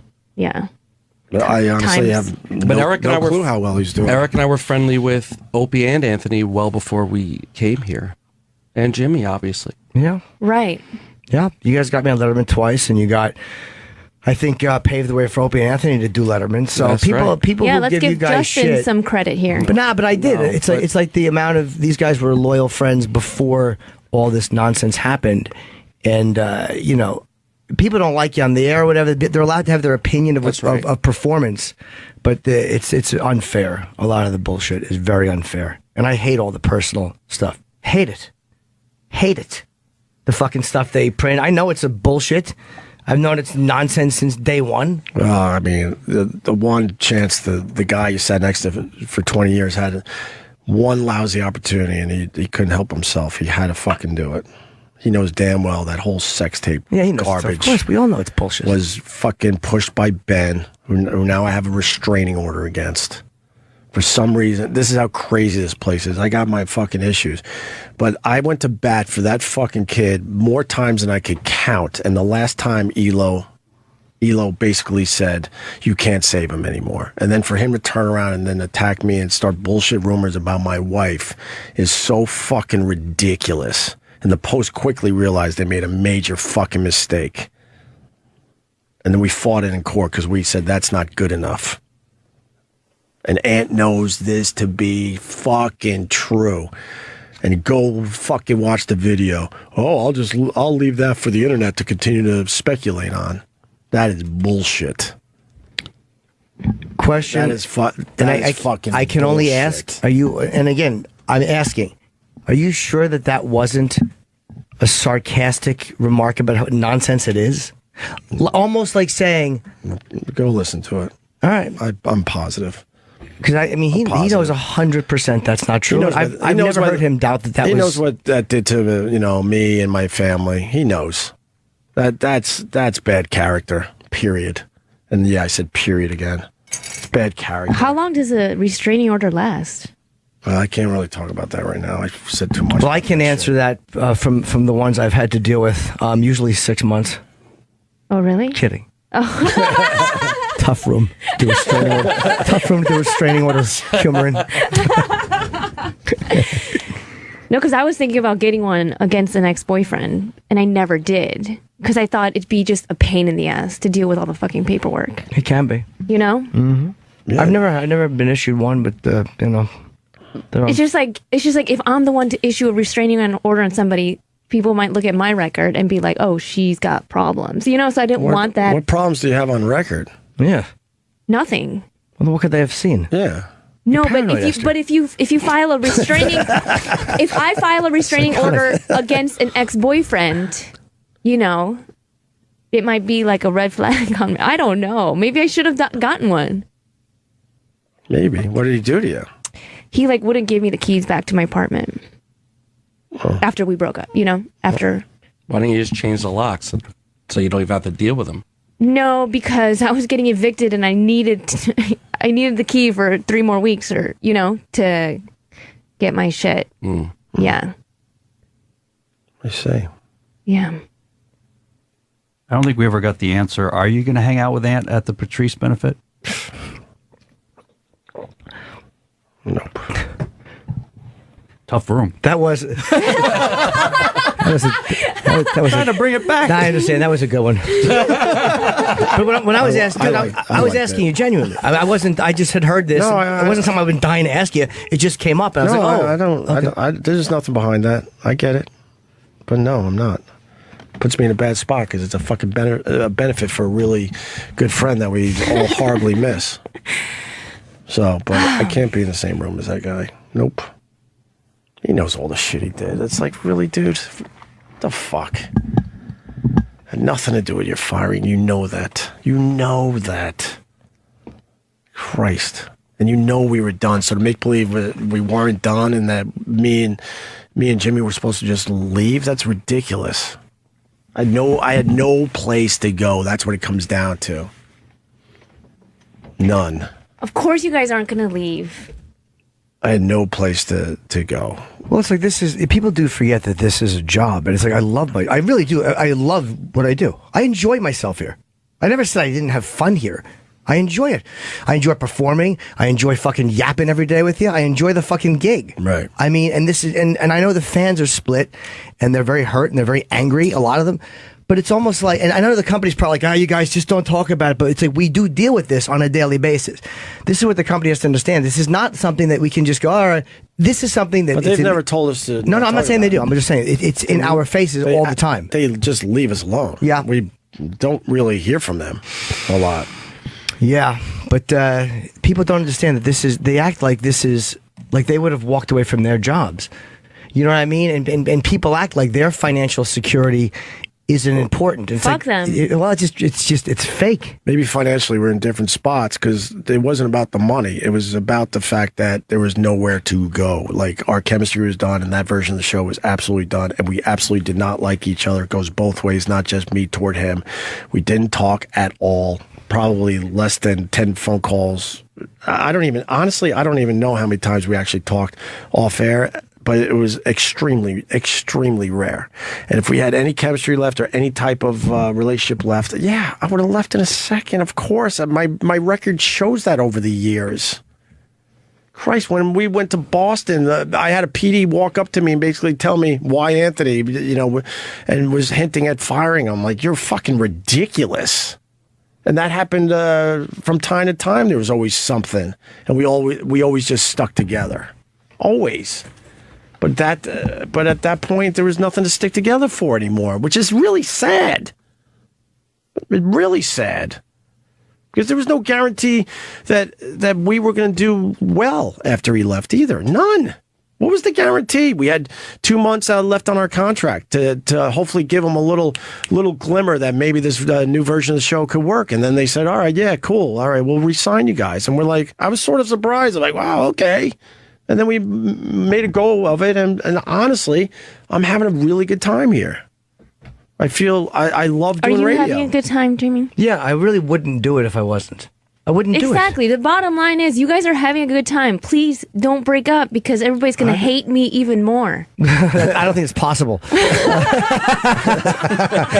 I never got the Esther hatred either. I really love Esther. They're going to blame me for you guys stopping in October. They already are on Twitter. I feel bad for Esther because it's like Esther is open. She's masturbated on the radio show. She talks openly and honestly. Like, what do you want from Esther? I also masturbate on my podcast. How about you do that now? I think that's sort of what we need. Go jerk off? Yeah. In the bathroom? Well, we all need that. I mean, you go under the console or something. Yeah. With a microphone. Seriously, you guys. Bring us all together. You guys, yeah. I don't have major problems with you, Jimmy. No, I don't feel like you do. I really don't. I don't. I had major problems with Ann, and he had major problems with me. This is different. I mean, our lives have changed, I guess, and we're not as close as we used to be. But I don't have any major fucking problems with you. Yeah, no, I don't feel like that. I didn't think you were saying that. I didn't think you were saying that. Like, you know, it didn't come off like that. But I was just surprised to hear you say that. Like, you know, with I kind of, I'm guessing. I'm sorry I brought it up. Oh, my God. That's all right. You're a good actor. But that was never on me. I don't care if people do a show. I don't. And people have said to, I've said this to others, and I've reiterated this. Not once has Opie ever said to me, "Shouldn't do Ann's show," or like, "I don't know if you should be doing that." I'm just so used to that with like comedy clubs doing that. You know, like if you play my comedy club, you can't play. That's not. You know, that's not come from me. If there's a thing out there, I didn't think that it came from you. I just was asking almost to be polite. You know what I mean? Like I didn't mean to like. That's fine. Yeah. I didn't mean to like push your buttons or anything. Oh, Esther. You know? That's fine. Could you have Esther? Esther, oh, good. Our guest left. Mm-hmm. A long time ago. Send our apologies. We did. Wait, who left? Well, there's one good thing came out of today. the Property Brothers left? Yeah. I had no desire. Where's Dante? I had no desire to talk to the Property Brothers. Sorry, guys. I forgot they were even here. We'll reschedule Dante. Yeah, we will. And the Property Brothers, well, what do they plug in? I feel bad. We didn't mean to fuck them. Property Brothers, Wednesday at 9 on HGTV. I had fucking, I had property questions for them about my renovations. Been a financial fucking Dante's in the office? Next time. All right, we could bring Dante in and just... We should break first. I legitimately do have to take a dump. And I've legitimately have had to for almost an hour. All right. Esther, what are you promoting? I got my podcast. Yeah? Yeah. Nice. I don't even want to promote it. Oh, promote it, Esther. Come on. You guys, your people hate me so much. A lot of them don't hate you. The ones who are vocal. Right. But, you know, the ones like, you know. That's what I think you guys have to realize. No, we do. We do. You know, like there's a reason why you guys are still here. We wouldn't have you here. And that Steven Singer still buys advertisements from you. I do. He's a prostitute. I do. But I do, and in all honesty, I get weird reactions from the fans, but I get a tremendous amount, and I've said this to you. Weird fans. I've also gotten a lot of, I've never gotten positive like, hey, I like you guys better without Ann. I think, but the people who've said positive stuff, it's always like they know the situation we were put in, and they've always said like, you know, look, I still listen to the show and I'm still enjoying the show. Right. It's never been a reflection on, well, it's better without him. I mean, look. It's a different show. It's a different show, and that's. I'm not looking at it as a better. I look at this as different. It's a different radio show. I hope anyway, because that was my goal. All right, Esther. It's different. The good old days are gone. Sadly, you know. Some of them are, yeah. But I don't know. Some of them weren't great old days either. Some of them are okay old days. That's true. Yeah. Mm-hmm. All right. Wish everybody got. I have to pee. All right, let's pee separately. San Francisco this weekend. Thursday. Yes. Friday and Saturday. All right. All weekend. Big laughs. Big laughs for everybody. All right, we'll be back.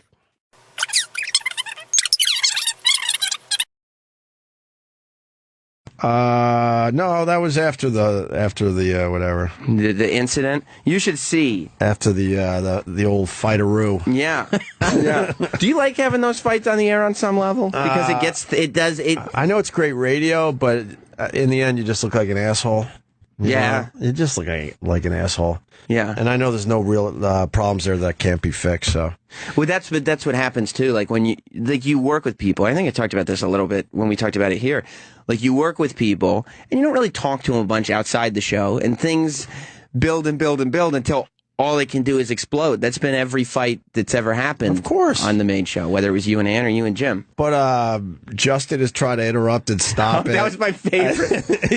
Did you hear, guys? And then Jim goes, no, Justin, there's adults. We're adults and we're talking. Me and Jimmy looked at each other at that point, and we were on the same page. We're like, what is he doing? This is great radio. No matter what, it's great radio. I mean, right. Everyone here tuned into the channel. Dude, I was at home. My dad called me at 9 o'clock in the morning. I'm like, is somebody in the family dead? Because everybody knows 9 o'clock in the morning, I'm asleep. Yeah, don't bother me. Right. And he calls me. He's like, Sam, you got to turn on the radio.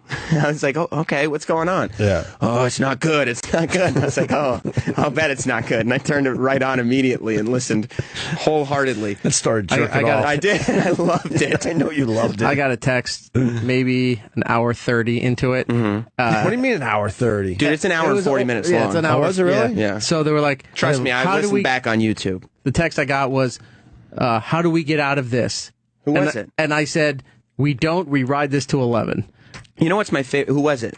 It was the Stangles, probably, right? Yeah. They're not used to that type of thing. My favorite part. They're not used to, because they're writing me too, and I'm like, just leave it. We're good. We'll be all right. My favorite part of Don't that worry whole about it. back and forth is that if you remember it, because that fight was very reminiscent of what I call the grape incident, when you and Anthony got into a fight that started with grapes. Oh, right. It was reminiscent of that for a lot of reasons, not only because of the way the fight was, but because in that one, if you remember, halfway through the fight, E-Rock was the one who got scared. And he came in. He was like, "I have some audio from South Park." Yeah, I wasn't fully used to that either. Right. So I'm like, I thought I was trying to be responsible. I'm like, this was going on long enough. We probably should try to move on or go to break or something. And I learned that lesson very quickly. Right. You got thrown the fuck out of the studio. And then was laughing my head off when Justin had his South Park moment. He did. Guys. That's all I remember from that whole thing. Guys. No, adults are talking. That's what Jim said. No. Adult. We're adults and we're going to be talking. That's my third one. Your third big fight? Yeah, me and Jimmy had two now. Right. The first one, and there's a lot. Like, if you go back, because the first one, though, was years ago. Right. Like, that was like the beginning of XM. And you can really tell it was years ago. Why? Because that was the fuckface fight. That was, you were angry, Opie, still back then. Oh, right, yeah. Because there was cursing Before and yelling. therapy, yeah. Is that what it was? Before the old therapy. Therapy allowed you to communicate a little bit? Yeah, you realize you can't yell and scream your points because then people think you're a fucking asshole. Right. You can still think I'm an asshole, but at least I'm calmer about it. Okay. With my points. Right. Oh, Eric, you love me. Relax. why the half shows, though? Okay. Huh? I was not saying anything against you. What was that? I get what you said. Because Opie said people think you're an asshole and you're not an asshole. And I was Eric like, okay. Yeah, but you said it in a way that you was said like, okay, if yeah, you say whatever. so. Oh, no, that's not what I meant. But Right. Why the half, seasons? Yeah, well, you had 8 minutes left. You should have just, went around the room. I don't know. Because half the room was you do a very on good the radio floor, show. outside That's there. what's great radio.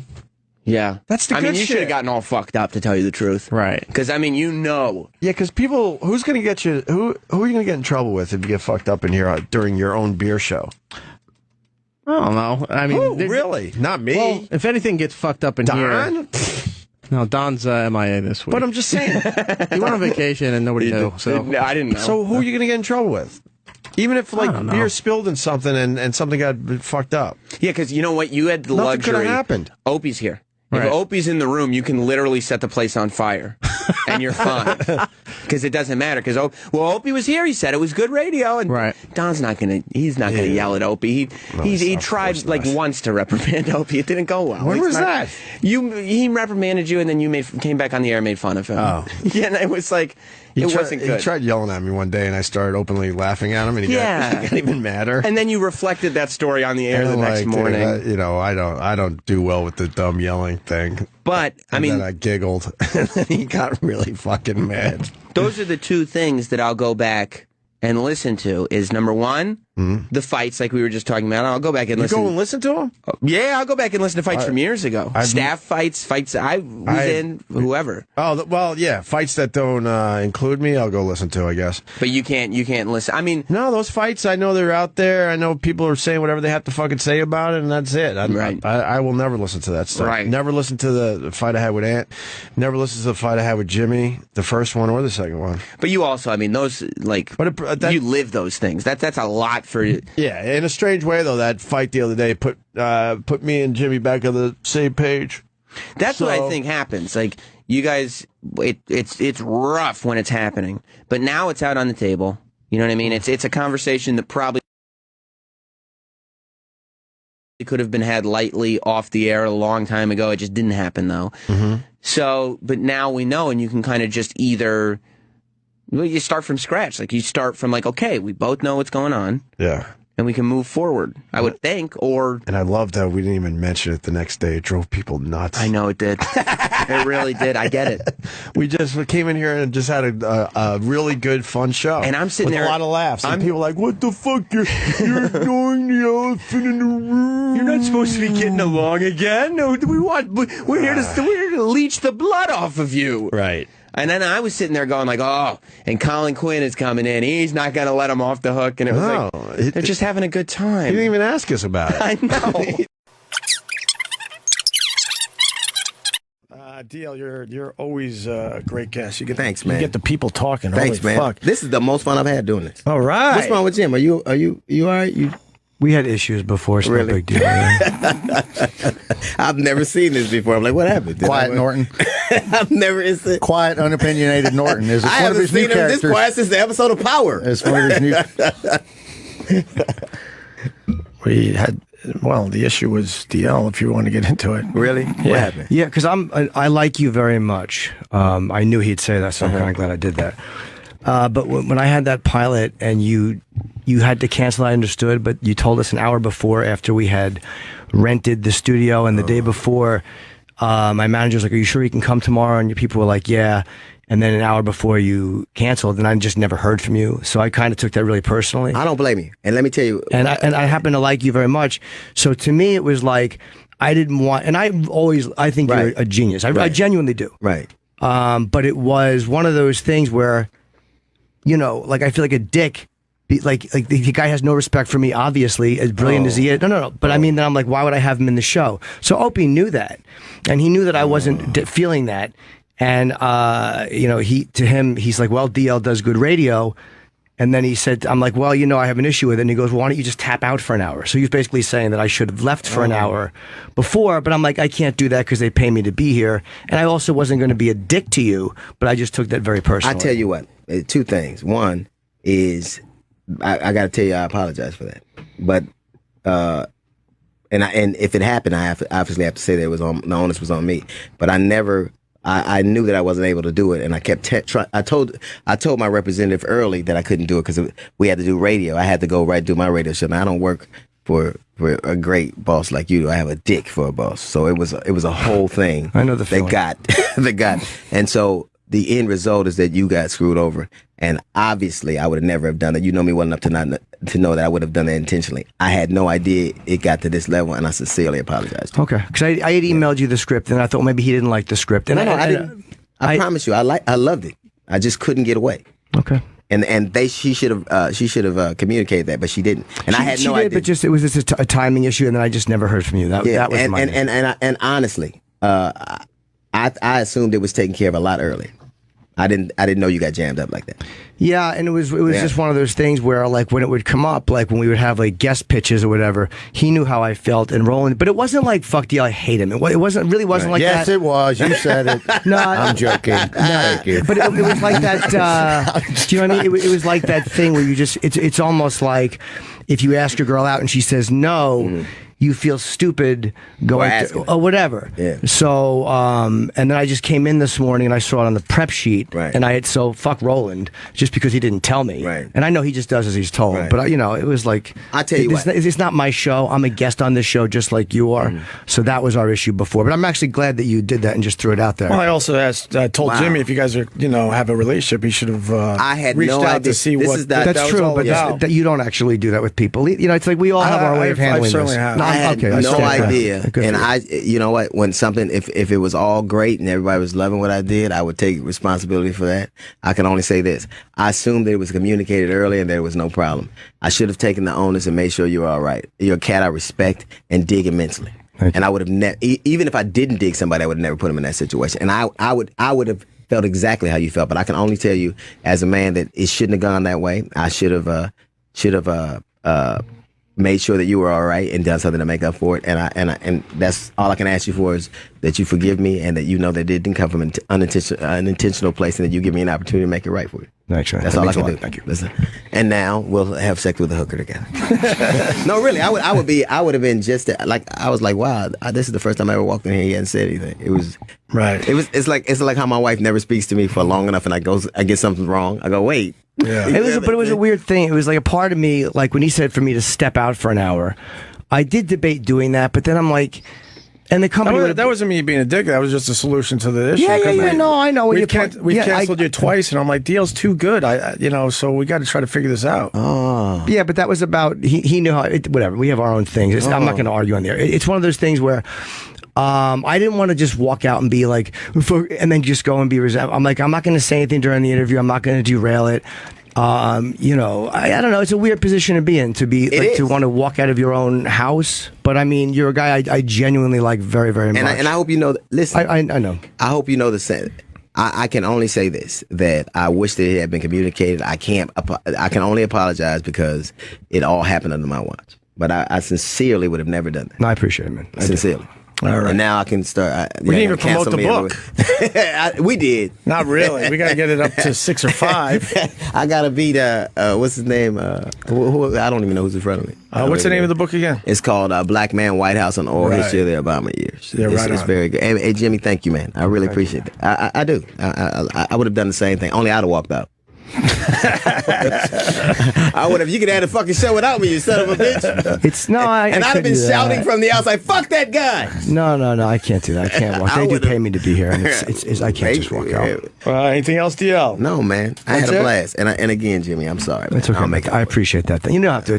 I appreciate it. Yeah. And Jimmy, I would take you to dinner, but you don't eat anything, so I'll send you some radishes or sprouts or whatever. You did good with a hangover today, my friend. That bourbon, holy fuck. That's a mean hangover, too. Oh, my God. That's a mean-ass hangover. Oh, my God. Man, I've never had more fun than just now. Oh, thanks, buddy. You're a good guest. Yeah, man. You know how to do this shit. Yeah. Jimmy's heading to Australia. And Why working. Gigs. I'm just for a brief trip to September the 9th. And then September the 11th, I'm going to be in Melbourne and Sydney, my first time in Australia ever. And then Montreal this weekend. And go to my website. And Minneapolis and Pittsburgh. And the new UFC Unfiltered is out today with Tyron Woodley and Jason Ellis, who was excellent. So go to iTunes, leave us comments if you like it. If you don't like it, be honest. We can handle it. Me and my buddy Matt Serra. And I love doing the podcast. All right, Vic. I'm still in Kentucky. Comedy Off Broadway the first week of August, 3 through 6. There you go. So that's my gig. Thank you to DL Hughley. Thank you, man. Thank you. See you tomorrow. Were you uncomfortable yesterday? Yeah, a bit. Physically, he means. Yes. Again, a given, but yeah, yesterday was an interesting day. Why? What happened? Instead of me and Jimmy being on the spot, let's put you on the spot. Fine with me. Eric tell everything. Let's just make you uncomfortable about it. You've had better shows.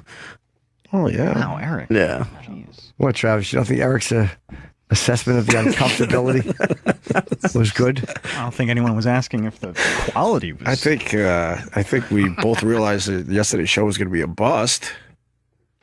Well, that's good. We try to make it work, but yeah, we have to meet with Don Wickland today. I'm not. Whatever. I can meet with Jimmy. I'm not meeting with Don Wickland. Oh, that's not what's on the agenda. Don's going to figure all this out. Why are you laughing so hard, Travis? Why? Things you say. Why? You want to meet with Don? He made a special trip to come see you. Did he? He did. He didn't need to. He means well. He's going to Montreal. He does mean well. He should just stay on the choo-choo. Yeah, and take it all the way to Montreal.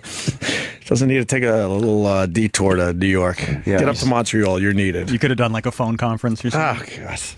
What is he doing up there? I know Rich and Bonnie. He's got Bennington doing a bunch of stuff up there. And Rich and Bonnie are doing this time slot Friday, I believe, right? No, they're doing it at 12 noon. 12 noon. Eastern and 9 a.m. West Coast. So Ronnie, live on this channel Friday. No, Ronnie's not. Ronnie's doing... who's on live Friday?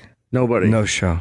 We have Best of the Week on Best of Friday the morning. Week, and then Voss and Bonnie live at 12 p.m. All right, yeah. I was trying to get them to do it earlier, but it made more. That's right. It made more sense to do it a little later because the comics don't like getting up early, especially when they're in Montreal. Did anybody edit? I know you didn't do it. Did anybody edit one of my lines out? I didn't hear it replay. People were saying that on Twitter, but I can't picture anybody going in there and taking a line. Nobody out. touched the I replay didn't think so. yesterday. I didn't think so. Well, I mean, there's enough drama, and then people have to fucking make fake drama and lie and just bullshit about just basic facts. Yeah, I don't think anybody went back in there. I asked Travis, I texted him because I thought maybe for time they edited something and people. No, and he goes, I no, did he said edit no. I did edit for time, but not that segment. Okay. But I can give you the explanation of what happened. Oh, what happened? It was a technical issue with that computer that we've had issues with in the past. Okay. Wait, so the end of the show was cut off? No, the end of the show wasn't cut off, but there are. And it tends to jump. Jump cut. The computer that we record the show on, that I then take the recording and cut it up and put it into the replay. It's old, and it sometimes the audio will jump for a second. Why are you winking? Doing the jerk off motion. So it appears that that's what happened. Did it happen more than once? I don't know because I don't listen back in real time. Right. I don't have that time. But there was nothing. There was no one. No one went in and edited any of that stuff. I couldn't. No, and if I did, I would have done a better edit than that. I didn't hear the I listened edit. back to it, and it's shit. For the record, I couldn't even tell you the last time I even asked for an edit. I couldn't even tell you. And usually it's something to just cover our asses as far as lawsuits go. If it's a name or something like Name that. or phone number. I couldn't even tell you the last time I actually called someone and said, edit that out of the replay.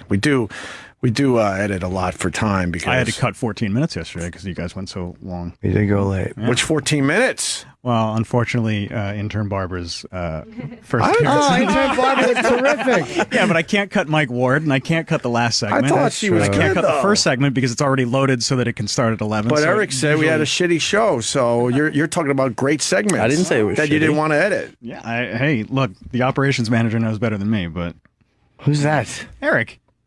Oh, yeah? Yeah. Oh. I think you should call him the operation guy because he looks like him. Remember the game? It's not nice. Eric has better hair. Yeah, no. All right. I just went into a food joke. Yeah. So Are you tired? That's what Very. Yeah. I'm sleepy. Yeah, oh, yeah. But I mean, but nobody edited anything out. Okay, I didn't think so. I just saw on Twitter. I'm like, that didn't make sense. That it would be one. That just didn't make sense. I'm sure people won't believe that explanation, but that's what happened. what? No, I mean that. Honestly, I'll say that too. And I was on the other end of it. I'm the one who said it, and I don't believe it was edited out. No. Right. I texted you. You said no, and that was it. Yeah, I said, leave me alone. Yeah, you did. That was I'm a a lot. Radiohead. Because I kept saying, "Are you sure? Are you sure?" Actually, that's not how you started the conversation. I mean, You started the conversation just by texting. no, that's so it's Chip. Yeah, you always start with Chip. Sorry, can't help it. You're not sorry. I will say that I didn't. I wasn't blindsiding you yesterday. I know things were a little fucked up, but I really thought you had read the email the day before, and that it would give enough time to maybe talk about that issue again. And then you came in here and saw literally at 6:55 that he was scheduled, and I could totally see where that would piss you the fuck off. But I thought you got the email the day before. No, because I would have certainly stated my case again. I mean, to me, it was like this. It was like, and it feels weird to say this now because I genuinely believe when DL said he was sorry, that was it for me. I believed him, and it was squashed because look, he's not afraid to tell Meg and Kelly to shut up. I know he's not afraid to disagree with me. Right. So if he felt, hey man, I did it right, fuck you, I think he would have expressed that in some way. Right. So it feels weird now to go back and get that mindset of when I was really annoyed at him. But, it was like we all have our very few. We've compromised for each other before. We all compromise at times. You'll take a guy you don't really want. I'll take a guy I don't really want. Thanks for saying that. I got to interrupt for a second because it drives me nuts because people think it's a one-way street. There's plenty of times it's a tug of war. Jimmy will suggest people, and I'm like, ugh. And I end up taking them, or we take them, sorry. And then I tell Jimmy after the show sometimes, I'm like, I'm so glad you talked me into that. That ended up good. And then there have absolutely been other times where I'm like, fuck, I don't want to fucking talk to this guy whatsoever. But, you know, I try to play my part, whatever, and get through it. You know, it's just because we have different interests as far as guests go and whatnot. I'm sorry to interrupt, but that's a huge point because people think it's just, you know, it's Opie rules meaning rules, and that's it. And that's just not true. But the compromises we've given, you know, again, when I say compromises, it's like, oh yeah, whatever, you want that guy, I want that guy, and it works that way. For me, at that time, he was, and Roland knew this too, he was a definite no. Right. And I said to Roland, and I had expressed to you, look, man, for me, this is a guy I just do not want come. I knew eventually I would squash it with him because it wasn't a visceral hatred. I was just pissed about the way that thing was handled, and I'm like, the guy never texted me, so he obviously doesn't give a fuck about me. So like, why would I help him promote? That was basically it. And I was trying to push you just to have a conversation with him, you know. Maybe, but I mean, it was one of those things where for me it was a hard no, and this is why I don't want anything to do with Roland, because I know that he does as he's told. I know that Roland has a job to do, and he's good at it. But I also know that he just keeps coming back going, yeah, I like to come in, yeah, I like to come. I know how he does it. He doesn't give a fuck that for me it was a hard no. Right. So and we granted you that a couple times, just saying, you know, all right, it's a no, and that was a little frustrating to me just from where I sit, because I know he does great radio and with everything going on politically. And then my intention was just to throw it out there again, say yes, you read the email, and then, you know, maybe I should have reached out to you, you know, to tell you, but I just assumed you would have read the email. Or Roland, who had been just ignoring. He said his phone was a little wonky. Maybe it was, but I've been texting him. Roland's phone is really okay, fair enough. Why is his phone fucked up? He keeps dropping it. He keeps dropping it, and he'll sit in here. Someone will be calling him, and he can't answer the phone, and he's just hitting his phone. He's punching his phone. I was just texting. Okay, the other day it was ghost texting too. The keypad was just moving by itself. I did buy it when he said that, but then it was like, you know, I'm and I have to ask. I feel like I have to ask permission.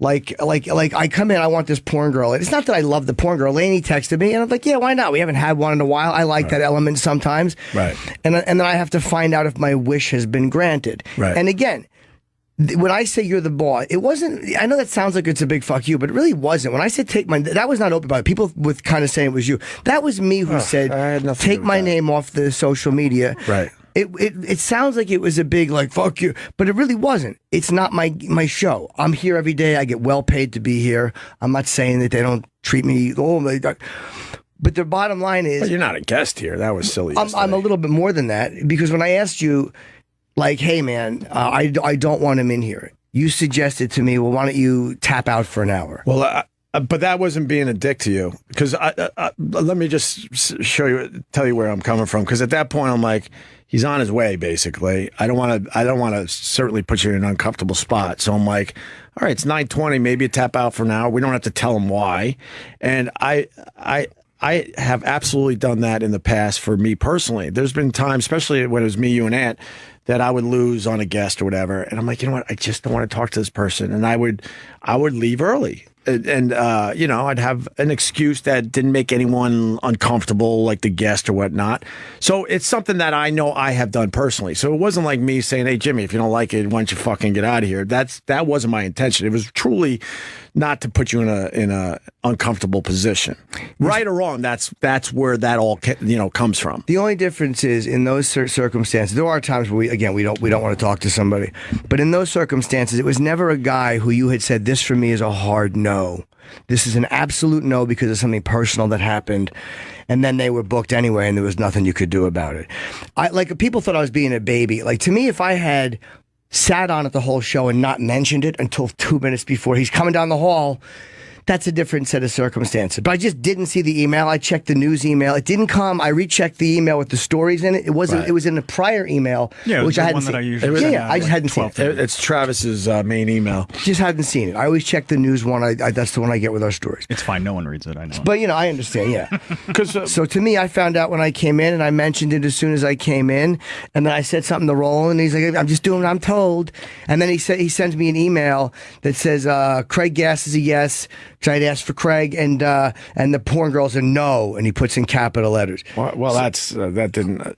I asked Roland about the porn girl. I'm like, anything special there? It wasn't like I just blindly said no, because I understand how a porn girl could certainly still work on the radio. I mean, as I sit here today, it's not my thing. I feel like we don't get a lot out of them these days, and I haven't changed my tune because I'm married or any of that shit. It has nothing to do with that. I just I don't get excited about it. I'm just like, But it wasn't like I just said no. I did ask Roland. He could back me up. I'm like, well, is there anything special here? What is she promoting? What is this? And he didn't really give me anything of substance. So I'm like, all right, it's a no. And that wasn't a fuck you to you. I promise. No, you I know. that. But the reality is, I still have to ask permission. And again, it is what it is.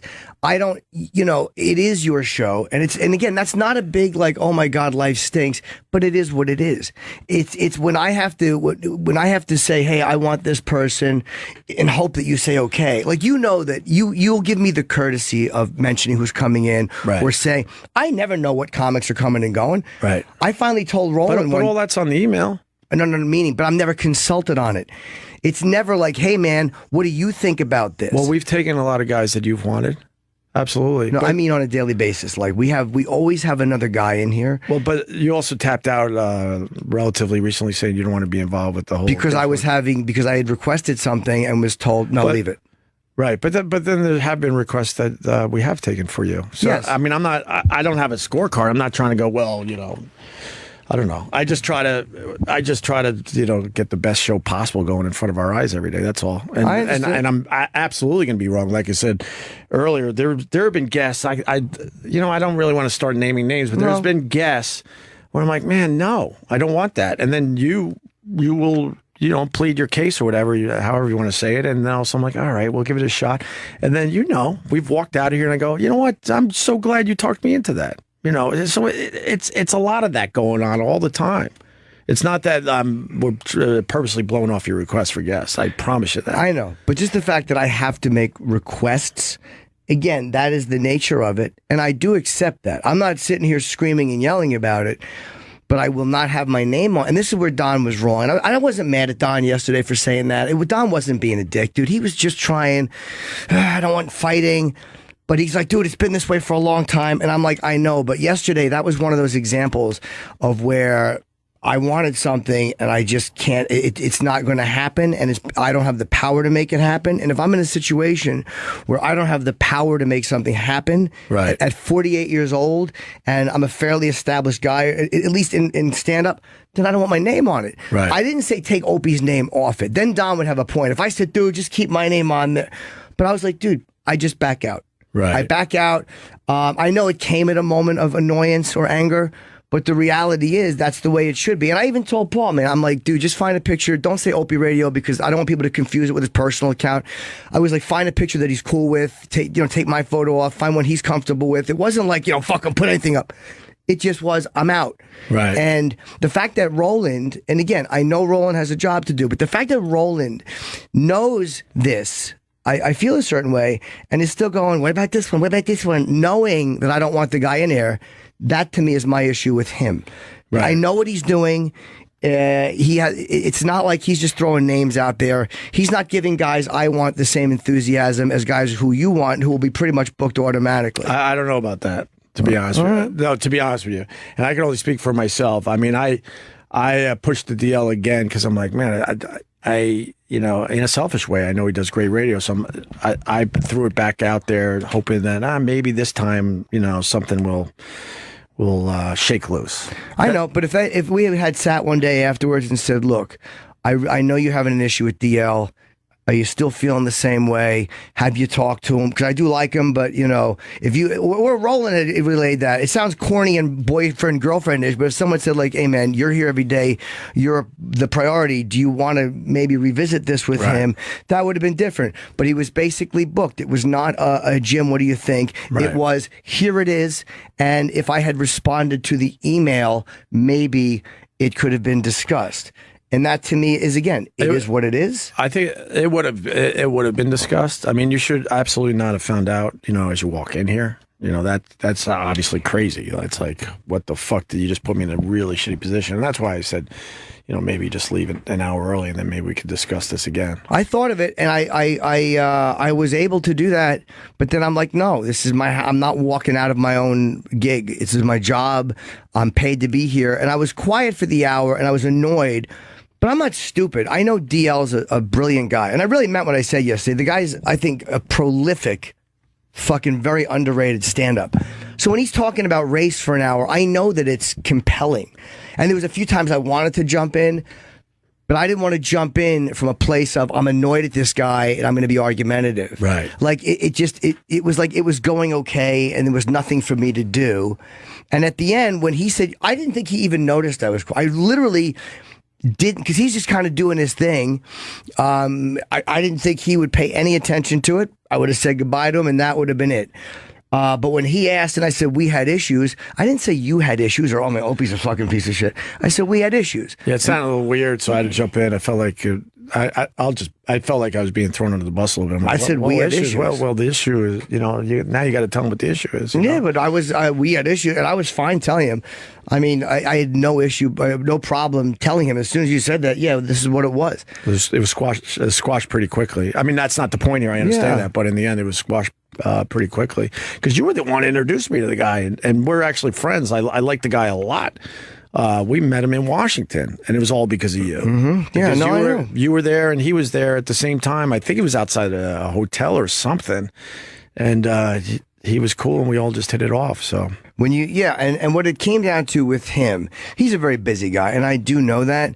It's a weird thing though. Like, he's a guy I respect a lot, and I feel like we've had him on the show many times, and we've always promoted everything he's wanted to do, and happily, because he's funny on the show. And then I have this one thing I'm doing, and he can't make it, and that's okay. But then when I didn't hear from him, I'm like, well, Jesus Christ, man, I'm a fucking asshole. Right. There's nothing worse than thinking you respect a guy who doesn't fucking feel the same. You feel like a dick. Right, That's course. all. But I believed him, and it's squashed. I like the guy very much, and I'm happy that it was squashed. It seems like he's pretty genuine. If he would tell Megyn Kelly to pretty much go fuck herself on Fox Live, I don't think that he wouldn't do the same to me. Right. I'm under no illusions. He's not afraid of me. So I believed it. If he said he was sorry, he was, and that was it. Well, I'm certainly sorry. I don't want you to think I completely blindsided you. It was more like trying to shake it loose again. And I thought, if you got the info day before, that would maybe get the conversation going again. And if you. It's easy to say this now, but if you got the email and texted me and said no way, it's still a no, I would not have booked them. I hope you know that. I would have just responded and said I prefer not to have them in. But I also got lazy because I had a long weekend, so maybe I should have reached out. I threw it out there, but I really thought by the time you came in here, you knew he would have, he was booked. That's I can only say the truth. That's truly what I thought. Okay. I wasn't blindsiding you with fuck you, we're taking him today and tough shit, get over this. And my suggestion of you tapping out was just, that's all it was. Like, hey, if you're that uncomfortable, we're in a weird spot now. Maybe you leave it. It hasn't been uncommon that we leave early. So. No, I know. I would have just thought that being here with my name on the thing, that I was the priority over any guest. And if it was something that, again, if it was just me going, look, this guy's boring, I don't like him. Hey, man, if you don't want to, but if it was me having a personal issue with somebody, and it was something that had like a legitimate source for me, that the thing would have been, hey man, if you're that uncomfortable, we won't have him in. Yeah. And that wasn't given that option. And then when I talked to Roland about it, because I know what he's doing, I know how he does it. Again, part of it's his job, and part of it's not giving a fuck if I'm happy with the guest or not. Mm-hmm. And he's good at his job. He should have the job he has, but. And that was a double whammy yesterday because then the porn girl was a no too. So yeah, so I have to ask permission. That wasn't personal, and no. That is what it is. It's not even. I'm not even saying that in an aggressive way. But if I have to ask, and I have to get approval, then it's permission. Yeah, but that's. I mean, our personal tastes are different. That's all. It's not like I'm purposely trying to fuck you over. No, I didn't think it was that. I mean, I didn't think it was an attack on me. Right. When you said no to a porn girl. I mean, I'm in a shitty spot. I got to make a lot of tough decisions every fucking day with this, and it's like, where I come from, like, all right, I don't really think the porn girl's going to work on the show right now. So I think our audience, considering where we came from, and we have no women in here, and we have almost no sexual at all. Like, we used to do cherry darts. I know. And there's never, again, I know that shock jockery is one thing, but we can't, it's like, if after all these years, we can't just talk to a sexy girl about fucking and keep that interesting, then I don't know what male demo we think we're talking to. I don't. I think in recent years that wasn't interesting radio. I'm trying to think of one that was in recent years. It just seems like I think the Kendra, the masturbator in the library was great. That was a very good one. Yes. I think a lot of the girls right. Laney brings are troopers. I think the problem is that we would expect them to take off their tits and just shake them, and if they didn't do that, we couldn't get anything out of them. Right. And I think we're just talking to them about sex or just talking about stuff.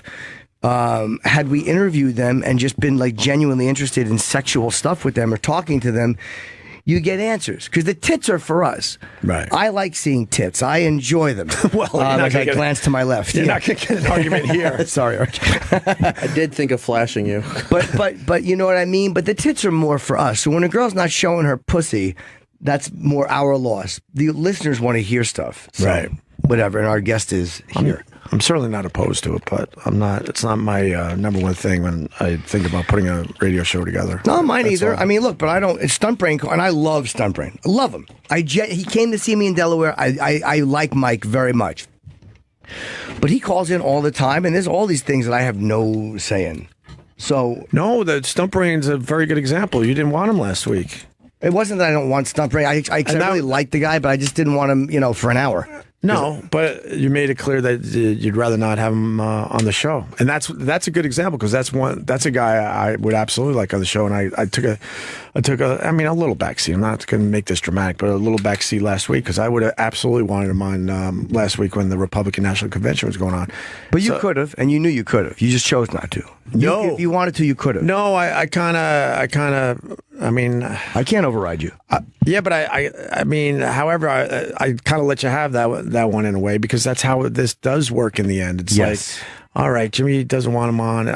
No, Jimmy, I really wanted him on. I have to say that. I really want him on, especially with the conventions going on.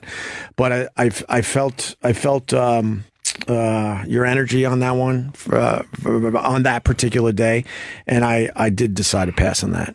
No, that was truly for you. I really would have wanted him on the show last week. If we should bring John, but if we're at a place where we're just like we'd rather do serious political commentary in general, or talk to a hot girl about something. Again, if hot girls in every 2 days is boring.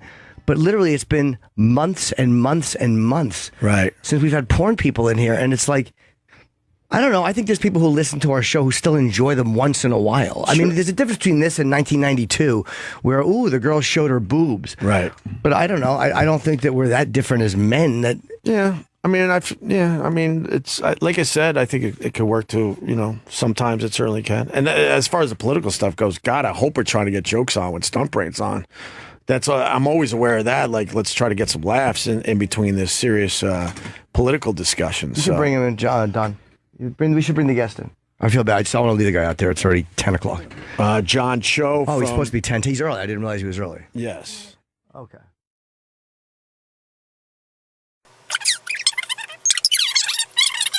Just one more thing, too. Have you seen the Opie Reddit? The Opie... The Opie and Anthony Reddit? Yeah. Yeah, I've seen it. They fucking hate Opie. I don't.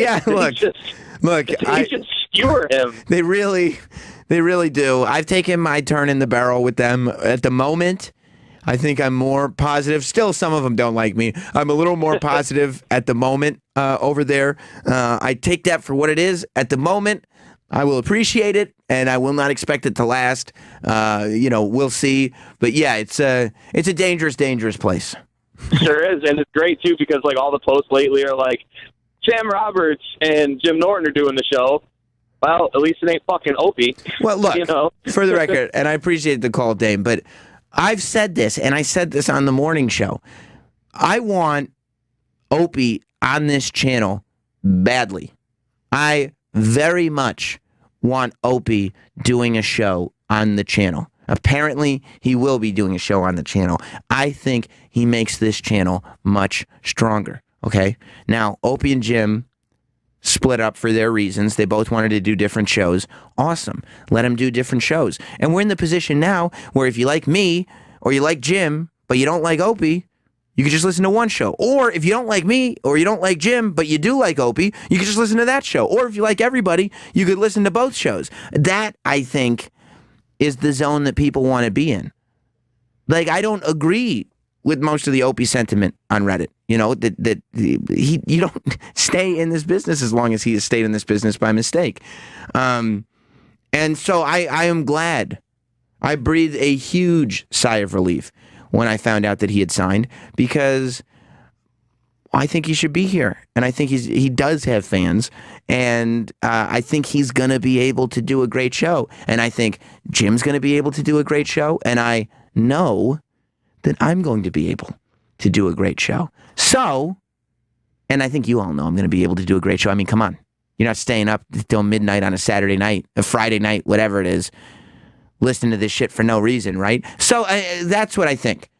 I think if I'm running this channel, I build a super channel and put as many great shows on the channel as I can possibly find. And Opie belongs on that list, as far as I'm concerned. Let's go to Chip in Indiana. What's up, Chip? Yeah, Sam. Yeah? Aren't you kind of making history here a little bit? Should be educated, and you can't keep saying He's you know, educated. He went to school. I know he went to school, He but he runs a doesn't know business. policy. He doesn't know. He's not. He has no class. He has no class. We'll be all right. I mean, Okay. a lot of presidents Let's have class. take a chance with this. See what he can do. Ready to take a chance again. Let me All right, set this let's up. see. It says a message from your possible next president on child care. Oh, this is it. Okay. Listen to this. Do you actually change diapers? No, I don't do that. See, not good. Not one, right? No, I don't do it. It's not my thing. There are a lot of women out there that, demand that the husband act like the wife. Yeah. And, there are a lot of husbands that listen to that. There you go. Then back to a message from your possible next president on child care. He's like, I don't do wife stuff. That's for wives. How great is that? That's fantastic. I would feel great if I were you. Why? What's wrong with what he I just don't said? do wife stuff. That's why you get a wife to do wife stuff. What's Yeah. wrong with that? Exactly. Yep, that's how I feel. That's why I have a wife. Yes, you got a wife to do all that cooking and cleaning? Yep. I never gave a shit about changing a diaper there, Judy Gold. Did You you change never diapers? did? No, of course I did. I had no problem with it. Yeah, I've changed many I had a diapers. problem with it when they start getting a little older. You're like, all right, Yeah. what the fuck? This is over. Yeah, it's a blessing when your daughter Yeah. learns how to wipe herself. Starts smelling From a very man, it's a differently when it gets blessing. a bit older. That's from a girl. Having to take care of a little Wow, girl is a. People don't understand the difficulties of the wipe. Of cleaning a vagina? Sure, you gotta be I careful. have 2 boys. What about the shit You gets gotta caught be in the careful. balls? Your nose that don't is get one thing stuck. too. Yes. Yeah, but with a girl, if you wipe too hard, you're molesting her. If you wipe too easy, she's gonna have a rash or some You shit. gotta be You gotta careful. go from front to back. I know that. idiot. That's you know that going in. Who don't? Right. If you fuck pussy, you know you're not to wipe shit Front into to it. the back. This way your nose hits the butthole. You're referring finished. to child's But it's like how vagina hard- as pussy. I think that's. It's like how hard you do it matters. Sure, watch Right. your Hello. teeth. And how do you know that right away? How do you I go don't in know, though? maybe Because their you little like- legs kick you. Yeah, when they kick you. Yeah, and the When my daughter bottom of used to the be like chin. this, too hard, Nick. Too She give me a look like this. Nah. I'm When- like, all if right. they can say too hard, I think she's say- a little old. but for, with a you know, face, with a yeah, face. Yeah, right, right. Yeah. But it's uncomfortable. Get it in. But you never know what. You don't get a guide to tell you how hard to wipe a little girl or how soft. Yeah, you just gotta have the I don't know. magic I would think it touch. would be common sense. No, that you it's not don't common like sense. press really hard. But you, as a father, as a parent, you want to make sure you get everything out of there because if it's a rash, Get they're gonna be it like, all look out at of you. there. You got a dirty kid, or Yeah. you're molesting your kid because you got a rash. So it's like, it's hard. It's not It's an a easy. really great it's not an easy point. thing. That's such a bothered good by point. this. Yeah. That bugged me. When she could go to the bathroom by herself, it was the greatest day of my fucking life. I think Trust. it's every parent's greatest day when the kid can go to the bathroom by himself or herself. It's definitely the father's greatest day when it's a daughter. Trust me. We don't want to be involved in that shit. It's just weird. It's weird. It's just weird. Even taking it to the men's bathroom, it's like daughter's vagina. Just very strange. It's strange. What the fuck are you? It's a kid.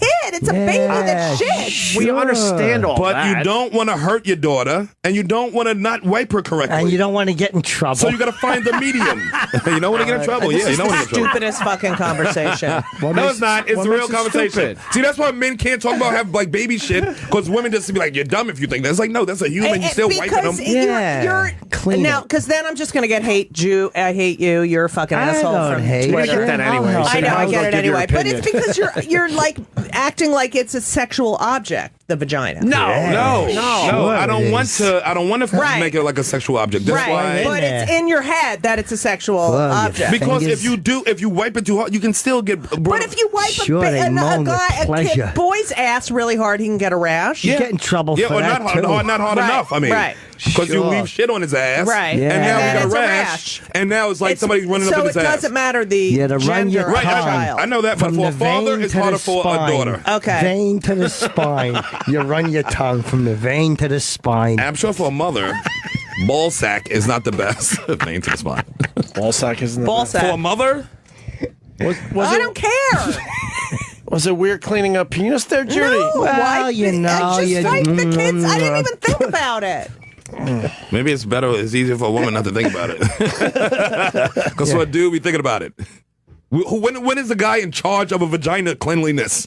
For the in their first life? 3 years. Up to the You're never in charge of that. There are male aides that wipe old ladies' Sure, there vaginas. are. A lot of And we guys saw the get result it. of that fucking waffle blue pussies. Shit. Sure, it is. Sure. It's not easy. I found that being the most difficult part. Just I don't want to hurt her. Right. Right. Can't That's help it. great. Sometimes Good it save. can't be helped. Sometimes it can't. Yeah, you just got to go in there and explain yourself.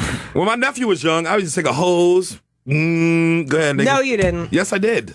Because he wasn't my kid, for one. So why are you cleaning You your took a nephew's hose? penis? No, I'm Why? saying when he was like out playing, I wanted how Because to he was dirty. Got some out of the tub there. You got to make sure it's clean. hose that motherfucker down, turn Yeah. around, Get in and then there. out. Clean it. You hosed his ass down or the whole body? Sure, This is his all whole of body. it. But I stopped on the ass. I took the most time on the ass. Sure, you put the Glistened it hose up. in there. You Why do you have punish to be him. hosed down at all? Because he was outside playing in the mud, and it's time to come in the house. All right. Come here, You know how muddy dirty kids shorts. Yeah. You got You kids? bet I do. Wow, he's getting really like. I know. What is What the this? fuck, dude? I'm just asking. No, I'm just this child care to me is strange. Definitely when you're a father with a daughter, and you got to take in bathrooms and wipe it. It's weird. I know. And it's the greatest day when you don't have to do it anymore. Sure.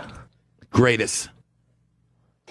Is there a T at the end of greatest? Maybe. I don't use volunteer it. to help out in the Greatest. neighborhood. I help everyone. Greatest. Greatest. Greatest. Get in there and I clean. That's great. I think this conversation is terrific. Sure, why don't you get a I muffin? couldn't wipe my daughter's vagina. Yeah. Nobody sounded like that. Yes. But that was nice, though. Thank Get you. in there, you rub your I couldn't nose in wait- there. Yeah, it's difficult. Having a kid is just. I know, but it's a human being that shits.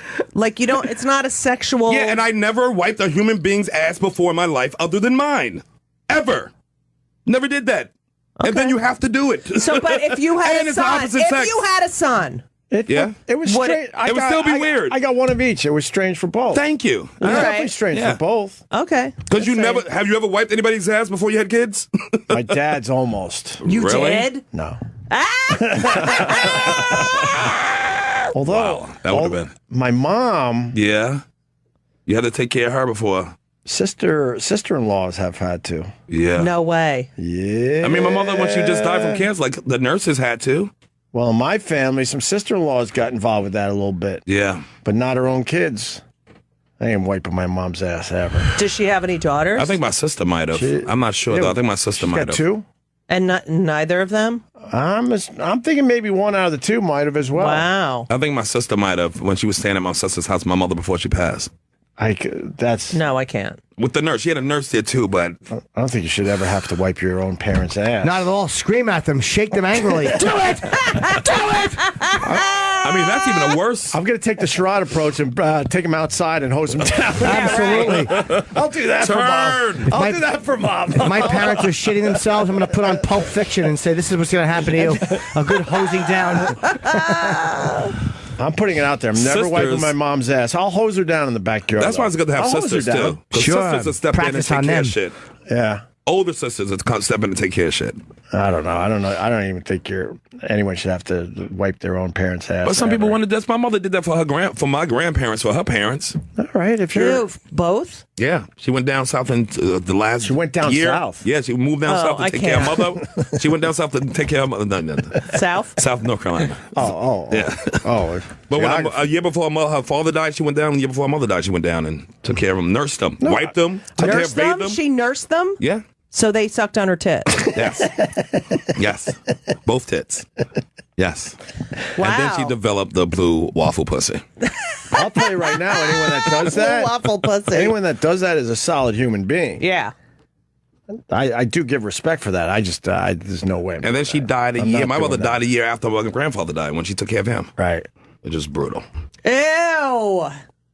That's Just the take that blue picture waffle. off. I know. It's just. Why don't we get out Turn of that here? screen out of my face. We got things to do. Judy Gold, always a pleasure. I love you guys. Nips. I Love love. It's the Kill Me Now podcast that's doing very well on the iTunes. Thank you. So I please appreciate subscribe it. and check out Judy Gold. Who you got on lately? Who did I just have on? Oh my God, I'm Or losing will my have on fucking lately. mind. All right, don't worry. I just did. Who did I just? If you come up with it, we'll go Oh back my to God, I'm fucking losing my A mind. girl woman? Well, Corey was on last week. Yes. Corey who? Kahane. Kay Always Clinton, be I funny. did. Wait, who do I have for next week? Who the fuck that? did I just? Kate? Who's on next week? It's today. Oh, Chuck Nice was on today. Okay. I love Chuck Nice. Yeah, Chuck is great. He did an episode of Black and White for me. I like the Chuck Nice. Yeah, He's I love a Chuck rat. Nice. That's Kay Clinton. That was did a in great skit. P-Town. Paul Gilmartin. I don't know. Do you these know him? people. Yeah. No. I know Paul. Keep going. Keep going. I don't know. Oh, Ed Krasnick. I don't know Louis him. Black. Kathleen Madigan. Where do you tape this? Dick Cavett. Amy Schumer. I tape it at CBS or in my apartment. Nice. What are you laughing at? Somebody tweeted, Uncle Paul has some valid points on childcare, and no one is listening. Uncle Paul. Rob, what do you got? Wait, do you guys still use baby wipes? Black and White back Baby soon. wipes? No. You don't? No. I use do. wipes. From your I use forehead to the bridge of your nose. I still use wipes. I love wipes. I love them to You death. know, who doesn't like the baby wipes? I know. Sherrod Small, what do you got? Black and Tastes White, be back terrible. on. Wait, I didn't do my other gigs. Okay, go ahead. Emmeline Theater, Mamaroneck. Mamaroneck. What? Why do you get annoyed with me? I think you got enough plugs. All right. All right. What's the other guy for? Richfield, Connecticut. Okay. At the Richfield Playhouse, November 4th. That's correct. Okay. November I have 4th. other shit in October, but And look forward to my ESPN show starting soon too. It's really starting up. But we're gonna. what's the ESPN show? Just talking sports on 98.7. And Jimmy's going to be filming a special very soon, right around the corner now. Yes, I am in D.C. the 7th of October, and I have Toronto this Saturday, 2 shows, Queen Elizabeth Theater, and then Nyack, and then Reno at the end of all that, and then I am done for a while. Nice. Yeah, the tour was so good, man. Nice. So fucking good. Well, That's amazing. Well, Yeah, I'm this was, this was a blast. We'll see you guys tomorrow. Yes, I'm we gonna go will. wipe my ass now. Wait.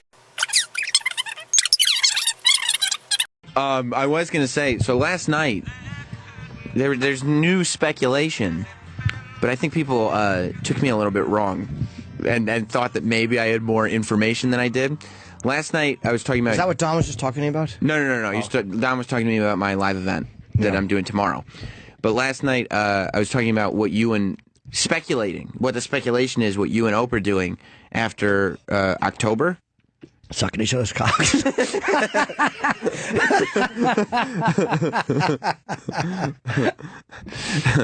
But I tried to base what I was saying on what you've said on the air, because I have no idea. I don't think you guys have any idea yet.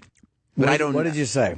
I said that you had said that you didn't want to do the show anymore. I never said that. No, we. I've alluded to that on my advice show. That's what I meant. Yeah, but it wasn't. It's not even people like to make things like more devious than they are. Right.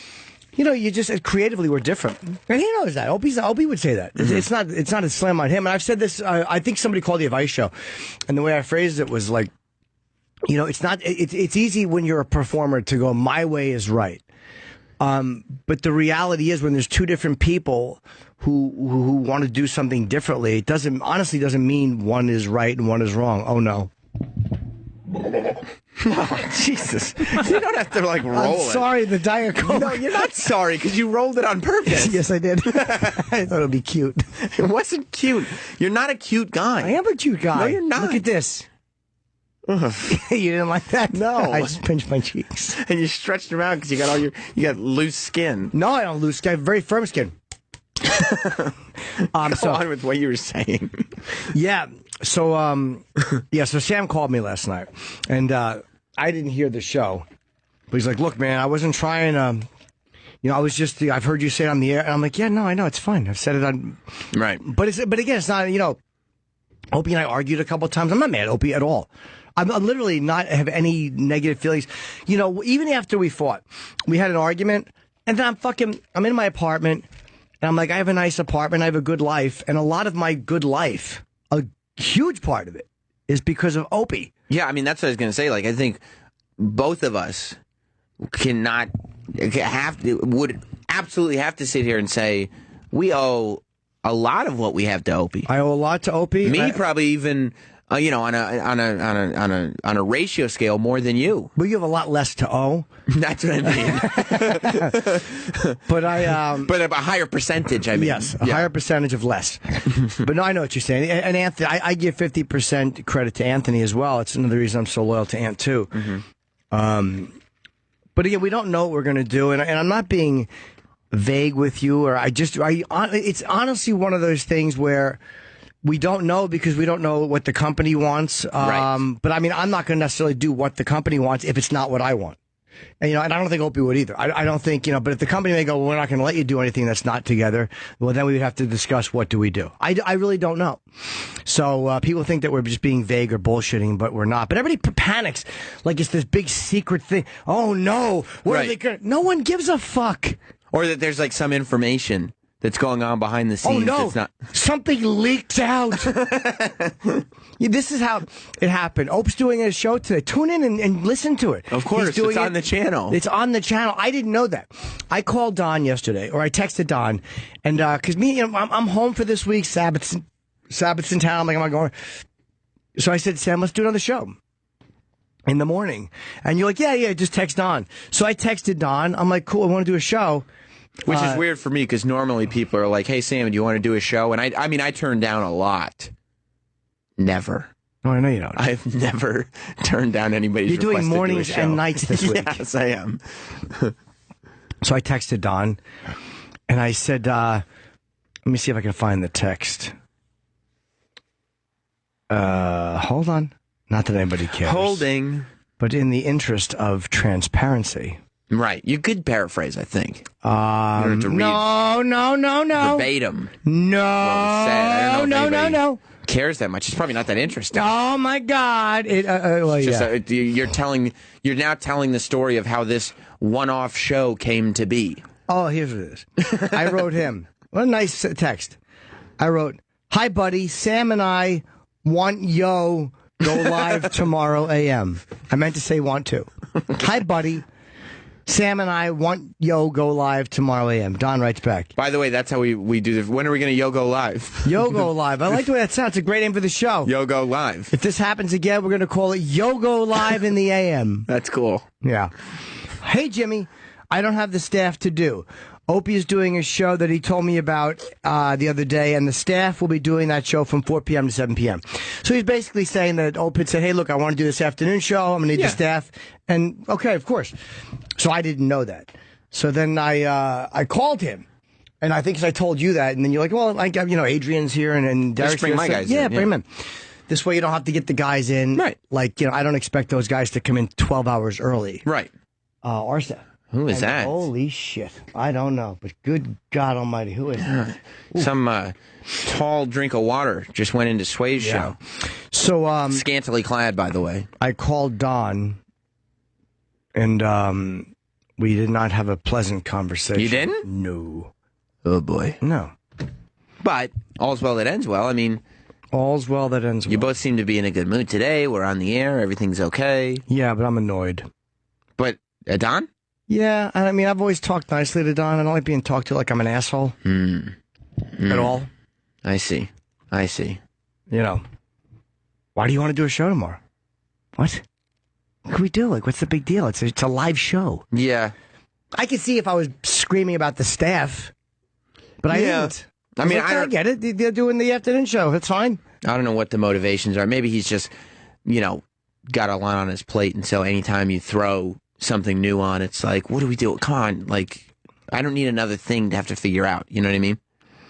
Well, there really wasn't much to figure out. No, it ended up not being. But he said at one point, he said, like, do you run the channel or do I? That's not the most pleasant of interactions. No, but I'll tell you what was pleasant, hitting the red button on my phone after that. No. Click. Oh, poor Don.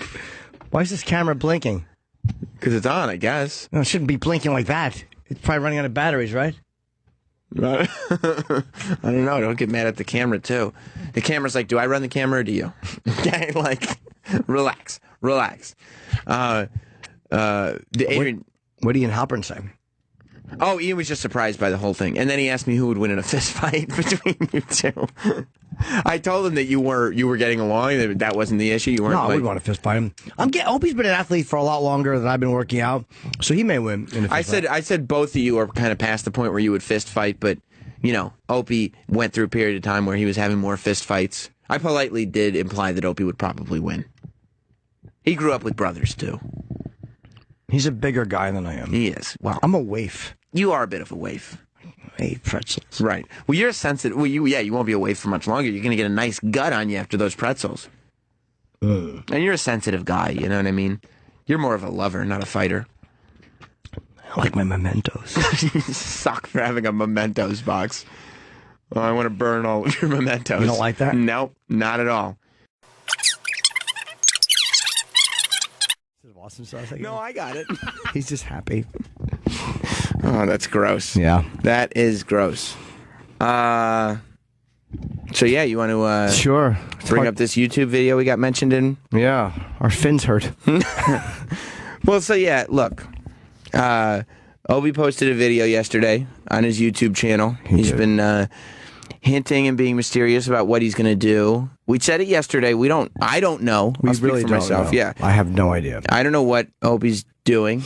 I don't know what we're doing. Should we play the video? So just play it. We might as well. I mean, we have to. If we're going to talk about it, we should play it. It's hard to understand some of the audio. Okay. But he was in like an aquarium. Good morning, Lamb Chops. This is Opie, and I want to thank everyone that reached out to me trying to figure out what's going on with me and the future of my radio show. And, well, here you go. I feel like I have to tell you something. I do not do morning radio anymore. I do not do radio with Jim Norton anymore. I found out through my agent that Jim Norton will continue with Sirius. I believe he signed a contract a couple of weeks ago, according to my agent. And it looks like he'll be doing a show with Sam Roberts. I think that's pretty obvious to everyone. I have not been fired. Sirius has been very good to me over the years. There are sharks on the screen. Yes, there are. We're trying to figure out what that's going to be. So, talking, satisfied with what they have offered. So, let me leave you with a little lesson. Keep your head on a swivel, because you never know. Now, he was correct and incorrect about me signing. You know, I'm kind of glad that he made the announcement, not let me make it. But the reality is this. So I've kind of hinted at it or said that I was signed at one point. But what happened was I signed the contract, and then it was Sirius wanted to change something in it. Minor. It was a minor thing. So technically, my contract was not signed until last night. Mm-hmm. And as far as you and I have done some shows together, and as far as what we're going to do, we don't have anything official. I know what I would like to do, but literally they have not promised us anything because everything is up in the air because he's not signed, so they don't know what he's doing. Right. You know, but to imply, look, yeah, I don't care if somebody takes a shot, but to imply that we're like sharks who are waiting in the water, like trying to, and that's how I took this, and keep your head on a swivel, like watch your back. The reality is this: I found out a while ago that he was trying to have me have less days on the show. My agent, who's also Opie's agent, said to me, how would you feel doing like 2 or 3 days a week or whatever? And I'm like, well, does he want, basically Bob had to tell me because he represents both of us. And so if that's going to be a possibility, it wasn't like Bob is running back going, psst, it's his job. He has to inform me. So Opie wanted to, I guess, have other guys come in and have me do 2 or 3 days because we weren't enjoying each other. It wasn't some hate-fueled walk-in, fuck you, but I mean, we both felt that vibe. I felt it, Opie felt, And by the way, like, as somebody who was not on the morning show anymore but listened, you said on the air that you weren't going to do the show anymore. Yeah. Like months ago. But that was after I found out, and I didn't say that on the air, I don't think, that he was trying to have me, I don't want to say replaced, but he was trying to have my days cut. He said to me and he never talked to me about it, but he did say to me in the hallway one time, which is true. He goes, just so you know, man, that's not true what Bob told you, or he told you wrong, or whatever. But it was also confirmed from somebody else. Mm-hmm. That and it's like, look, I'm not a guy who runs around bragging about, I'm great at this or that, but I know that I can be really funny on the fucking radio. So I got really aggressive at one point when it's like, dude, I know we're not doing an amazing radio show together. Let's be real honest. He knew it and I knew it. But, you're going to take these other guys and you think they're going to be funnier than me on the radio show. Well, I got to kind of stick up for myself. That's just not the way it is. So I was just like, fuck this, I'm leaving. You want them? Take them, fuck them. But then I found out that the company, no, they actually do want me to stay. Because I always assumed that they would just be like, well, we want him and fuck Jim. That was kind of how I felt that they felt. But then I found out that they had, I guess, done some research or whatever, and they found out that I was equally popular. I'm not saying that to be arrogant, but we want you to stay. So then I was like, okay, but I want to stay, but I don't want to work with him, and he didn't want to work with me. So that's kind of how this whole thing unraveled. But it wasn't like we're just sitting there hoping he doesn't sign. Look, here's how I found out he wasn't going to be here this week. He's still under contract for the old contract, and so am I. I'm still on my old contract. The new contract has not begun. We get an email saying the last Opie and Jim show will be Thursday of last week. That was what the email said. When did you get it? Earlier in that week. Okay. Maybe Monday or Tuesday. I'm like, really? Like, I had no idea that like, I knew that we were coming to an end, but I didn't know it was going to be 5 shows early. And I'm like, okay, I guess he's like, yeah, he's taking the week off. And then Thursday, he's not here. He has a family emergency. So I sent him a text. I said, I hope your family's okay. He wrote back, thanks, Jimmy. And the next thing I saw was just pictures of him on the beach. So that's what I know. Mm-hmm. But as far as us being sharks who were plotting, we enjoy hanging together, so I'm hoping we do something. But don't act like we were just plotting motherfuckers. It's like, you're trying to have me replaced. What do you want me to do? Yeah, and I've been pretty clear throughout the whole process of everything that I've done that Opie's given me just about every opportunity I've had. Like, I've kind of expressed nothing but loyalty to Opie. Right, which is why most of us dislike him, because he's given you opportunities. That's the real crux of this. but I still feel that way.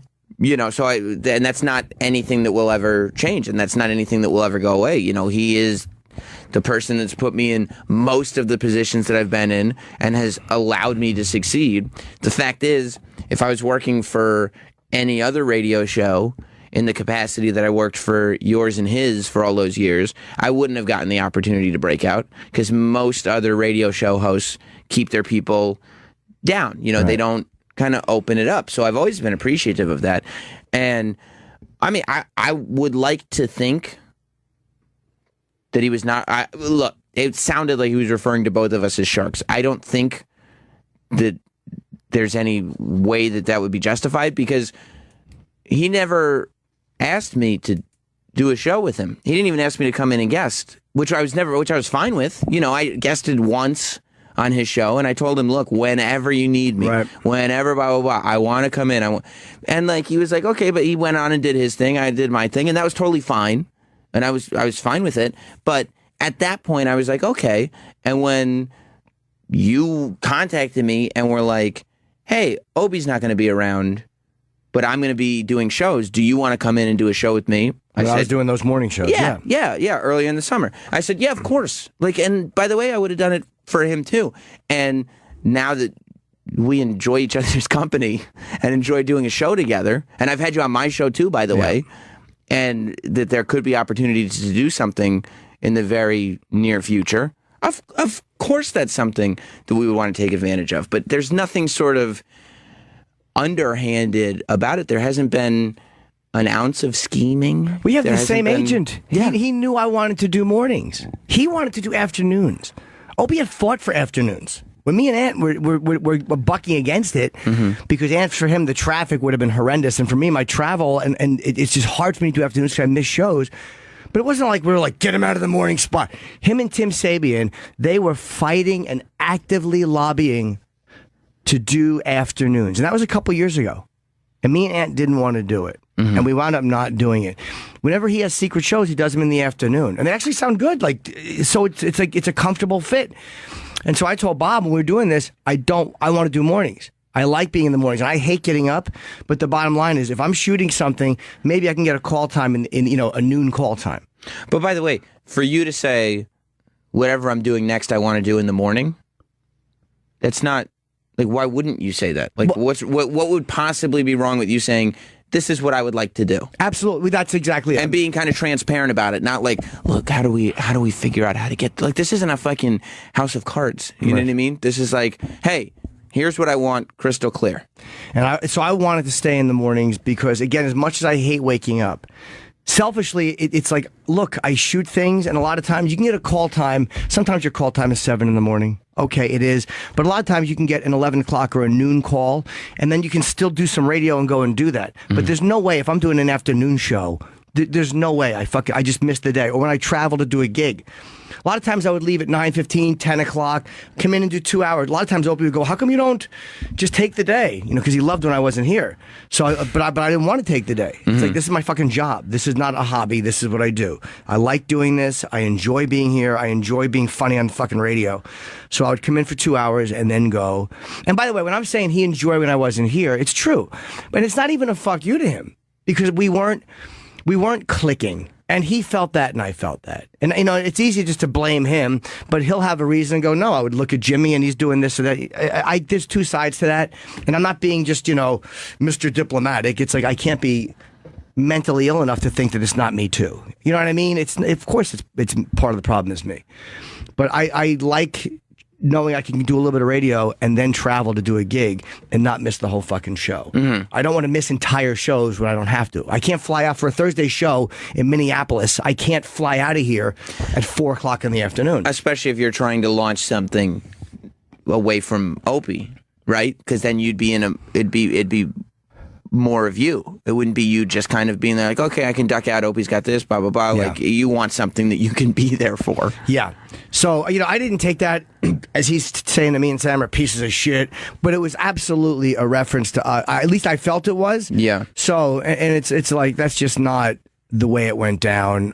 When I found out, I always thought Tim Sabian wanted me gone. I got the same vibe over at K-Rock. But Tim, I felt really did. Tim denies that, but I'm not stupid. Like one time I went to do a gig, I left like an hour early, and Tim sends out an email to all of the I think I've talked about this on the air, but like to Gary and goes, do we pay him when he leaves like this? And so I texted Tim, and I'm like, hey, if you have a question about my finances, you can be a man and ask me. I'll answer you. I'm not gonna lie to you. And he's like, oh, sorry, I didn't mean it, but it's like that's the, he said, no, I was just checking. No, you weren't. No one is just checking. Do we pay, what do you think? I don't know how to read the fucking tone of an email? So there was that kind of vibe. And it's like, again, I know we weren't seeing eye to eye, but when I found out he was trying to, and again, I'm not even saying it was like some fucking Shakespearean play.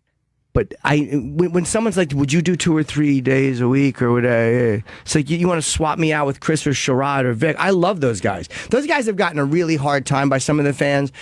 And it's like, I think all those guys are funny, man. I've known those guys as stand-ups. I genuinely like them. And I respect them, or I would never have invited them in.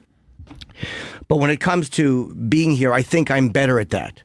You know what I mean? I've been doing this for a long time, and I think I'm when left uncuffed. I think I'm very funny on the radio, and I'm not being a cocky douchebag by saying that. But that kind of thing made me very been doing defensive. it for what? 12 years? 15 years? 15 years. 15 years. But that made me very fucking like, okay, if that's how it's going to be, then this is what I want. Right. You know, I want the morning, and I can't make them give me the morning. I really can't. There's no guarantee. No, it's not. Yeah. We're not in any. We're not. And the fans have been going, why the vagary? Because literally, I just honestly had finally got my contract signed last night, and they have not said you're absolutely doing this, but they have not. Or I tell you. You think we don't want to tell you? Here's the thing. When all this stuff happens, all parties involved have to end up on the same page. So if everybody involved isn't on the same page yet, and that could be one person, how can anybody make an announcement? Yeah, and I don't like my life being tied to anybody else. Right. It annoys me. You know, Opie's Opie and I'm me. And I'm sure he doesn't want to be tied to me either. But, you know, if I had to choose, I prefer the mornings, and I don't know why he wouldn't want to do afternoon. Maybe he does. I mean, again, he may want to do that. I honestly don't know. We have not talked. The last text was just that text I sent him, and he sent me back. So I thought it might be his mom or something when our last show together, he just doesn't come. So I'm assuming something was really genuinely wrong. So that's it. I mean, if people have any comments or questions, call up. We'll answer them. I just don't know the answer to a lot of the questions. Not being vague with you. No, we do. Because we don't know. We don't know. And like, you know, honestly, all I wanted to do was figure out what's next, start doing it, and thank Opie for every position he's ever put me in to succeed. I've been look, my entire career since I've met those guys, Opie and Anthony, I have been there's never been an interview I've done where I didn't credit those guys. There's never been, I think 2 or 3 of my specials, I made the networks allow me to acknowledge them. Yeah. So I think I've been thankful enough, and I've proven my loyalty, and I've proven the fact that I was grateful. I've said it enough fucking times. They know. It was both of them. You know what I mean? It was Opie and it was Anthony. Opie's the one who brought me on. But, you know, then it was Ant for a long time. And we also had all this tension. You know, Anthony is just as big a part of that for me as Ope was. But again, I would never deny that, and I've been pretty public about my gratitude for it. Right. And it gets but I also contributed to it. You know what I mean? And I mean that without arrogance, but I know I contributed to the success of that show. Like, you know, when I came on the Opie and Anthony show, it was a funny show. And it was a popular show. They'd done great in Boston. They were doing well in New York. But that show was never like the first show they had in Philly ever, I was on. I was already on the show. So they were never syndicated before I was there. So, you know, I felt like I was a part of them growing and succeeding as well. Yeah. 866-969-1969. Let's go to I guess Birdman on Long Island. What's up, Birdman? Oh, heartbreaking, man. It's terrible. But what are you gonna do? Life's gotta move on, I guess, right? Yeah, I mean, it's. Hey, Jimmy, why don't you just give him a call? Why? No, it doesn't work. Why? No, I'm just saying, man. He's got fucking pride. You know he ain't gonna call. Well, then that's good. God bless him. I don't behave that way with other men. Like, well, why don't I just no? Absolutely not. Under this, not that I wouldn't talk to him if he came in. I'd sit and talk to him. But I mean, there's no need for me to go, hey man, I'm not doing that under any circumstance. There's no need for it. I'm a fucking 48-year-old man. I'm not going to call somebody else who I think doesn't want to call me. Or maybe he's just dealing with the agent and that's how he wants to do it. That's cool too. You know? You think he's going to retire after this? No, I don't think he wants to retire, to be honest. And he hasn't been fired. People who don't like him think they canned Opie. They didn't fire Opie. Look, I know you didn't, but I mean, you like him. There's people who hate him or are happy, but he hasn't been fired. Here's the thing. I would assume he'll be back here. I don't know. I haven't talked to him at all. My guess, based on the fact that we've lived through several contract negotiations, I would assume he'll be back here. And I think if he were to come back here it could be a very positive announcement that all the shows that would launch at that time would be able to be like, hey, good news, everybody. Here are the shows. They're going to be good shows. They're going to be like, this is good news. And so the fact that it's been kind of shrouded with all this stuff is like, it's shittiness. And there's not a specific reason for it when, honestly, there's an easy road to go down where everybody succeeds. And the reality is this: you got to understand something too, Birdman. Like, I know you're a fan of the show, and you're a loyal supporter of the show. But when somebody is your boss for all of these years, the bottom line, Opie would hate when I would say that, but the reality was he had the ability, if not to get me fired after a certain point, to make my life miserable by being the guy in charge, and he was. And now he's not my boss. So I mean, again, it's not that people are like, wow, Greg Shells, you afraid of? Oh, it wasn't about that. It's like when somebody has the ability in a work situation with a gig you love to do that, you have to be, But it was never about being afraid of arguing. I'm always afraid of what I'm going to say. I'm not afraid to argue with anybody. Certainly not. It's like I'm afraid that I'm going to say things that I cannot take back. And he may have been afraid of the same. You get fucking pissed off. When you get pissed off, you say something you regret saying, and then you're gonna fuck yourself. And Jimmy tends to get angry when he argues. Yeah, and it's like as far as that is concerned, man. Whatever he does, if he comes back and everything is good and it's nice, then great, man. I'm not gonna fucking blow up on the guy, and I don't think he's gonna blow up on me. And we'll have a good time on the same channel. But I said I don't want to be on the same channel anymore. Like I don't want anybody. Like if we separate, I don't want him to have any influence over my life at all. And I'm sure he felt the same way. Again, it wasn't like Opie's going, "Come on, Jim, let's pal up," and I'm going, "No," it was mutual. He would tell you the same thing. He's having a good time with Chris and with Sherrod and Vic. And I'm not saying that's shitty. Those are guys he's enjoying, and fair enough. I'm enjoying other people as well. So yeah, but you make the fucking show, Jimmy. It's you that makes the fucking show. You know what I mean? Well, I mean, look, man. For me, at least, it was, entertaining. Put it that way. Thank you very much. But he and I, look, we grow apart humor-wise. There's a lot of fans who hate Uncle Paul, and that was a big sticking point for me too. Was that not Uncle Paul? You think but it's whenever you're doing something that, like, I've never tried to stop someone from being funny. And when I do Uncle Paul, yeah, it's creepy. It's the cringiest thing I can do. But I've listened back to those Uncle Paul bits, and I've literally laughed out loud. It's a little egotistical. It doesn't. I know it sounds crazy, but it doesn't sound like me. Like, I don't connect that to Jim Norton. I listen. It's just creepy and stupid. Interrupting, sure, answering questions in open air. We're just trying to talk. There's no connection to the way I feel. Mm-hmm. Like, I'm such a non-pedo. Right. There's zero connection to my real sexuality. And even if you were a pedo, you'd know enough not to bring it up in public conversations. I'm a pedo, as in P-E-T-O. I love animals.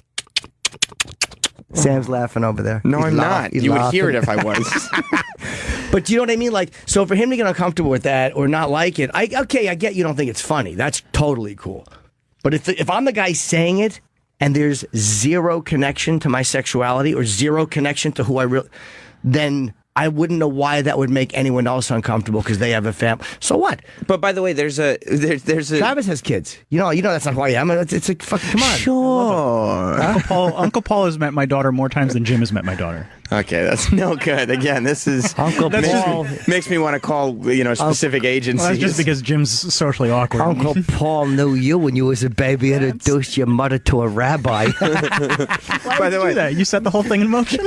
By the way, that is Jim's social default. He's so socially weird that he's like, okay, I don't really know how to act around the kid. Oh, I'll do the pedophile character. But it's just to make the adult laugh. But the point I'm making by saying that is, like, when he would get weird with that or uncomfortable with that, or like lobby to have that to have that not included in best ofs. It's like, hey man, maybe you don't like it, but you know what I mean? It's like, it's not like, whoa. It makes it tough for you creatively. It makes it very tough for me creatively. Because even though that makes people uncomfortable, there's nothing real about it. So you're just interrupting a joke or stopping a joke that you object to. But by the way, that's something to acknowledge, right? And I felt like it had been acknowledged. You had been public about the fact that you were not happy doing that show. Sure. You had said it when it was an appropriate thing to say. You'd said it on your advice show multiple times, and it was not a hostile thing. It was like, okay, you don't like this. I get it, but it's tough to do my job if I can't do this.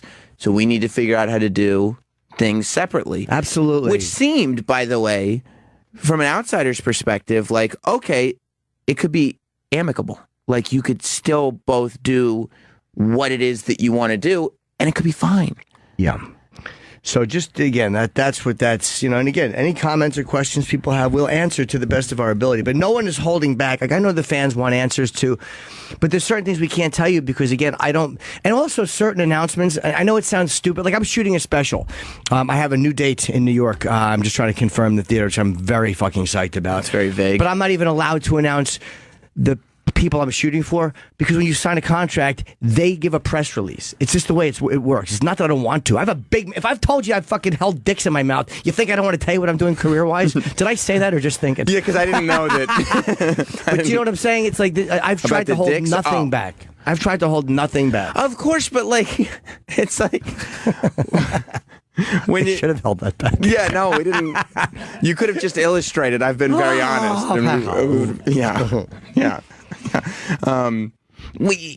You want to kind of introduce things on your terms, right? And set things up in a positive way, not, on YouTube. Yeah. But so be it. Mike in North Carolina, you're on with Yes, Jim Norton and Sam Roberts. Hey, guys. Hey. Hello.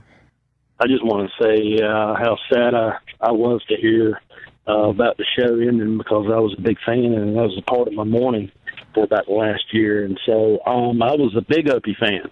And to me, he's the one that made the show. So I'm gonna have to find me another morning show to listen to, guys. All right, or you can listen if he's on. He may still be on in the morning. He's saying he doesn't do morning radio, but if he's on, whenever he's on, he's on. I mean, you listen to him then. He's not killing himself. He's gonna be on the radio or on demand, and it's like it's fine. It's completely, and that's the point, right? That like there's a world where nobody's going away, and it's like two people who didn't want to work together, mutually, aren't. Look, man, again, there were times where I thought the fans were very hard on us when they shouldn't have been. It was a shit situation. And there were days we had really funny shows. We had a good time together, and it wasn't like it was some fuck you fest. It really wasn't. But by and large, I mean, and he probably feels the same way. Mm-hmm. It was never a show that I was proud of. There was moments that were really funny. But it was never, you know what I mean? I knew the chemistry just wasn't good with us. He was correct about that. Mm-hmm. He really was. Him saying that early on was one of those things that probably shot us in the foot a little bit. But again, he wasn't lying. You know what I mean? That was a moment of honesty, and I can't fault him for that. So it was something I never felt amazing about. I never felt great about Anthony not being here, ever. And it felt like a dying... Like, when you have it felt like we were just the dying limbs of what was once a living, breathing thing, which is probably why I wasn't enjoying it. He wasn't enjoying it. You know what I mean? And that's why he was enjoying Chris and Sherrod and those guys, because for him, that's something fresh. That's why I enjoy working with you, or I love having I love Travis and having him chime in, and because it just feels like it's not Opie and Anthony. Yeah. It's a different show. And it should be at this point, right? Yeah, it has to be. But I was going to mention that Travis, less with the chiming. I'm not as big. Yeah, those days are dead and gone. But I mean, Travis, if you're going to say something, if you're going to react, mic off. Yeah, every time we play Hava and Aquila, he pipes in. I hate that song. We know. He's crying. I had a meeting with Jim. With who? I had a meeting with Jim, and we want you to be like Mike Francesa's producer. No. You respond to my earphones, and I will talk to you, but the audience will not hear your voice. Oh. Yeah. You'll say things out loud? Yeah. Have you heard him get into arguments with his producer? He's the best. Yeah, I mean, the technology does allow for that. It's not a thing. And whoever created the Teftism Twitter account, it's not a thing. Is there a Teftism Twitter account? I've not seen that. Because it's not a thing. Okay. We do. I'm glad we're bringing the technology to the morning. Well, technically speaking. Fucking piece of garbage. He is. Teftidiums. Oh no, Teftidiums. That's very funny. Teftidium. Teft in hand is what I do in the studio. A Teft saved is a Teft earned. Yeah. Fuck yeah. Yeah. No, it's right. That's Tefting right. all over. What? Good tefting grounds. Phil in Dayton. You're on with Jim Dayton's Norton. not empty. Morning, And guys. Sam Roberts. Hello. Yeah. Good morning, guys. Good evening. I just, or evening, yeah, wherever you might be listening from. I was just thinking, I now feel like I'm kind of repeating what you guys just said, so I apologize. But I do feel one of the biggest travesties I think in radio in general was. Is that a pun on Travis's first name? Maybe. What was the breakup of Anthony and Opie and Jim? I really miss the days when it was Whip 'em Out Wednesdays and Little Jim Norton with Opie and Anthony. It was some of the best radio I've ever listened to, and I learned who Jim Norton was from there. And Jim, now you're one of my favorite comedians on earth. Thank you.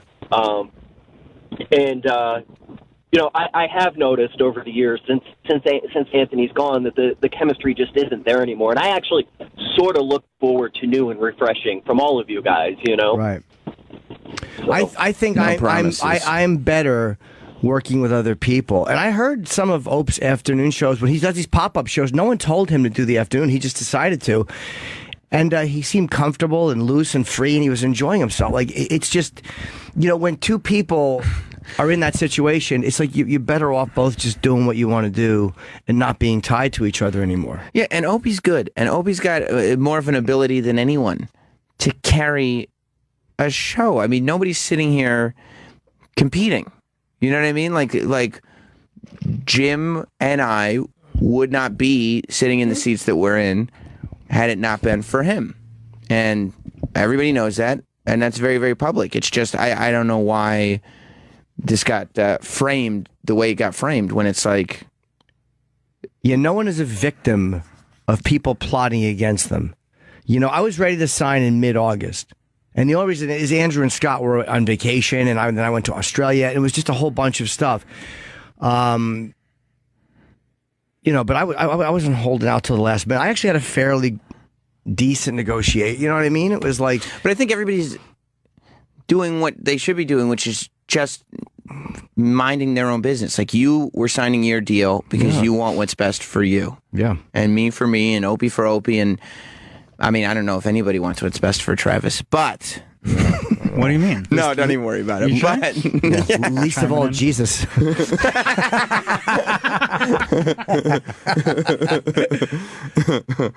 Let me go to Steve in Connecticut. Yes! Jim Norton and Sam Roberts. Hey guys. What's up, buddy? Good morning. Hello. I had a great opportunity to see Jim at Foxwoods back in February. It was actually a cool birthday gift for my girlfriend. And I got a chance to take a picture with Jim. So I got to say, Jim, I really appreciate you taking time for your fans at the end of your shows. Thank you. I think Fan. that's great. Yeah, well, the one fan. Yeah, singular. The question I had is, I noticed in the beginning of the show they introduced you and said either sponsored by or brought to you by Sirius XM. And my question is, does Opie get a piece of any of your road gigs when it's like a Sirius sponsored or brought to you by event? And absolutely not. No, and I don't get a piece of his YouTube videos, which I'm featured in a lot of. No, we don't. Of course not. I mean, I'm the one doing the stand-up and writing the material. So why would he? Well, I thought maybe because, being part of the show was like the platform. No. Come on. And any more that I get those guys made a shit. He still makes a lot more money than me. And I mean, and again, he's been around longer, fine. But if they said, we'll pay you Opie and Anthony's salary if they get a piece of my road gigs, I'd have split the road gigs 50-50. But no, Sirius XM sponsoring has nothing to do with Opie. Right. So no, he does not, and I've never gotten any of the YouTube money. So it's like, Yeah, you guys do your own separate things. Absolutely. My stand-up, I was a stand-up before I met those guys. But in honesty, they never expected that or asked for it either. Right. So, the history of when I started listening to the show, I was a Howard fan, and I, ordered XM. Jump out of that! Jump out of that! No, I'm just kidding. And I happened to just stumble across a show, and Anthony was on it, and then I heard of you, and I was like, oh my God, because I love comedy, and I really started listening to the show to listen to you. Oh, thank you. And then I heard the argument that you guys had, and I was like, here's the beginning of the end. But and part of me just selfishly, and I don't know if I could speak for all fans, but I was like, well, if this ends, where am I going to get my Jimmy fix? I would come and see you every single time you're in the New England area because I can drive to it. But every day hearing your wit is something that I really enjoy listening to. I'm waiting for that. And I have an hour to do every day. It bummed me out when I heard that argument because I started thinking, like, here it is. Here's the end. First Anthony leaves. Now it's Jimmy. So I'm glad to hear that you're working something out, whether it's with Sam or, I think even Travis is pretty good on the radio, too. Yeah, in all honesty, what did he say? He said, "Thank you, caller." Yeah, I think Travis has been is valuable to the show. I really mean that. Like, I really love having him on. So, I appreciate that, man. That's nice of you to say, and thank you. Yeah, well, good luck. I'll still continue to listen as long as you're on the radio. All right, buddy. I appreciate that. Yeah, our on-air argument. And again, this is not some... I mean, look, I don't want this to be some big, nasty falling out. And it's not something I'm afraid of, to be real, because now... At all. But it just doesn't have to be that way. I would feel bad having, like, a legitimate gloves-off fucking argument with Opie, because it's like you don't want to say things to each other that can never be taken back. Because when at the end of, I don't say the end of the day, but I really do look back on the history of the show, and it's like, man, I don't want to not bump into him with his wife and have this uncomfortable. Like, I want to be able to say, hey, man, how you doing? And how's your show going? Like, I don't want it to be like him. And it's not a fear thing. If I'm not afraid to argue with Jesse Ventura sitting right next to me, I'm not afraid to argue with someone who's, fucking, 175 pounds. Right. It's not about being afraid, especially if he can't get me fired. But it's not like... But I don't want that. And it's not like you hated each other forever, and it's not like he never made you laugh, and it's not like, you know what I mean? Like, there are pleasant things to look back on. Yeah, and there's a lot of them. And there's a lot of nice moments. And again, I'm not just being PC. No one has told me don't talk about this. I called them yesterday, and I told them I'm addressing this today, and they're like, okay. Like, they didn't care. Right. Like, you can't not. I'm never going to not go, okay, guys. You can't do that. And I don't think anybody wants to hear a show where you don't, right? No. But, that's why I don't want it to go down some fucking horrible or shit road. If it does, again, then that's where it will go. Right. But I would prefer not. Shane in Indiana. Hashtag fully erect dicks out for Norton. That's right. Wait, what did he say? He said hashtag fully erect dicks out for Norton. Thank you very much. He's a nighttime listener.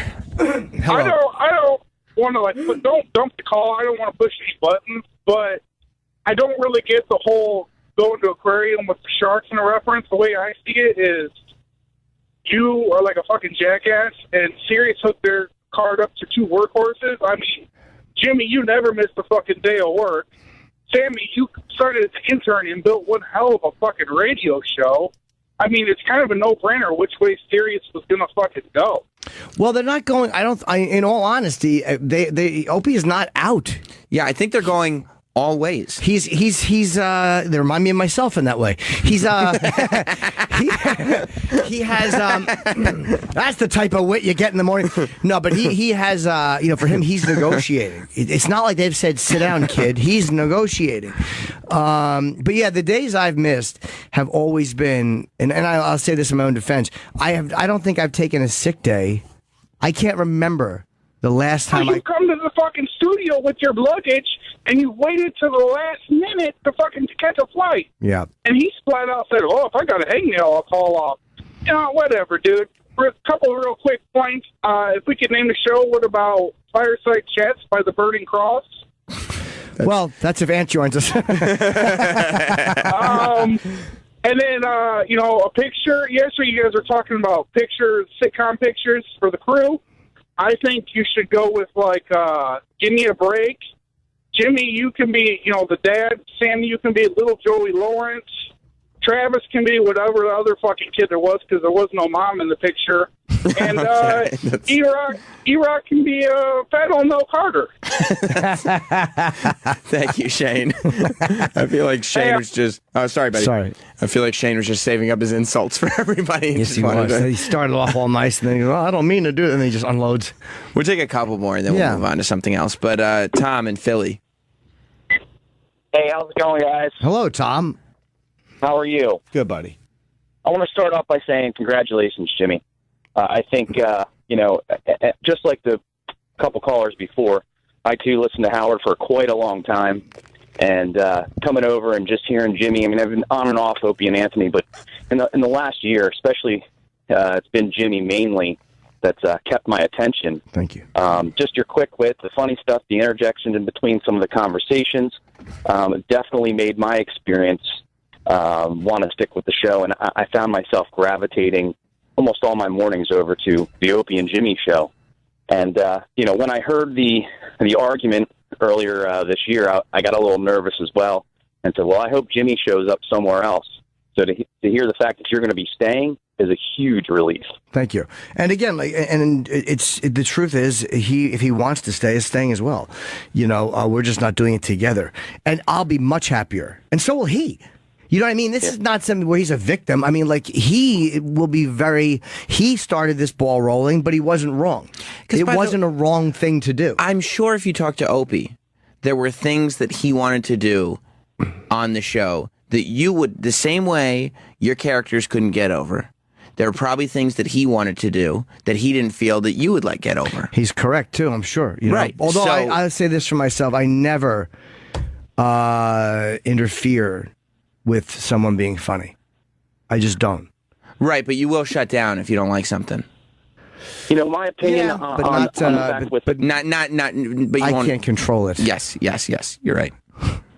Yeah, I don't think he's ever really, and at least in the last year, has valued the weight that you've brought to the show. He almost seems resentful in some aspects, and that kind of put a bad taste in my mouth. No, I love Opie, but I think he should have publicly put some more value into you, Jimmy.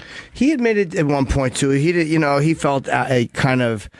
When me and Ant were going back and forth, that he felt like he kind of wasn't his I understood that too, that he had built up some resentment against us having, I don't know if you're designated, or in your mind you're designated as, well, you're the straight guy in the show, he hated being called the bus driver, or whatever term you want to use, and you begin to resent that and not enjoy it. And you're like, instead of every time you're guiding things and kind of helping them move along, instead of enjoying that, if you resent it, and the other guys, you're like, I want to be the comedic force on it, then you're not going to enjoy doing the show anymore. Mm-hmm. Do you know what I'm saying? Yeah. So it's like, if he began to resent that role, then maybe that's where a lot of the resentment came from. I think it's important people be aware of their roles. That's why the only thing I'm waiting on to sign my contract with Sirius is contractually I want to be referred to as the comic relief for the show. And I think that's where I'm being used most. Here's what you are on the show. Tell me. If this show was black and white,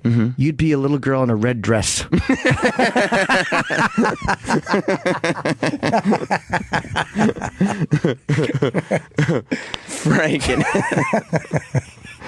Frank in Indiana. What's up, Frank? Hey, what's up, guys? Hey, man. I'm huge fans of both of you. I've been huge fans of O&A for a long time. I was not a huge fan of Opie and Jim. Yes. And I think the bottom line is that this is the best possible situation after Anthony was fired. Opie is not funny. He's not particularly good at radio. I don't know who listens to him, just in the morning, but you guys are the best. And this is a huge success. We're really looking forward to hearing you guys. Well, thank you. If they do have us together, and look, man, obviously it's what I want to do. But again, I can't speak for them, and I've dealt with these guys for a long time, and I'm never going to get too excited about something until it's real or you know what I mean. I've learned that too. Like I signed the deal and I was okay, and then they're like, "Well, we got to fix this." I'm ugh. But in honesty, dude, and I'm not saying this in false humility. There are people who will listen just for Opie. There are people who have a fucking family who relate to Opie a lot more than they relate to me. They find me abrasive. I have a lot of people that hate my fucking guts. I'm not delusional as to thinking that I'm fucking, Mr. Superstar who everybody loved. But dude, it hurt my stand-up business. That show, and not, I know some people didn't like my stand-up, but I watched my draw even drop in a lot of cases. And I think a couple of things is people weren't listening to our show in the morning like they were to Opie and Anthony, obviously. And I think people just didn't associate it or associate me with something they were enjoying anymore. It reminded them of something they weren't enjoying in the morning. It reminded them of something that used to be great and was no longer great. So I think that it was it's almost like, it was a relationship that had to separate. It was a relationship that had to separate for, I think, for both of us. And look, that's a tough part too. That like Opie and Anthony as a show is 3 parts. Opie, Anthony, and Jim. When you remove one part of that, it becomes difficult to reinvent what is 2/3 of a show. Yeah. And a fan is going to sit there and be constantly reminded of it's not a new thing. No matter how hard you try, right. It's just not, and it's going to take a long time to be a new thing, if ever. And I think that the only way to do it is to kind of split the parts and create some new. Yeah, especially when you pull the funniest part out of it. Yes. And that really is. Ant was the funniest part of the show. I know I'm funny. I mean, I'm not questioning. Ant's a different level of radio funny. Mm-hmm. He just is. I mean, it's not even. There's not a comic alive that wouldn't tell you that who's worked with the guy.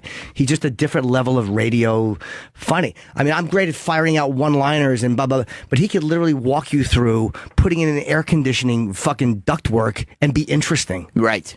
You know, I joke a lot of times. I always say if on 9/11, if I had made it out of the fucking 110th floor, I'd lose people halfway through the story. I'm a terrible fucking storyteller. I just don't have that gift. It's not what I do. I like that, you're a terrible storyteller, but you'll still come in and tell a story about just mundane life shit. Just once in a while I like to. I got new windows yesterday. I was on. Those are more complaints. I'm a great complainer. I'm a great sniveler and kvetcher. I'm not a good storyteller. But Ant, to his credit, I mean, he's just, he's a very unique guy in that he can be so fucking funny. And, is he slightly insane? Yeah. He's kind of crazy. Is he volatile? Yes. He would tell you that. But as far as broadcasting, and when he's having fun in broadcast, he's just, there's nobody like him. He's a genius. Jason in California. Hey, what's up, guys? Is this the new Shark Tank or Swimming with a Shark? Fucking home run, Jason. What are you, on Friday the 15th or something? It's not the name of the movie. No, it is. Fuck yeah. No, it isn't. Piece of garbage. It makes no sense. It's not even a thing. Yeah. Travis and the school shooter were laughing in there. Damn it, Skipper. Jason, do you have a point, or are you just here to get Chip excited? Yeah, fuck yeah. No, I just like to hear Chip. I don't have a point at all. If Opie didn't want to be the bus driver, then he should be more funny. Well, it's easy to say, honestly, but when I look back at the old, the comfort level he and I used to have together, literally when we were off the air, dude, Opie and I would travel together. We really were very, very close friends, and we had a good time together, and it was just there was zero discomfort between us. And I don't know when that started. I think when we came back on satellite at one point, it did things change for him, or maybe I changed, whatever it is, but it just started slowly. Or maybe when me and Ant started really going back and forth, he felt a little left out, which he didn't have to. It was never about us looking at it like fuck him. We weren't, he might have felt that way, but we weren't looking at him that way. And I was, as everybody knows, very close to Opie for a long time. Yeah. Years. I mean, spending time with his family, with his kid, the whole deal, all the time. And I think everybody knew that. But something did, and we never had a falling out whatsoever. I still consider him a friend. I haven't talked to him in a long time, and things changed a little bit when Anthony left, and I think he started to maybe change how he handled his inner circle or whatever. And that's his prerogative, and I always took it as his prerogative. Yeah. But I mean, I don't know. Let me go to. But yeah, so I haven't. I didn't talk to him the way we used to talk for, probably a year or more. Yeah. It was just Maybe two. The idea of the shark thing, almost like being a victim of people doing that. That's simply not the way it is. Yeah, I was not going to be squeezed out. And I'm not saying he wanted me fired. Let me clear this. I think that literally he just wanted me to have another show too. And he said something about it'd be like a promotion. But the bottom line is he just didn't want me here as many days. But I don't think he wanted to be fired. And I don't think he was trying to have me thrown off of Sirius. And I'm not putting that out there. No. But I also know how to read the writing on the wall. You know, when you're in front of an audience every night, you have to kind of see what you feel the room really well. Mm-hmm. You have to. If the guy yells at you, you have to immediately understand why he's yelling at you. Is he having fun? Is he trying to chime in? Is he trying to hurt me because he hates my guts because I'm making his daily? You learn to make fucking snap judgments quickly. Right. So, I'm not an idiot. And I won't speak for you, but I would love to simply be consistently, publicly grateful to Opie. I would love nothing more than just to that be the only thing. People would get tired of it if that's all you were. Yeah. You know who's great?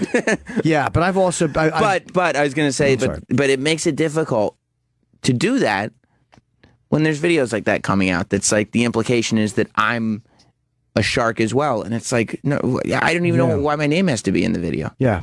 You're a bottom feeder. Exactly. Big bottom. But, hey, look, man, I've gone on the, very few people have defended Opie like I have. Like when the Cake Stomp video was going crazy and I was on fucking Rogan and all these places explaining like this was the tone of what it was like. Because it was true. That was the tone.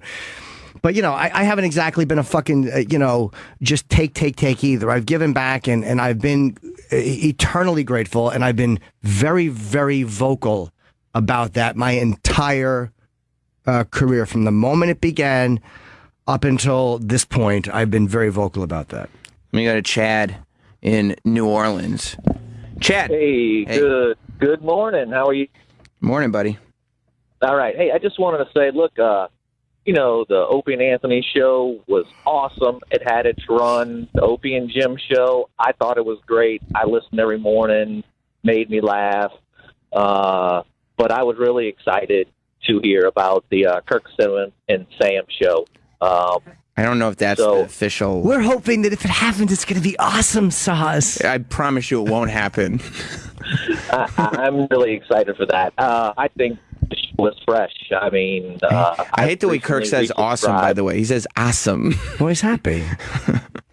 Sorry, Chad. I just Go wanted on. to say I'm excited you guys are doing... All right, your phone's breaking up. But look, Drew and I are doing a show today. We're doing a show tomorrow. We're going to see what happens next week. But obviously, I love doing this, and I appreciate the opportunity. And, it is what it is. So it's fun. It's fun. That's the point, right? Yeah. And when I've heard him in the afternoon, he was having fun. Right. Yeah, honestly. Right. And again, I'm not being across the board, hey, let's be nice about it. It's the truth. Right. If I have a reason to be aggressive, I'll be a complete cunt, believe me. You will? Yeah. A complete cunt. But that's not called for right now. I think at this point he's frustrated and he's just fighting to get a contract that he's had. I get that. It's like, it's not easy when you're constantly negotiating. And if you're not, and again, I don't even know what they're offering him. I don't even want to know. I literally don't, because it's just going to bug me because it's more than me. But if he's not getting what he wants, I get that he's annoyed. Yeah. It's a part of negotiating. Right. But it doesn't have to degenerate into some fucking... But, and people who work here have to understand that the audience that we've attracted over the years, you can't brush over this stuff and not address it. You can't. Because they hate you if you don't address it. Yes, of Sometimes course. they hate you if you do address it. But you can't not... a lot of the fans who have turned against us, some are just irrational and crazy, and some are extraordinarily perceptive and right. About a lot of it, even the unpleasant shit. Mm-hmm. They're not dumb. So, they understand a lot of the dynamics that we have to talk about it when we know it. But yeah.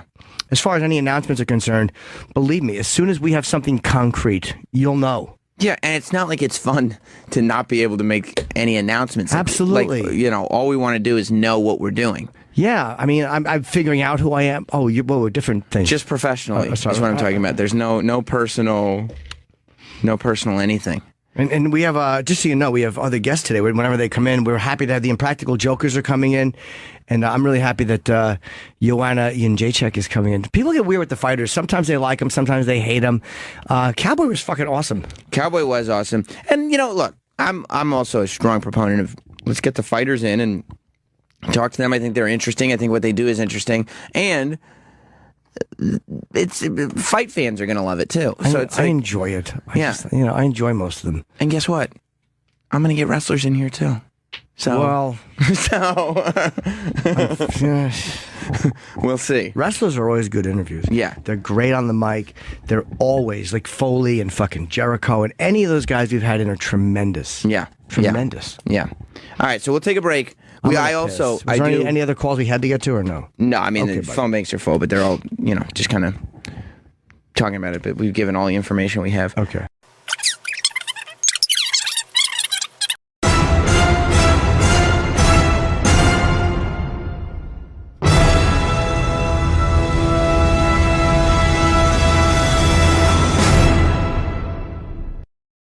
And then Sam said that Anthony told Jimmy that Opie was over at Sam's house, and Sam said something about Anthony doing something about Opie. So everybody just started talking about it. And that's when no one liked Ron because he was being funny, so everyone wanted him to leave. So that Anthony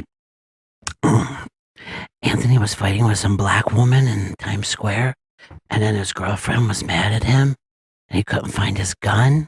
So Jimmy kept acting like he was a pedophile.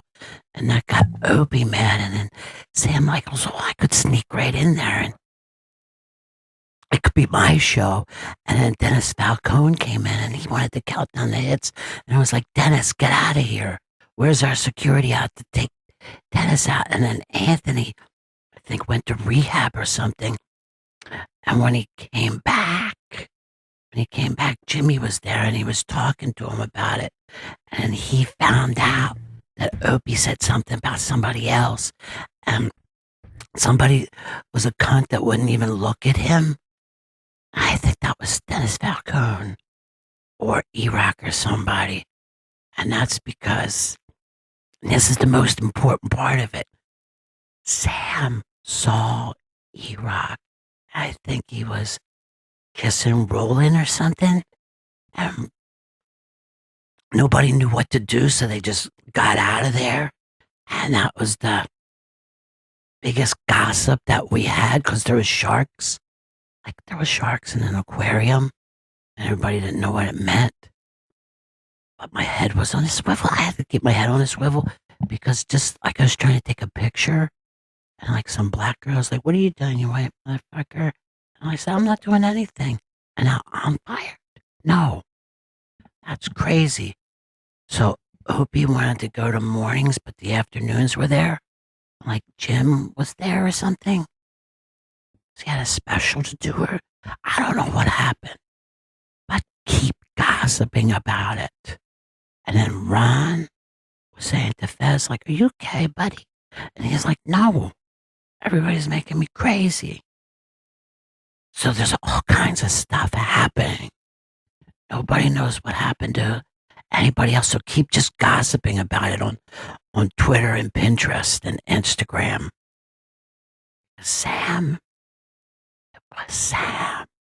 Like if you hear me dying, I'll just go like this. It was Sam. Lots of big gossip going around school this week. I mean, lots of it.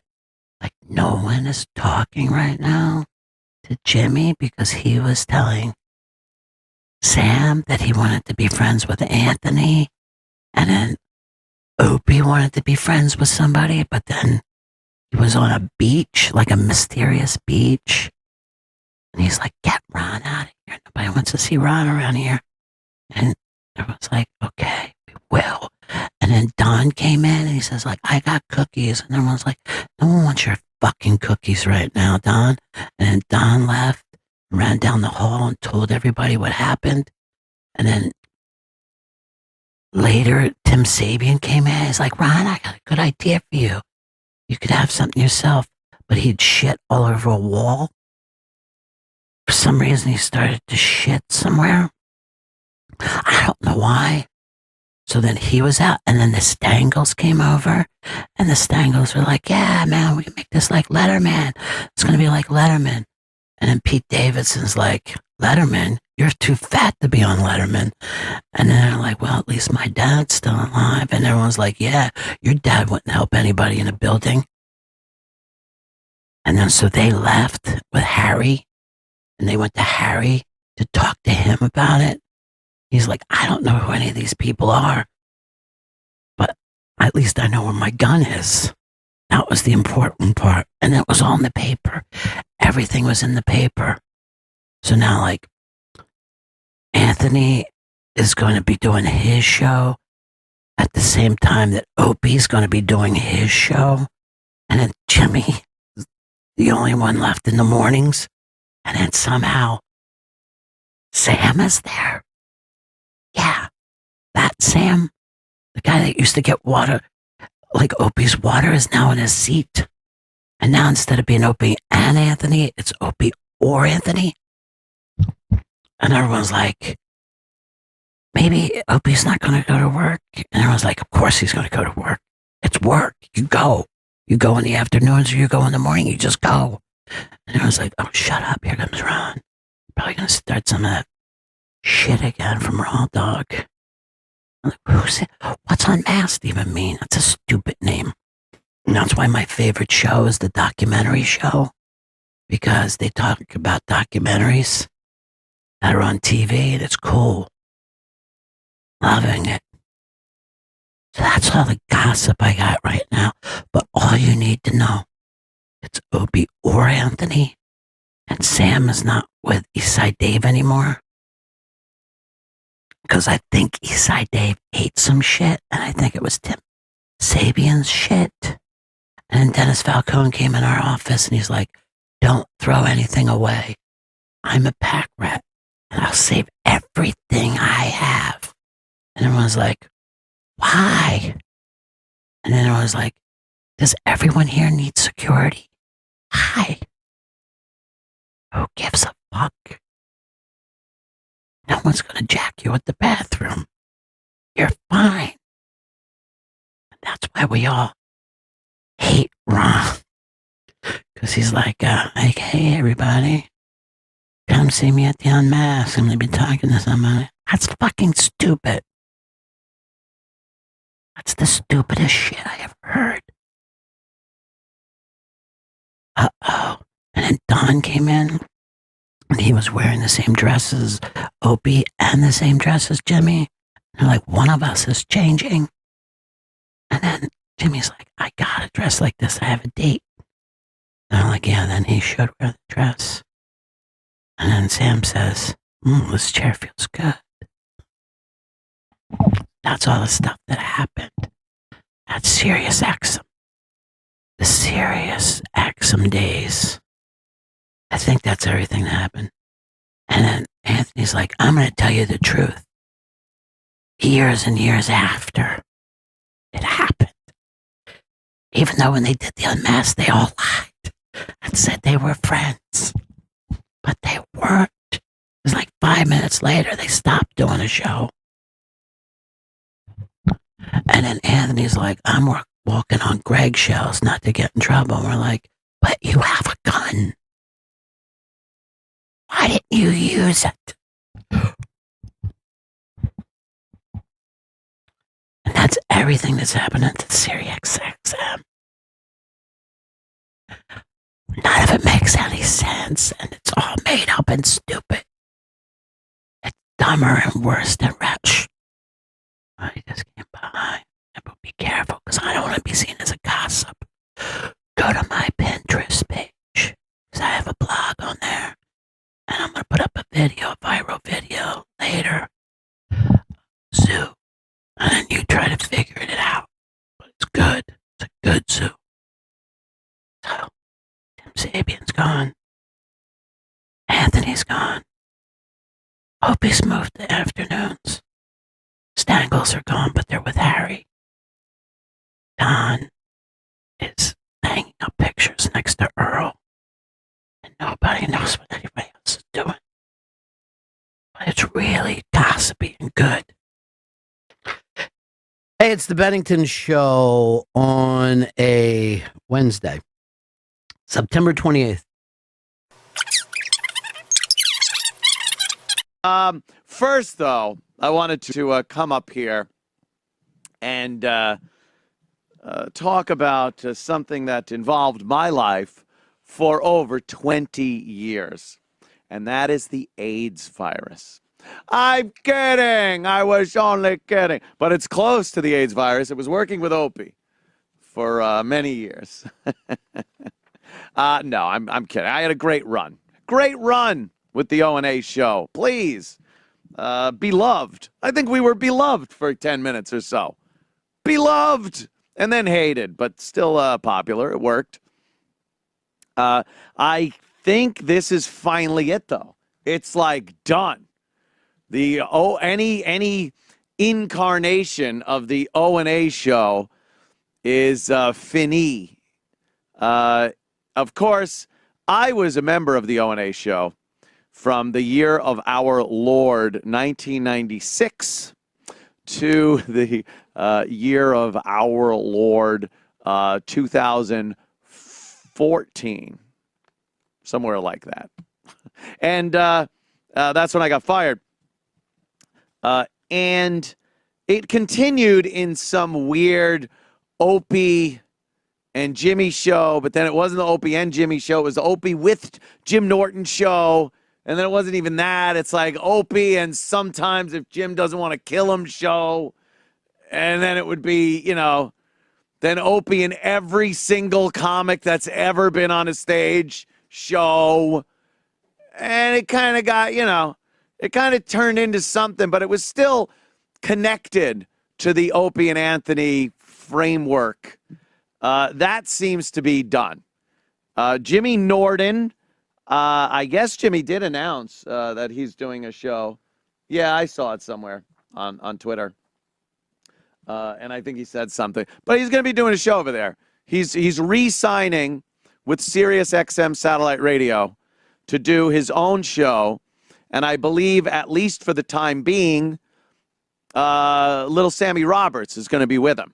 Now, I love those two. They're great. I think they work so well together. Sam is a very talented little cocksucker. He's a wonderful guy, smart and very funny, sarcastic. I like it. Can take a joke and give one out. Jimmy goes without saying. He's brilliant. I love the guy like a brother. Like a brother, I love him. And I think they'll do very well together. Yes, we were trying to get Jimmy here. Jimmy is, like I said, wonderful. They wanted him over there. We're 2 years old here at Compound Media. And we act too. That is right. Gino's sitting over there, and he just said, we acted. And it's absolutely fact. So we wanted him over here, but just being around here for 2 years, we're a fledgling operation. We just couldn't really compete with the offers that Sirius was making to Jimmy. It happens. I don't hold anything against Jim Norton as far as that's concerned. You take the better deal. One good thing, though, Jimmy has always been very good with, because he's a comic and he's on the road and he has to do to promote his career, do other shows, he's not going to be held to that you're not allowed to go on Anthony's show thing.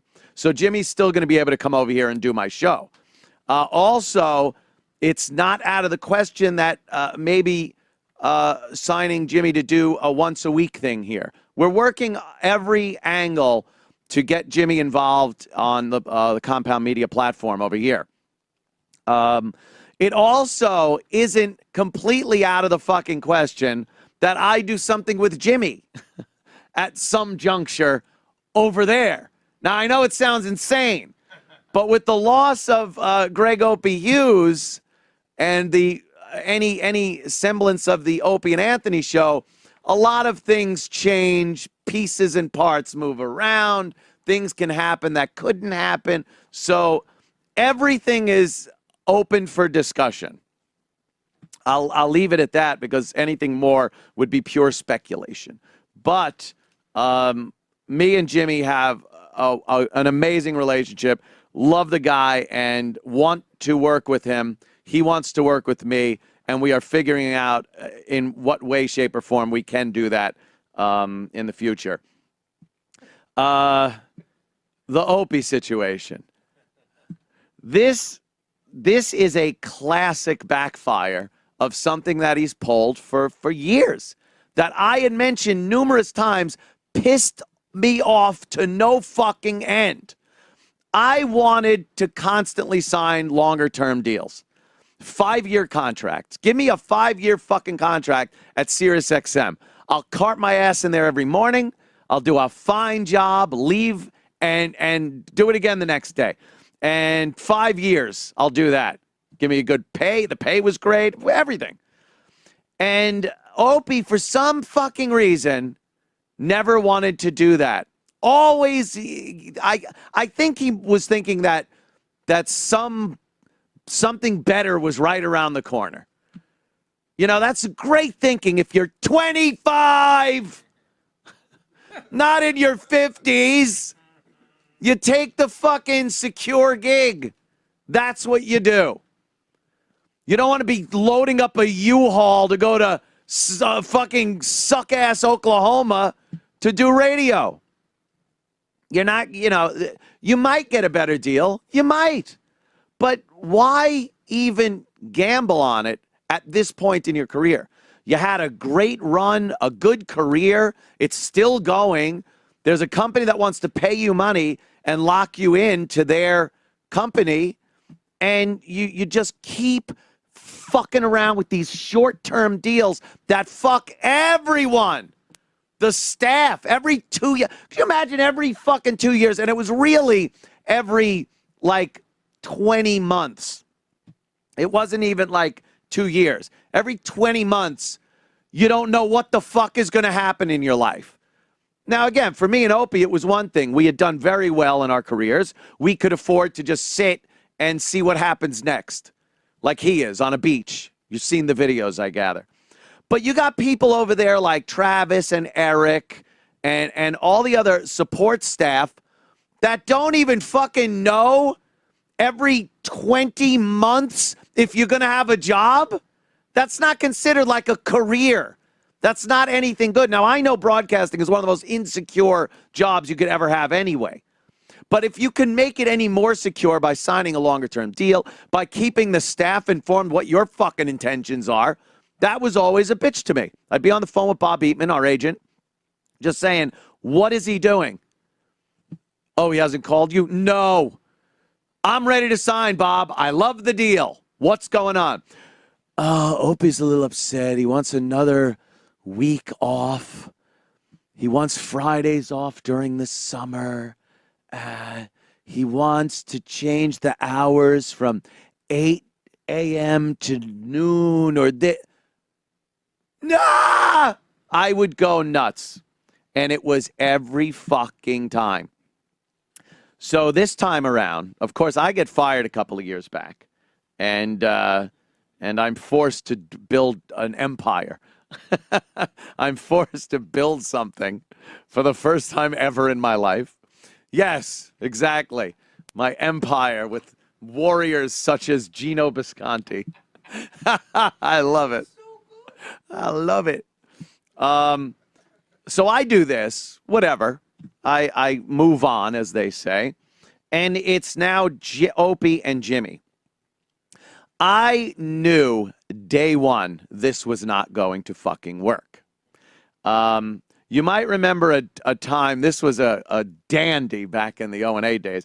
I was already, I had it with Opie. Had it with him for years. He had pissed me off to no end. But I went in that studio and smiled and gave my best and made it work. You see too many of these bands like, holy shit, why isn't Guns N' Roses going out and making a fucking fortune, stick together, smile at each other's dumb faces for the time you're on stage, pocket your cash, and keep your name in the public eye and go home. And then you don't have to deal with fucking Axl or Slash or anything. That was my point. And anytime I'd see these bands break up, you go, what a bunch of fucking idiots. Just stick it out, whatever it takes. And that's what I did. Went in there, even though I was pissed off to no end at his shenanigans over the course of the years. Blatant disrespect, not for me, for the staff. It wasn't a pleasant working environment, put it that way. And so when it was just him and Jimmy, I'd already known this ain't going to work. I had once inadvertently sent a text to Opie. I tried lying through my teeth and saying it was for someone else, like a girlfriend or that. But it was indeed for Jim Norton, who was sitting right next to me at the time. I was sending him a text that read, "The little cunt won't even look at me." Now, it was just another day of me coming into the studio and having him in a pissy mood and not looking at me. Now, see you people at home, right? You're looking at me, right? See my eyes? I'm looking at you. There it is. Now, here's what he would do. Let's say you're me. You're at home. You're me. Okay, go ahead. You're me. Now, mess your hair up. Okay. Make it look like B. Arthur's hair. Go ahead. All right. Now, you're me. Now, I'll be Opie. And look, and this is how he would pass by me to look at Jimmy, who's over there. Gino, you're Jimmy. Okay. All right. No, suck a tranny's cock. All right, you're Jimmy. Now, here's what he would do. You see how I did not make eye contact with you at home? Well, I'll do it again. Watch. Jimmy. That's what he would do. And I'd sit there like, you motherfucker. He's not making eye contact. And this is before the show would start. So I'm already in the car driving in. I'd be like, oh, if he's in a fucking shit mood again, motherfucker. You should be going into work to do a fun thing every day in that mood. This is just a dark cloud. My friend Adam Ferrara came up with a great term for it. A pissed mist in the room.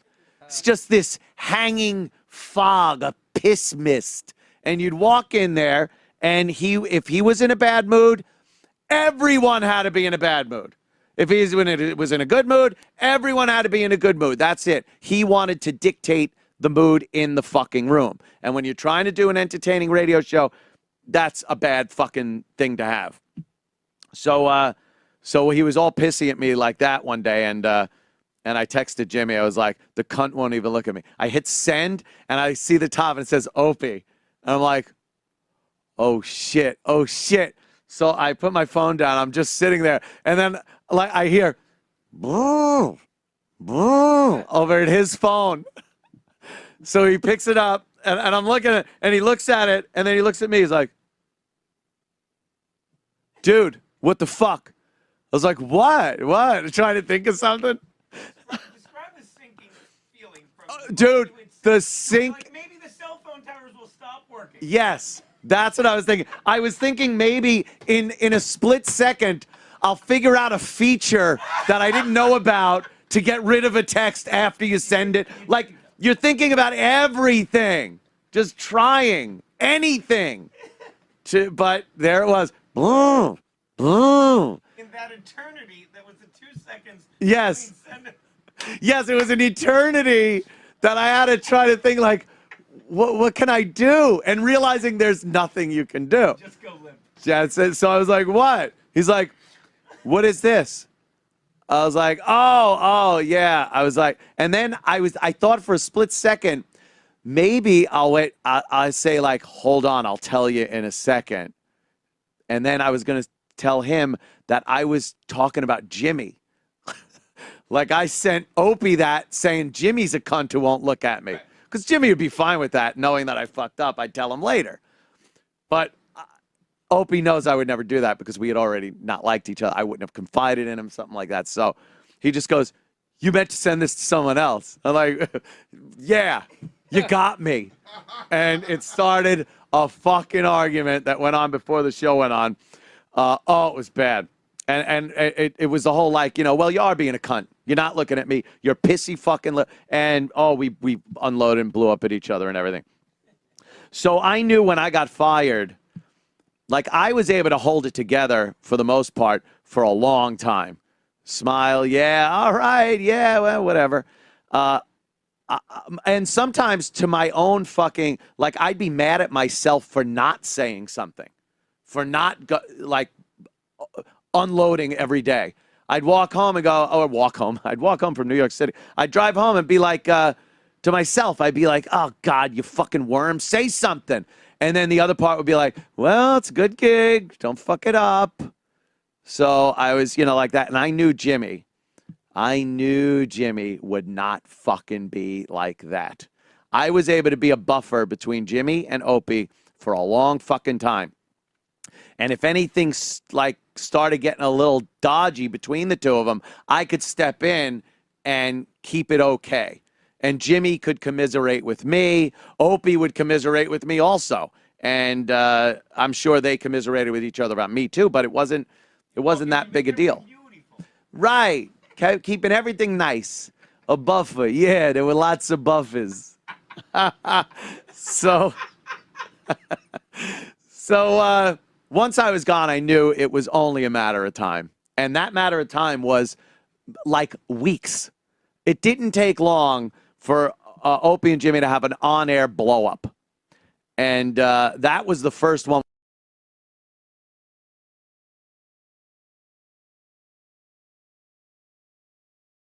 we heard of. There had already been some rumblings off-air.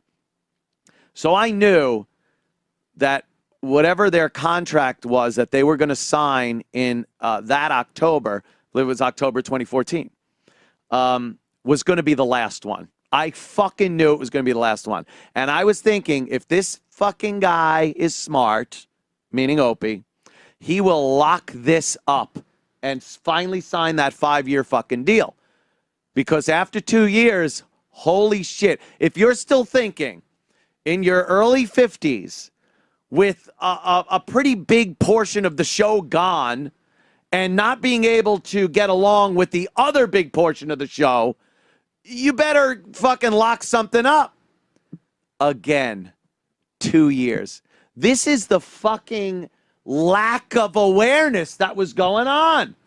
And the way the entire industry is changing. The industry itself. Sirius is like the fact that radio became Sirius and Sirius became internet and these ridiculous. Can you hear him? Services. A little bit? You should pull that mic over if you want to. And these ridiculous subscription services where any drunk white could get a show. You've got to think ahead and say, maybe in 2 years there will be so much shit I haven't heard of that I should lock in for 5. All right, I'm going to go back to my coffee. And, and here's what else disappeared. The terrestrial radio $1 million contracts. Gone! Just ain't fucking happening anymore. No talent is being signed for 7-figure deals anymore in radio. It is not fucking happening. There are very few people that are grandfathered in that can still get that kind of money if they're already at the station under that contract. When they renegotiate a deal, like Howard fucking Stern got a pay cut over at Sirius XM. Got a pay cut. And he thought it was a good idea to sign a 2-year deal at that point. Like, if they're cutting Howard's fucking pay.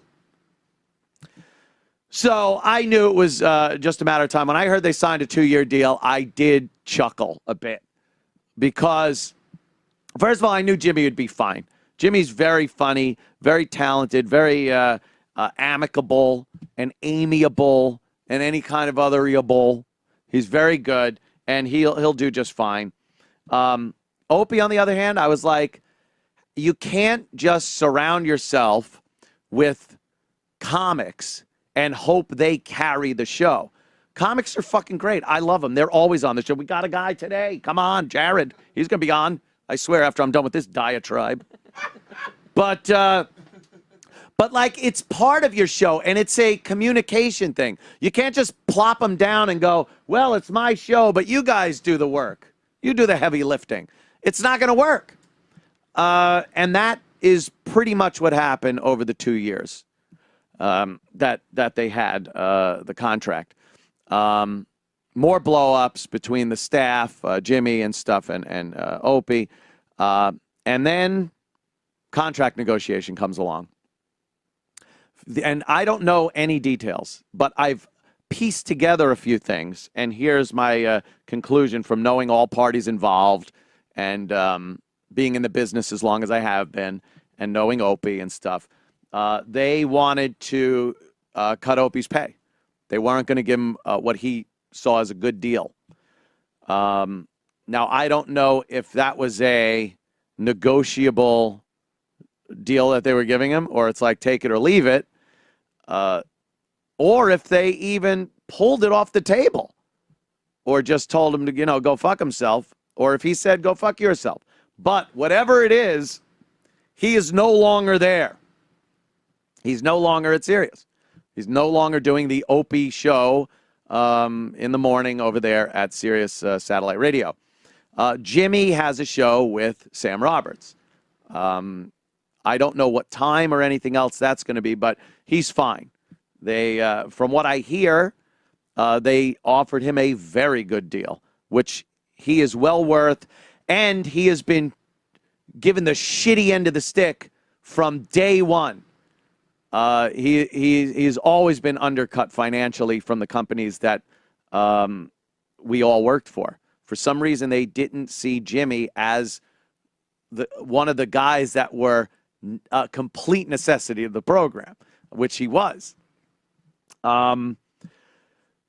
So Opie's been very mysterious. He tries so hard to pump things up and make things mysterious and viral. Boy, he loves a good viral video. Have plenty of time to work on those, I guess. So he put out one where it was just the beach. It was just the beach, one footprint, and waves breaking on the beach. It ran for about 6-7 minutes. And he goes, oh, the answer is somewhere in this video. I could only assume it meant he's on the beach, which it was. It's radio. There it is. It's radio DJ term for your in-between jobs. You've been fired or let go, whatever. You're waiting for another gig. Your agent's working on another job or something. And that's what they did. So that's what he did, on the beach. Maybe. Maybe it's the old parable when there was one set of footprints. That's what we... And he's sitting there right now yelling, Jesus Christ! We went through that also and thought like he was saying, oh, Anthony and Jimmy, how come during the hardest point of my life, there's only my set of footprints? And we both at the same time go, Opie, 20-year career, that's when we carried you. See, get it? Yeah. So I think it means on the beach or whatever. So that wasn't enough. So he had to then give another video this morning after Jimmy announced that he was getting his own show. And I guess he says in this that Bob Eatman had to tell him. And he says, my manager, my agent, had to tell me that Jimmy re-signed over at Sirius and got, which tells me that Jimmy never said a word to Opie about that, which isn't Jimmy's obligation. Or if you're friendly, you would probably do that. If you're friends, guess they're not. But that was obvious. So, and then he's got this video. He's at an aquarium. There's a shark swimming around in the aquarium, and Opie's talking over the video. Then Jaws music gets loud at certain points, and you can't really make out what he's saying.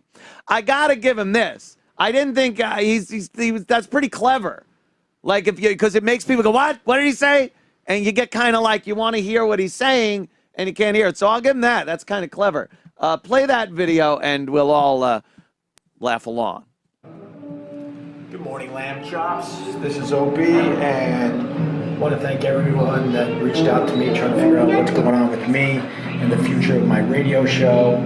And, well, here you go. I feel like I have to tell you something. I do not do morning radio anymore. I do not do radio with Jim Norton anymore. I found out through my agent that Jim Norton will continue with Sirius. I believe he signed a contract a couple of weeks ago, according to my agent. And it looks like he'll be doing a show with Sam Roberts. I think that's pretty obvious to everyone.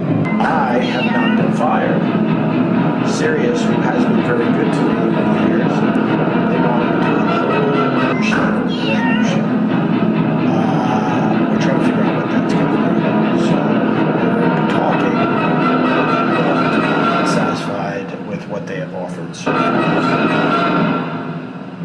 let me leave you with a little lesson. Keep your head on a swivel, because you never know. All right. Now, aside from the things I couldn't hear because the music went up, I heard a few things like they didn't give him a good enough offer. Sirius didn't fire him. That's what he says there. But regardless, I mean, especially the end there, keep your head on a swivel. He's saying that there are sharks out there that have gotten him. There's sharks you got to look out for. Opie complaining that a co-host of many years didn't have his back when Sirius cut the cord. Yeah. Isn't that yeah, fucking McGinnis, man? That, yes. I didn't even fucking think of that. He's mad because the agent had to inform him that Jimmy had already either signed or was ready to sign a contract a couple of weeks ago. He goes, found that out from my agent. That is exactly the passive-aggressive way to say, Jimmy never told me this. So he's looking like he was stabbed in the back or there are sharks out there because he wasn't supported by his co-host. What the hell? How does that feel? How does that fucking feel? I was tossed to the wayside, and I know damn well there was nary a complaint from Mr. Hughes, who wanted to move on and do his own thing. Well, plenty of time for that. Literally your own thing. Because he's burnt every single bridge that has ever been built. He has utilized people, and there seems to be no one left. There honestly seems to be no one left. I heard they offered, they were trying to get Jim Brewer as his new co-host, and that fell through, and that might be why they didn't want to offer him any money or continue or whatever the situation may be over there. But, you know, it's just odd that everybody else that he has dealt with in the business is working. Everyone else is working with other people that we've made relationships with, known and loved over the years, and he's with a shark. He's with a shark somewhere. Davey Mack, you a little happy? You a little smiley? I mean, I don't like a vengeance thing or that, but avenge me is kind of a, you happy about this? Celebration times. Come on.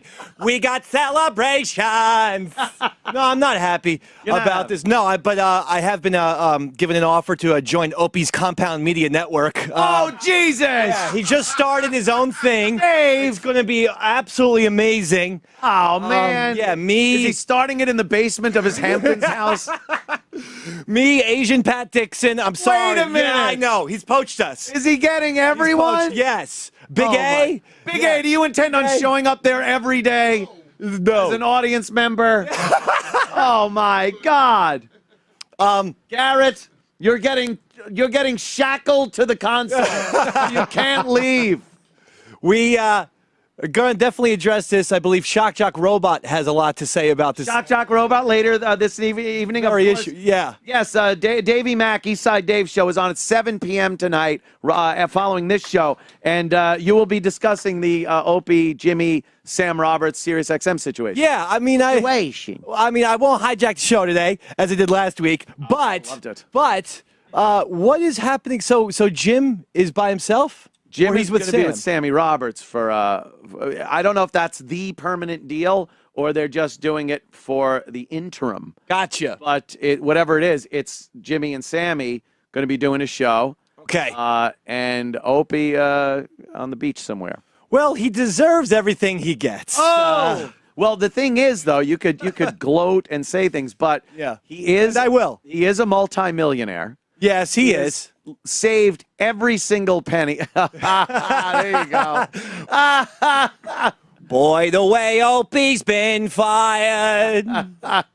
He has 2 houses, a beautiful apartment in Manhattan, doing well, beautiful home out in the Hamptons. Good. And I hope he sleeps well at night. Saved every penny he's ever made. Good. Know that. So he's rich. He's got a beautiful wife, beautiful kids. Wonderful, wonderful family. And as far as I can tell, not a friend in the world. No, so he's Mr. Burns of radio. I think even Howard Stern's got like 6 fucking friends. Did you hear what Howard did? Howard made everyone stop coming in through the main entrance. You know the elevator bank to Sirius? Yeah, of course. Everyone had to take the elevators up to the next floor, get out, and then come down in the back. Why?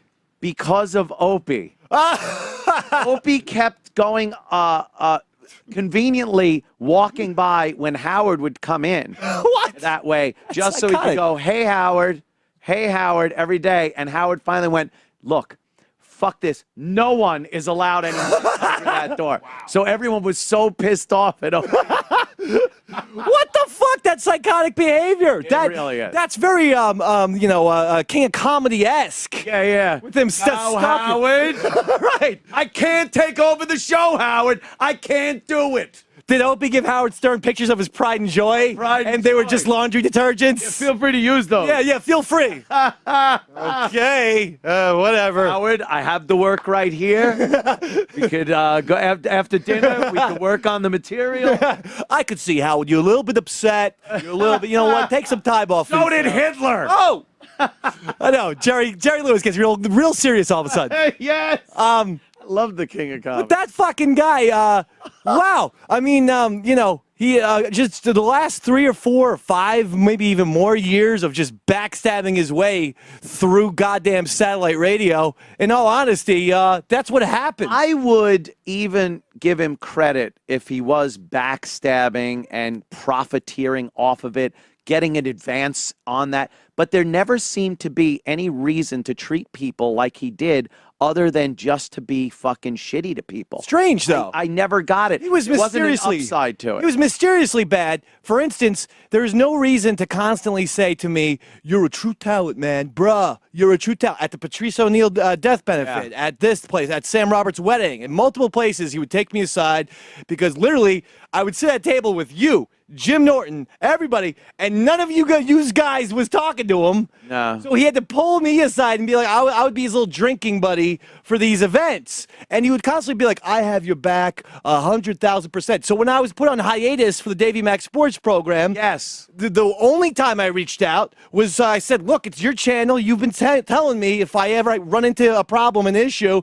And I made multiple phone calls, voice messages, emails, and text messages, none of which were replied to. I remember hearing from him going like, yeah, I don't see Dave on this channel.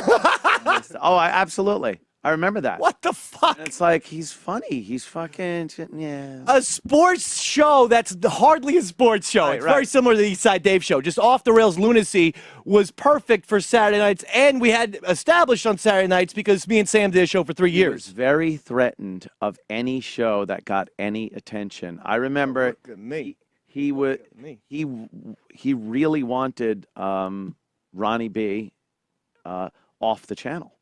Get the fuck. It was, because we were really in a funk and felt like we were in a quagmire. We couldn't get any press anymore. Right. It wasn't, and like, the company itself kept us from doing things that would have gotten us some notoriety or attention or something, like old school stuff. They just cut everything. You remember how bad it got over there. Yes, they wouldn't let us even have a naked girl in the studio. It was a horrible experience. It was terrible. We knew that going in. We knew as soon as 57th Street closed, we go, the fun's over, party's done. So we were in a funk, and then a lot of people, because he loves looking at the internet and getting pissed off at things, started saying like, oh my God, Ronnie B, Ron and Fez, that's the fucking hilarious show. Oh, and they suck now, Ronnie B, that's it. And he was just like so insecure, he wanted to get rid of Ronnie B. Jesus Like Christ! get rid of it. And I think you fell into that same category. Oh yeah, I mean, a funny guy. Well, I don't know. I don't know what his inner workings were. I do know though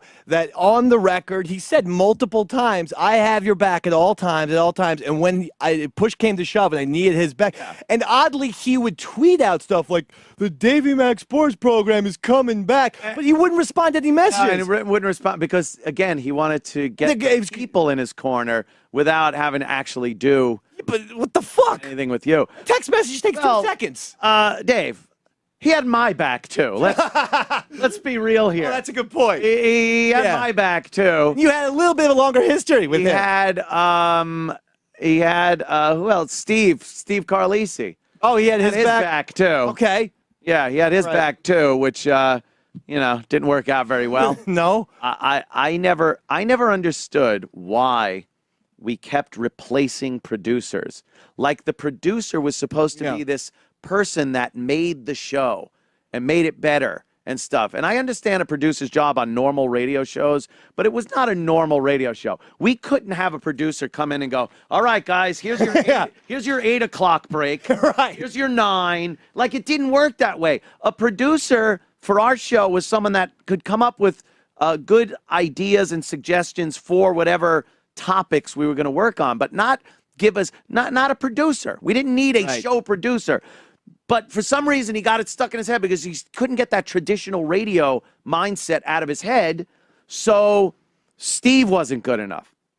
And then, of course, we know the Ben Sparks thing got way out of fucking hand. That became a problem. And that became a problem. Ben just started fucking calling him and going off on him. And then doing cocaine. Travis, an interim producer. Yeah. And then Stunt Brain was on there for a while. And then John Manelli was our guy for a while. Yeah, and right. He got so fucking pissed off. Oh, my God. I still talk to John Manelli. Really? Oh, yeah. Oh, Jesus. Oh, did he fucking just not? Opie is like a little bit there's a Billy Martin thing where at just some odd decisions and then ultra paranoia for no reason. Rick Delgado, like all these guys that leave and despised him, and he would be like, "That's weird. God, another fucking asshole that's fucking talking shit about me." It's like, how many assholes leave and talk shit about you before you start to realize, oh, there's a pattern. Oh, wait a minute. Wait, is it? Oh, it's me. Oh, I ain't no John Nash exactly figuring out patterns and whatnot. Right. But I think it could have been Opie's behavior. Right. I'm writing on the window. Yeah. Oh my God. I don't do fucking computer graphic arithmetic in my head, seeing shit in the air. But I'll say that, it was an odd coincidence that everyone who's left has nothing but just a vehement ill will. Things to say. Yeah. Here's one more example, and then we'll move on and finally get Jared up here. I had to actually go to Opie one day and tell him, Opie, please don't do this to the staff. Snapping? You should never have to tell someone that. He used to go like to the staff. He'd be like, hey. Or get my breakfast. And you're like, had like a little bell, and you're like, I had the emperor wants his breakfast. Yes. The emperor commands you. I had to tell him, and he's like, what are people saying stuff? And I said, no, no one said a word. No, so I see their faces when you do it. Go like. Snapping at the help has been out of date since the late 1400s, actually. Yes. We're up to doing this now. We clap at them. We don't snap at them. Just insanity, dude. And I heard that Opie and Gino Bisconti are actually hooking up. Is that what it's going to be? Yeah, he just signed Gino. In hot water? It's going to be, I can tell stories how many times he ignored me. I bet. We used to open for Jim, and we'd fly somewhere. Oh, you got to come on the show. I text him. Nothing. There was so many you got to come on the shows that were so insincere. Nothing. So insincere. It's like texting Sarah. You whore! Davey Mack, I will look forward to watching you at 7 p. This evening, the Eastside Dave Show. Flags half-mast for Opie. We hope he lands on his feet. Yes, he'll land on his feet. It'll be difficult for him. When all is said and done, he's fucking rich. So He's got that going for him, which is nice. Which is nice. Unga galunga. Gunga galunga. Unga gunga galunga. Your mom's box, Opie. When Sirius fires you, you will have total.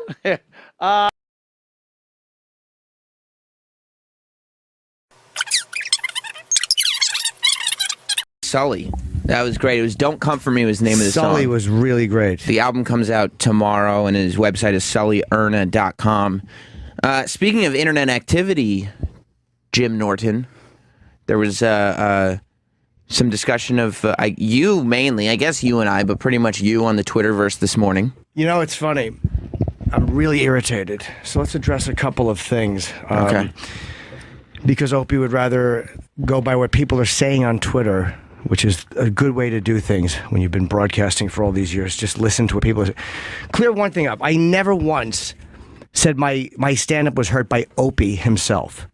I said my draw was not what it used to be because the radio show I was on, which I was 50% of, people didn't listen to us. There was not as many listeners, and they weren't enjoying it. And it reminded them of what it used to be and what it no longer was. So, and you're saying that not to blame Opie, but to say no, I'm 50% of it. Right. Of course not. Right. I'm not an adult who blames other people for things I fail at. Mm-hmm. So if I'm not doing well, so to clear that up, of course I'm not blaming Opie Radio. I mean, that would be psychotic. Right. But the show I was on, which let's be real honest, a lot of our hardcore fans didn't enjoy. They didn't enjoy it. Yeah. I'm half of that. So that's what I attribute to part of it. I never said it's Opie's fault. I mean, I'm not a fucking mental patient to blame someone else for my own. But the reality is, if not as many people are listening to the radio show, and the ones that are not enjoying it the way they used to, the radio relationship you have with people, it's different. It's not like a regular, people get really invested in you. That's why they love you so much, or they get so angry at you, because there's a deeper level of investment. So we didn't have that anymore.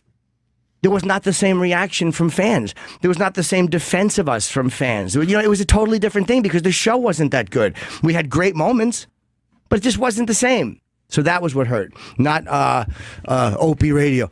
And there was something else I had wanted to address too. There was one other thing I wanted to address. I don't remember. Well, he said that you were lying about the afternoons. I'm not sure how to respond to that. Why would I make that up? Where would I get that from? He's the one who mentioned it to me. And then Tim Sabian was talking to me about it. I remember having these conversations. You were here at this time. Yes. Yes. And I remember. And it wasn't a matter of Opie saying, we have to do the shows in the afternoon or I'm not doing it. But there was a conversation of Tim saying, Opie wants to do afternoons. Yeah. Ant and Jim won't do it. Yeah. And I remember that. And I don't remember what was on the air and what was off the air anymore. Right. But I remember being in the room. It could have been before the show or it could have been on the air for conversations. And it wasn't heated. It wasn't like Opie was fighting with you guys on it, but he was saying, afternoons could be good, which I would associate as lobbying. Lobbying for afternoons. He wanted to do them, and here's how you know he wanted to do them. And I'm not going to do this for an hour, addressing what somebody is saying on Twitter, because technically, this is still the radio show contract. This is still his radio show. Yes. That he could be on if he wanted to. I wasn't supposed to be here. I'm not even supposed to be here today. No, and Sam means in a much bigger sense.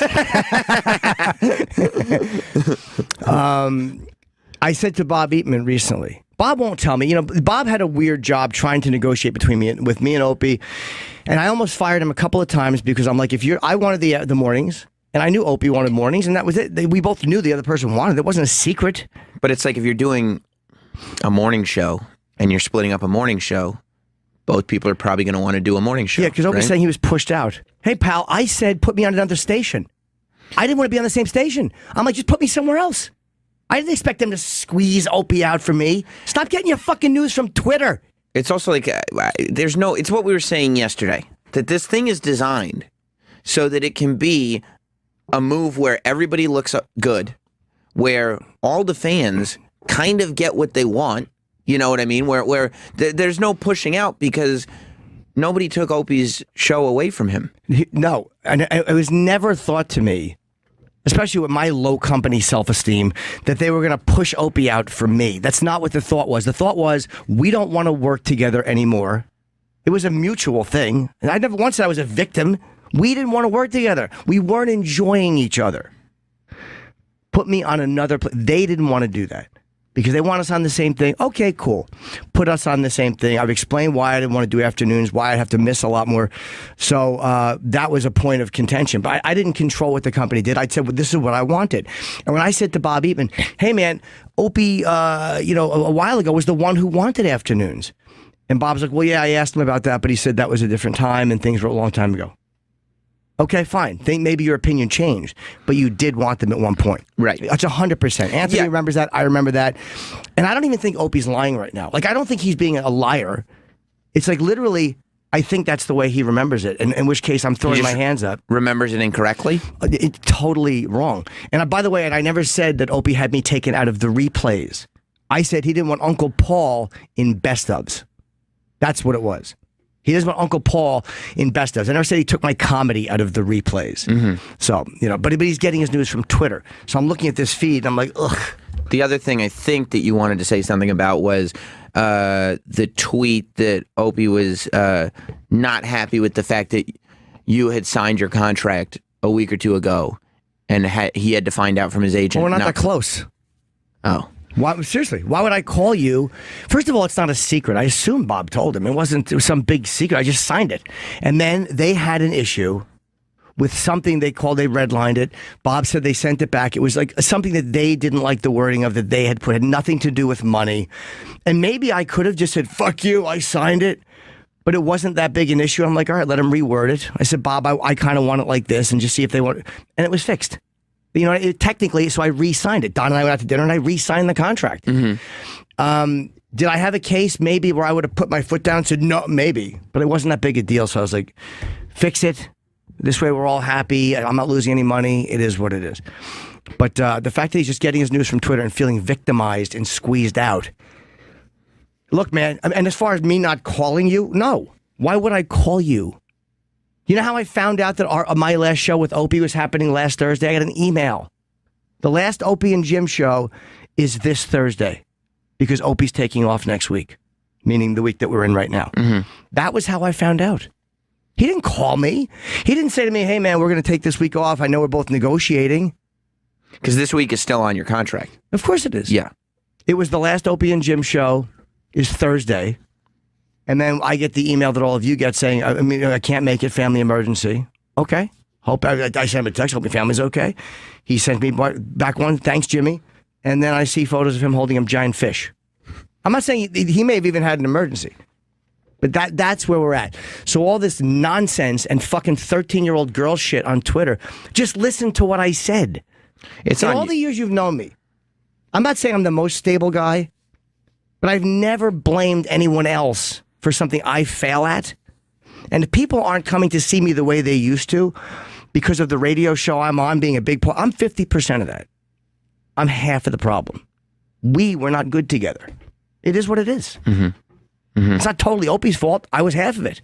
Right. And then he says, and I'm just looking at this, someone said if I had, hey, would you be mad if Jim went with Anthony? And he said if he had any integrity, that's what he'd have done 2 years ago. What does that mean? I don't know. But at least I didn't lie about defending him. You want to talk about integrity? You want to get nasty? I would suggest you just listen to the show instead of reacting on Twitter. Yeah.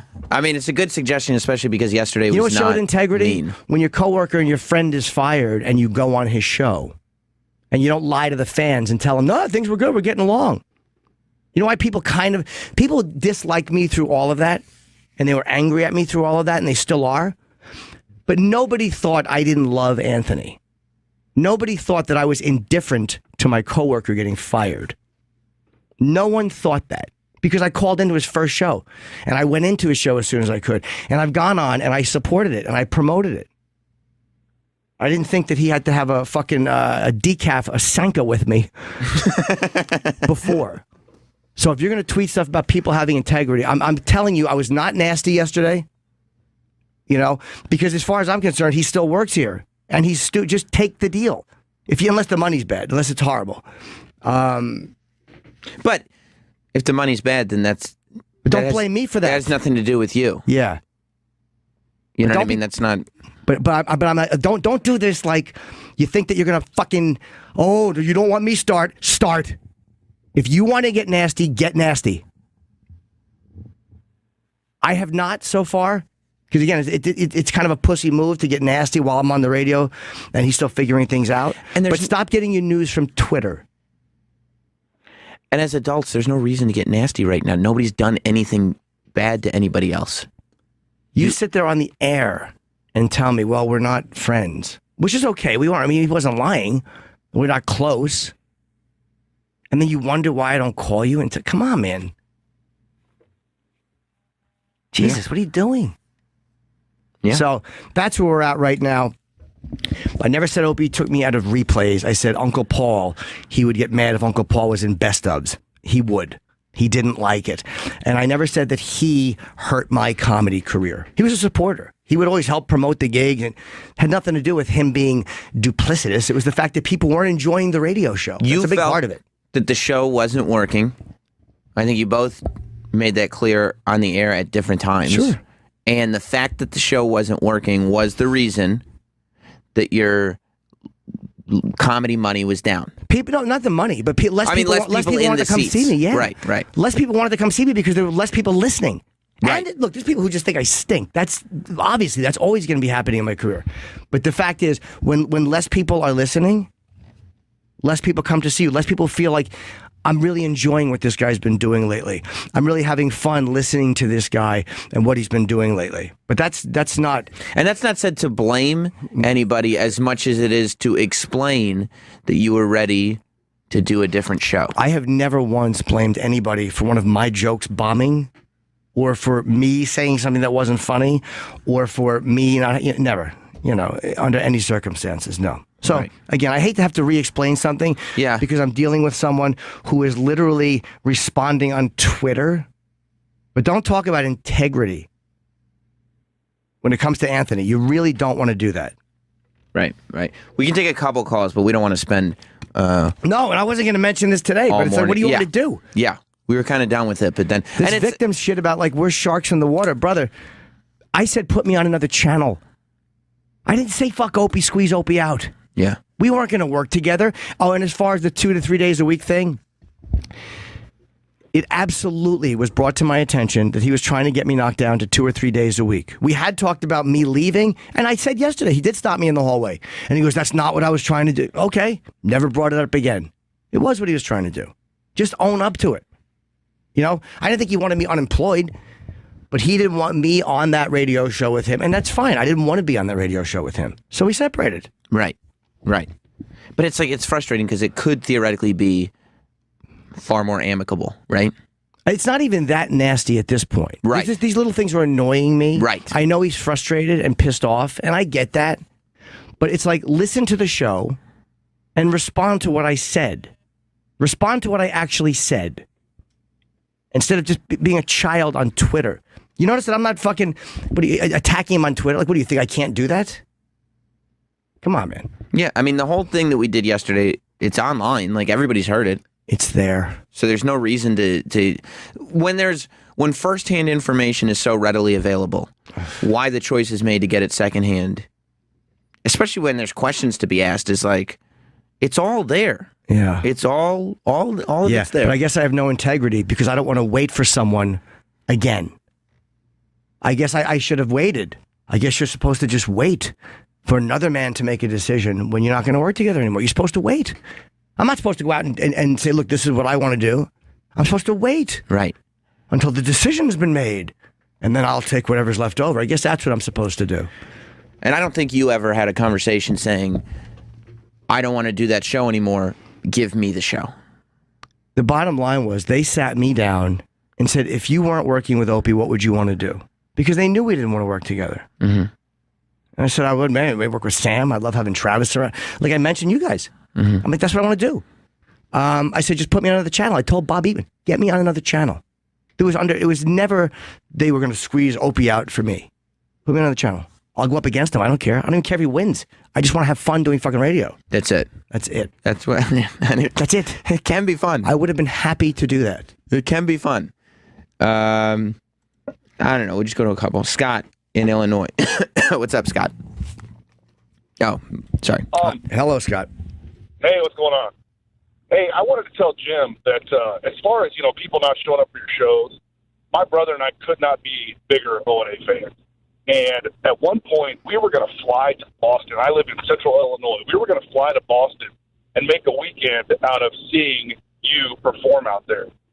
And it just didn't end up working out. Well, you end up performing 2 hours for me in St. Louis.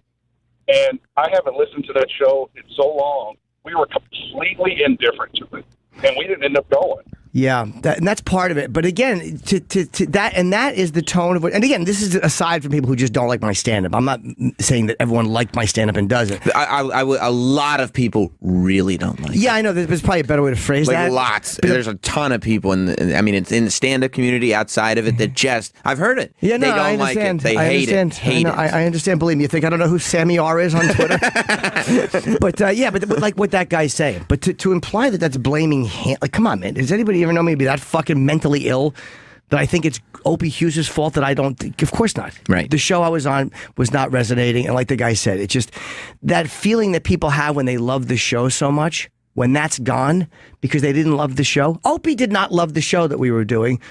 I did not love the show that we were doing. You both love doing shows, not that one. Exactly. Right.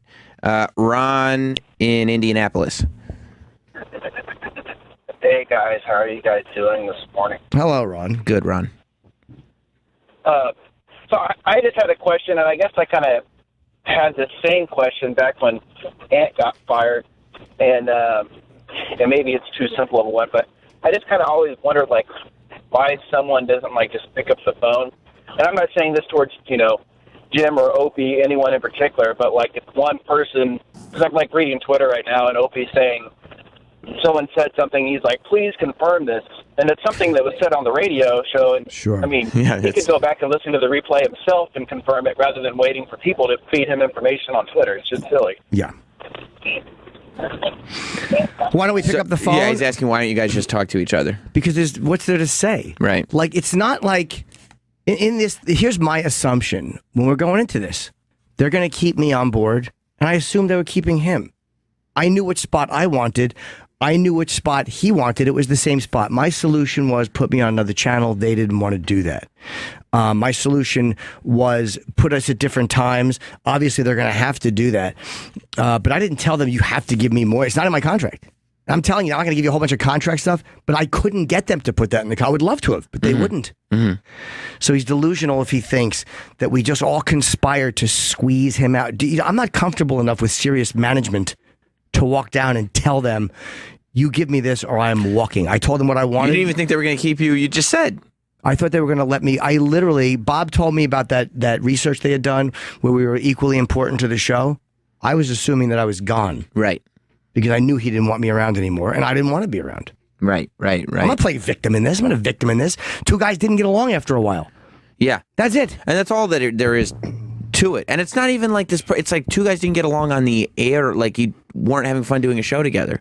Yeah. So it's like at that point, you get tired of your life being dictated by someone else, and you get tired of it. So I was not going to pick up the phone and see what he's doing. I don't care what he's doing. I mean, right. I assumed he's doing something in the radio world. And I'm not saying I wish him the best in some, but I don't want to see anything bad happen to the guy. Like, I don't feel hateful towards him. But if he's going to start saying shit like I should have had integrity 2 years ago, like, I would suggest do that on the air. Because I'm going to respond. If you want to be harsh and you want to try that you want to go? Is this your Walter White speech? Tread lightly. No, just I'm going to respond in kind. No, just that's it. If you want to try to be nasty. So you're saying feel free to set the pace. Yeah. I have not been nasty. But if you want to talk about people having integrity, I suggest you really rethink that line of fucking conversation. Mm-hmm. Mm-hmm. I don't know. Let's Andrew on Long Island. Hey, how's it going, guys? Hey, I was a huge fan of you guys back in the day, but obviously we all know that the new show didn't work. But for me, what worked on the show, Jimmy, was when you and Anthony, you would say something. It was almost sort of behind the scenes. Anthony would pick up on it, and you guys would have a side conversation that just took over the show, and it just made me laugh so much. And I'm just afraid that, without Anthony or somebody like that, it's going to be sort of the same thing as working with Opie.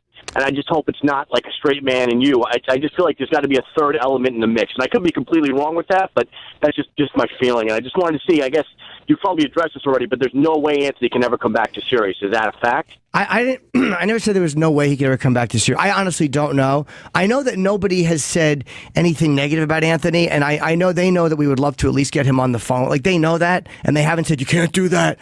It's probably up for discussion. I don't know if he'd ever come back or if he'd even want to come back. But to address what you said about that, the guy raised a smart point. One of the things me and Ant would do, and this is where Opie got resentful instead of just realizing this is what was working on the show, is Ant's a good reactionary guy. I'm a reactionary guy. You know what I mean? Like, I'm not a guy who just sits down and fucking opens things up. Like, and I hate to say like we're spitball shooters, but that's kind of the way we do radio, is we fire out responses. And that's what Ant's a genius at. So we were doing that together, and Opie would get angry and feel like he wasn't being heard, instead of realizing like this is kind of what works about. This is where a lot of the comedy in the show comes from, is two reactionary guys in the back of the classroom kind of acting up. Like, do you know what I mean? Like, right. That was kind of what made the show work, or helped it work. It wasn't, you're not being counted, you're not being heard, Opie. It wasn't about that. It was, this is what makes me funny, and that's what makes him funny. And together, instead of resenting your role as being like, hey, I'm kind of guiding this and I'm throwing out some funny lines too, he would resent it and get uncomfortable with it and feel left out of it. And so that's where so much of that shit started. But that guy makes a smart point. Dude, and look, maybe it won't be the same chemistry that you're used to, obviously, but this is a totally new thing. Sam and I have better chemistry than Opie and I, but me and Opie were coming out of a broken three-way marriage. So maybe that's why, too. Right. And by the way, like, again, I don't know what we're doing yet. We'll probably know what we're doing within a couple of days. I think just a couple things need to either get signed or not get signed. But I don't foresee that being a problem between you and I, if that is the way. Because we don't have any, I guess Anthony said on his show the other day that me and Opie had, there was always a weird tension, and I don't know why Opie doesn't see it. Like, I've ruined every relationship I've ever had, dating-wise. On purpose? I don't know. It's a good question. But I am bad. I'm a bad boyfriend. Right. I'm a great friend or a good friend, but I'm a bad boyfriend. Yeah, good. All right, yeah, I amended it. Yeah. I saw your dumb shoulders pipe up. I said, all right, good. But so you've destroyed all your relationships. I have been the problem in most of my dating relationships. I've been the problem. My addictive behavior, my selfishness. How does he not see that in this particular case, what he has done to make this where it is? Like, that's all I'm saying.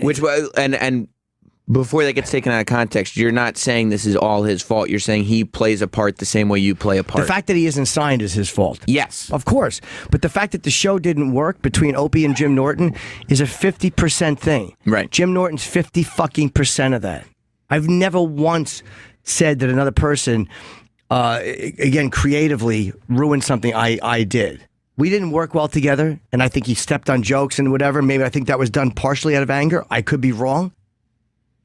But I never said that anything in my life was, Opie ruined that for me. Who the fuck has given more credit to Opie and Anthony as people than I have? Who has publicly said more thank yous to Opie and Anthony than I have? Jesus Christ. Right. John in New York, you're on with us. Good morning, you douches. Hi, John. Good morning, John. Albeit it was pretty hypocritical for Opie to write the integrity statement on Twitter. However, there is some truth to that statement. Didn't you admit to the fact that it was due to money and lack of audience as to why you didn't sign with Anthony 2 years ago? I said the fact that they could not get the same kind of an audience that we could get here. Yes, and Sirius offered me more money than Anthony could offer me. Yeah, but how is that an integrity issue? Right. I'm not complaining about that. Like, do you know what I'm saying? Like, they said if him and Ant got together, would that bother you? And he said, if I hadn't any integrity, I'm not sniveling. I didn't work with it. I didn't get back with Ant. You know what I mean? Like, he's making a point that I didn't make. Here's where it becomes an integrity issue: is if you 2 years ago signed strictly for the money, knowing that you would not be able to do a good show, then it's an integrity issue, maybe. Right, but that's not what I'm saying. But that's not what you did. Yeah, no, dude, not at all. I'm not complaining about that. Let me go. Oh, is that guy still here? He can respond. No, yeah, let them respond. Okay.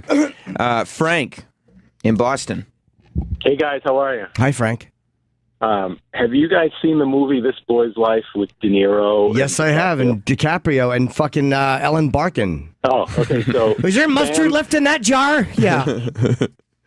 So I see this as Sam as the young Alan Barkin, Jimmy as the young Leonardo, and Opie sitting there crying on the porch. What about me while you guys are skipping up the street? I don't know what you're talking about. Don't you remember the end of the movie where Ellen and DiCaprio left and Dwight's sitting there crying? What about me? I think if you played it, you would see exactly. Oh, okay, yeah. I vaguely remember that. Look, man, and it's like, but Opie wasn't having a good time with Jim. We weren't enjoying each other. That's the truth. He literally said that like, one of the first, like on one of the early shows. Me and Ed had great chemistry. Me and Jimmy not so much. Like, but he was not wrong. It's not the best way to position yourself. And then he fucking and then that one time with the Esther Koo argument, we're not that close. Not that close. Right. Like you didn't say that to me off the air. I don't know why they called her Barkin. She's not a dog. Fuck yeah, it should have been Ellen Meowing. Go ahead, elbow to the ribs, you piece of G. Piece of G. So I really. Why would you have to censor garbage? I don't want to sit here and motherfucker. I'm not going to sit here and motherfucker Opie while he's not on the air. I'm really not. He's pissed off. He's negotiating. I get it, but I hope he listens to this. Yes. Yesterday, please. And yesterday, stop getting your news from Twitter. We don't communicate. You know that. I'm not motherfucking you. I will if you motherfuck me. And I'd prefer not to do that, and not even to be diplomatic. The company hasn't said don't do it. But it's like, ugh, I don't want to bash a guy that I've known for all those years. You know what I mean? I really don't. If it happens, it happens. I'll do it. Yeah. If he bashes me. Yeah. I just said, Steve in Charlotte. Yes.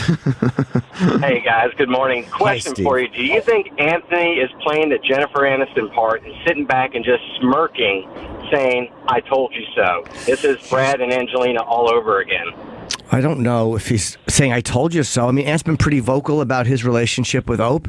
I've been pretty up front about my friendship with Anthony and my feelings about Anthony. I've never hidden that. You know what I mean? If I had no integrity, I could see if I was saying, "Man, I'm glad you got rid of Ant. Fuck him." Like, but I never said that. Yeah, that's a lack of integrity. But on the air, and by the way, this is not knowing your part in things, and this is a small example. Like Ope had told us, this is going to enjoy the one time, but with the whole Howard thing where he was fucking with him in the hallways, he would come in and say, I was saying hi to Howard, I'm goofing, I'm making it obnoxious, and blah, blah, blah. And then I go, whatever I said. And then all of a sudden, Howard bans people from the hallway. And Opie goes, well, I don't know why they would do that. Who the fuck cares about Howard Stern? And on the air, I had to say, dude, you're the one who was doing that. You said you were fucking with him. And he's like, oh, I was... But I'm like, you said one thing and then a total opposite thing, and you said both of them on the radio. Right. Like, yeah, how do you forget what you said? So that's an example right there, that glaring, and maybe he was playing the first one up for the air. That's what he said. Okay. But then all of a sudden he came back last week and he goes, Howard, I'm definitely the reason Howard is having people banned from the hallways. Do you remember he said that on the air? I'm the reason he's... What's the truth? Right. Sean in Pittsburgh. Yeah, I want to say a couple things. Obviously, the show wasn't working. A couple things that I want to say is, Jimmy, didn't you go on the Stern show? Now, you may have had O&A's blessing, or they may have said go, but didn't you go on the Stern Show right after the show went off the air? And knowing that, all Stern tried to do to ruin you guys, you just kind of ran over there. Is that some kind of integrity issue there?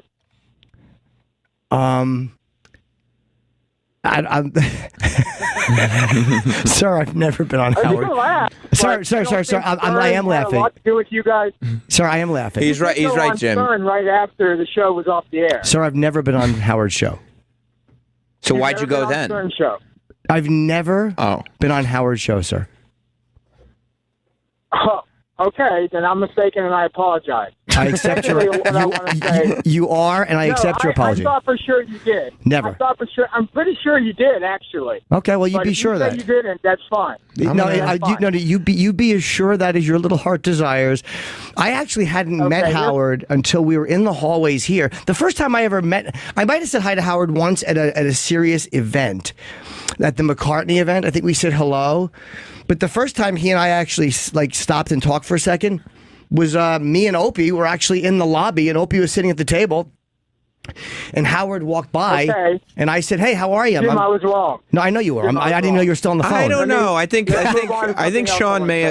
I think you may have a point on this one, actually. And it's funny. One of the things with Howard is I even said, not only did I never go on Stern, and he never asked me to come on. It wasn't like he asked me and I said no, but I never even tried when we were off the air. The only enemy of the show, quote unquote, whose show I went on that I can remember, was Lex and Terry we had fought with. And they were in Dallas, and they reached out to me, and it was a long time after the fight, and they said, "Would you like to come on?" And I said, "Yeah, as long as we can talk about what happened." And they're like, "Yeah, sure." Like they're like real radio guys. They were happy to talk about it. And we did, and we got along fine. So, Okay, what I want to say, Jim, please let me. I understand I was wrong, and I apologize. Well, that's still out for the jury to decide, quite frankly. Yes. Okay, but no, what I else thought was for it? sure you did. I'm going to do a little research myself on that. Yeah, please do. Please. What I thought was, why the show didn't work was a couple things. One, for some reason, you guys wanted to take it to an area. Now, whose decision these was? Maybe it was everyone's. Take it to an area of always having comedians in, always having interviews, always having guests. And the best part of what your show used to be was just you guys riffing. And, we don't want it to be intellectual, knocked over the head all the time. I don't want UFC guys in all the time. I don't want, to hear... Well, hold on. One point at a time, sir. Thing. One point at a time. Well, you were doing too much intellectual stuff with UFC fighters, and it was too much. Well, the UFC fighters this week is because they're in town. It happens to be a giant press conference. But I understand some guys don't like the fighters, and I get that. As far as the guests are concerned, I'm answering your question. Sir, I'm answering your question. Every day. Sir, I'm answering your question. Sean sucks. I'm answering your question, Sean. Jesus Christ, Howard never would have did this when I was on his show. No, and as far as the comedians, after a point, dude, I didn't book like guys like Chris and Sherrod and Vic, and I'm only naming them because they were the regulars.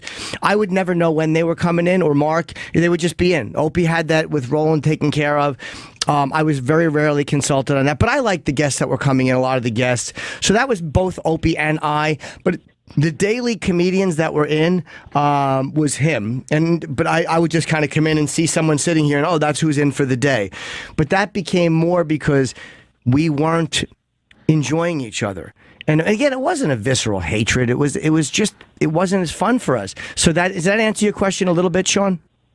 Yeah, I think you two can work good together, but Sam, I got to tell you, your night show is the best show I've ever heard. And I hate to see that go away.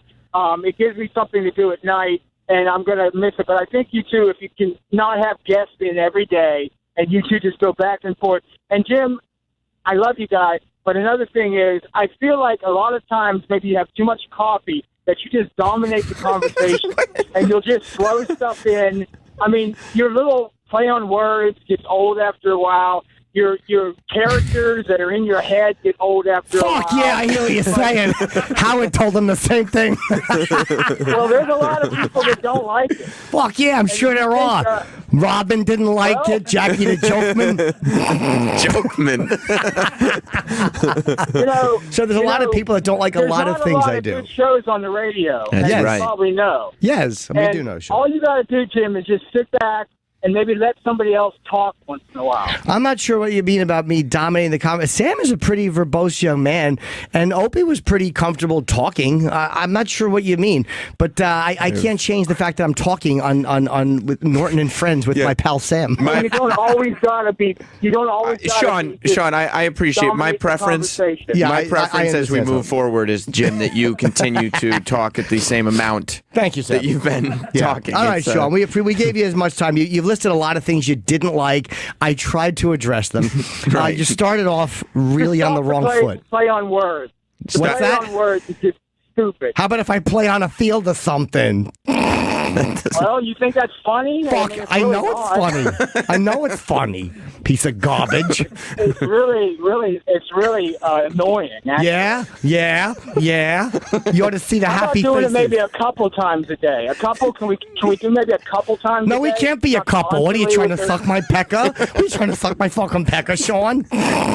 Do you understand that I would pay good money to watch a live road show just between Sean and Chip?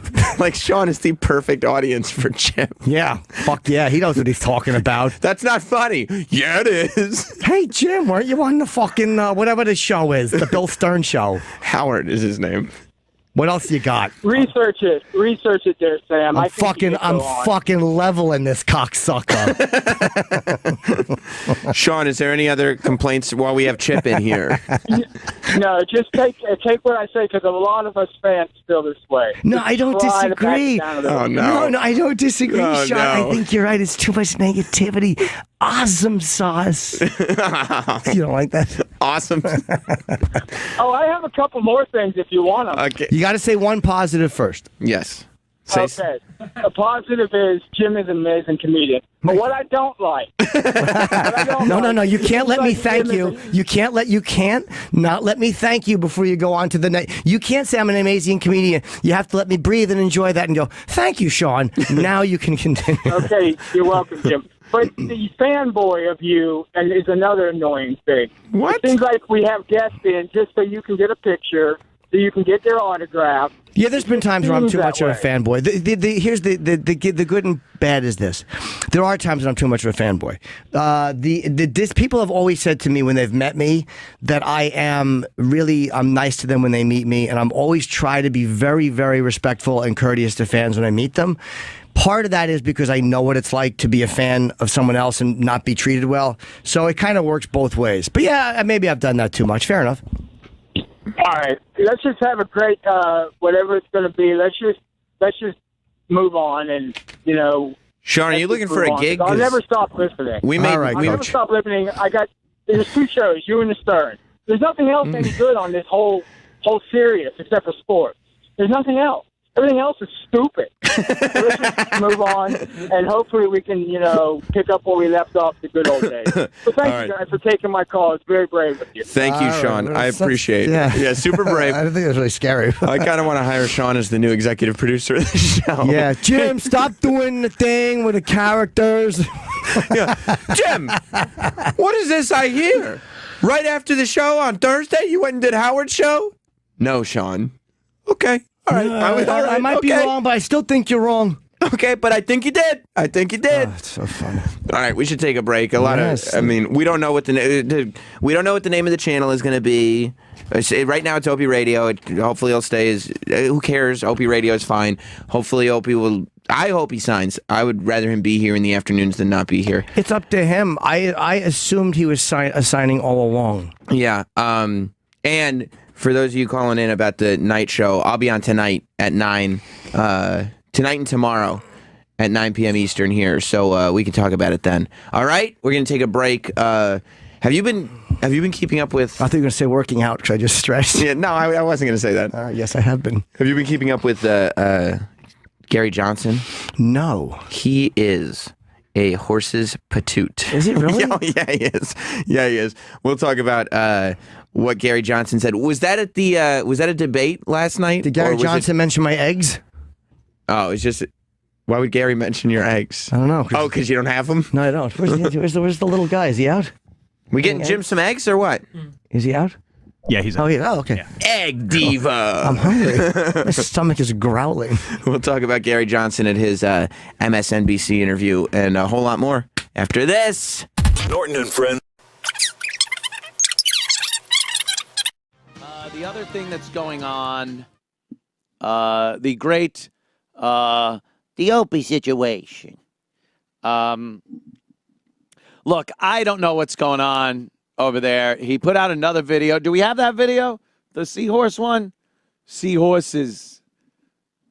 Seashells, seahorses. No fucking way. Not now, not never. I love that guy. Yeah, there was another video that he put out. He put out one the other day with a shark swimming and kind of said that Jimmy insinuated, implied, inferred, I don't know which one, pick one, that Jimmy Norton was a shark, or that Sirius was a shark. Sharking? Talking about porkers? So he made that, and that one people saw and commented on. Here's his latest one, the seahorse one. Good morning, Lamb Chops. Today's video is very, very short. Woke up to an offer from Sirius XM to stay, and I wrote back and rejected the offer.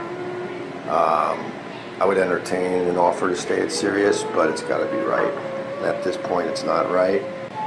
And they've also told me I'm running out of time, so it's not looking good. Toodles. And that's it. Then the seahorse just swims around a little more. Seahorses are the fucked uppest looking shit. There's just like nothing moves. It's just this. Or this on their back. They got a little.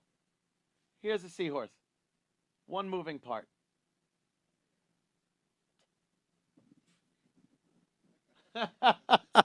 That's a fucking seahorse. They're dumb looking. So I don't know what that video means, except for that he got an offer from Sirius, and they said no. I don't know what the seahorse means. I don't know what the music means.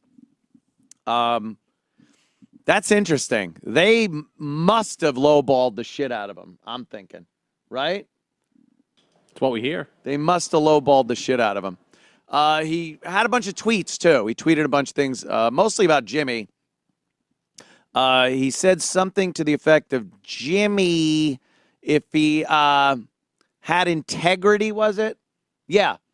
If Jimmy had integrity, because somebody asked, would you be upset, Opie, if Jimmy went with Anthony or something over there? And he goes, hell no. If Jimmy had integrity, he would have done that 2 years ago. And that set off kind of a firestorm on Twitter about that whole thing. A lot of people jumped on Opie for questioning Jimmy's integrity based on, shit that's happened over the course of the years. It almost seems like hypocritical, people were saying on Twitter. And then he said that, Jimmy wouldn't go here or something because I don't have the audience or the money for Jimmy. And that's what, like I told you, I've been talking to him the last couple days. Yeah, and yeah. I'm not going to kick him, and we've had some good conversations and everything. Sure. But, this plan, this could sustain Jimmy. This could sustain Opie if he wanted to come. Abso-fucking-lutely. What we do here could absolutely pay Jimmy and Opie what they would need. Yeah, absolutely. I guarantee it would be more money than Sirius is offering right now. That's for sure. Yeah. But, people don't understand the plan here. So that gets thrown around. But I would entertain anything. I'm not a guy that says no fucking way, never doing that or no. I think, can I say that Kenny was a little upset that I said I would never work with Opie again? Well, Kenny and I talked the other day, and he did say, he said, well, why Speaking did of fucking Anthony seahorse, say he would never work Speaking with of him? seahorse faces. And that's when I said to you, I'm a seahorse, GH. Kenny. And he did say, he said to me, why did Anthony say on the show he would never work with him again? And that's, I brought up yesterday. And then when you and I were in the elevator, I mentioned it. And you even said, I had to explain it was a Spinal Tap reference. Yeah. Like when Nigel Tufnell wouldn't work with St. Hubbins, David St. Hubbins, he goes, will you ever work together again? He goes, no, we shan't work together again. And then they wound up working together again. When Sex Farm, Spinal Tap's version of Sex Farm, became a big hit in Japan. And then they toured Japan. Working on a sex farm. So what you're saying, though, is if Opie was open to talking to you about doing something together, I mean, in this infrastructure, since we already built it, you would be willing to talk to him about doing the Opie and Anthony show here together again? No, we shan't work together again. No. Like I said, I would entertain anything. I am open to talk to anybody about anything. That falls into that criteria. I don't say no or never. It's ridiculous. It's like when they try to make Donald Trump say that he wouldn't use nuclear weapons or this, and he's like, I'm not telling anybody what I will or won't do. And that's what I do. I entertain every offer or that. I'll listen to it.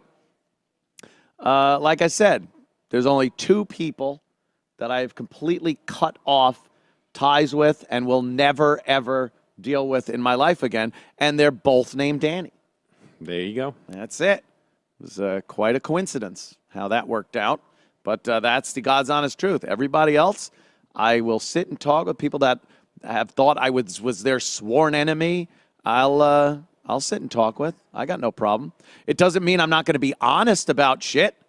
You know, I'm not going to sit here and blow smoke up anyone's ass to try to garner their support or anything else. So that's how it works.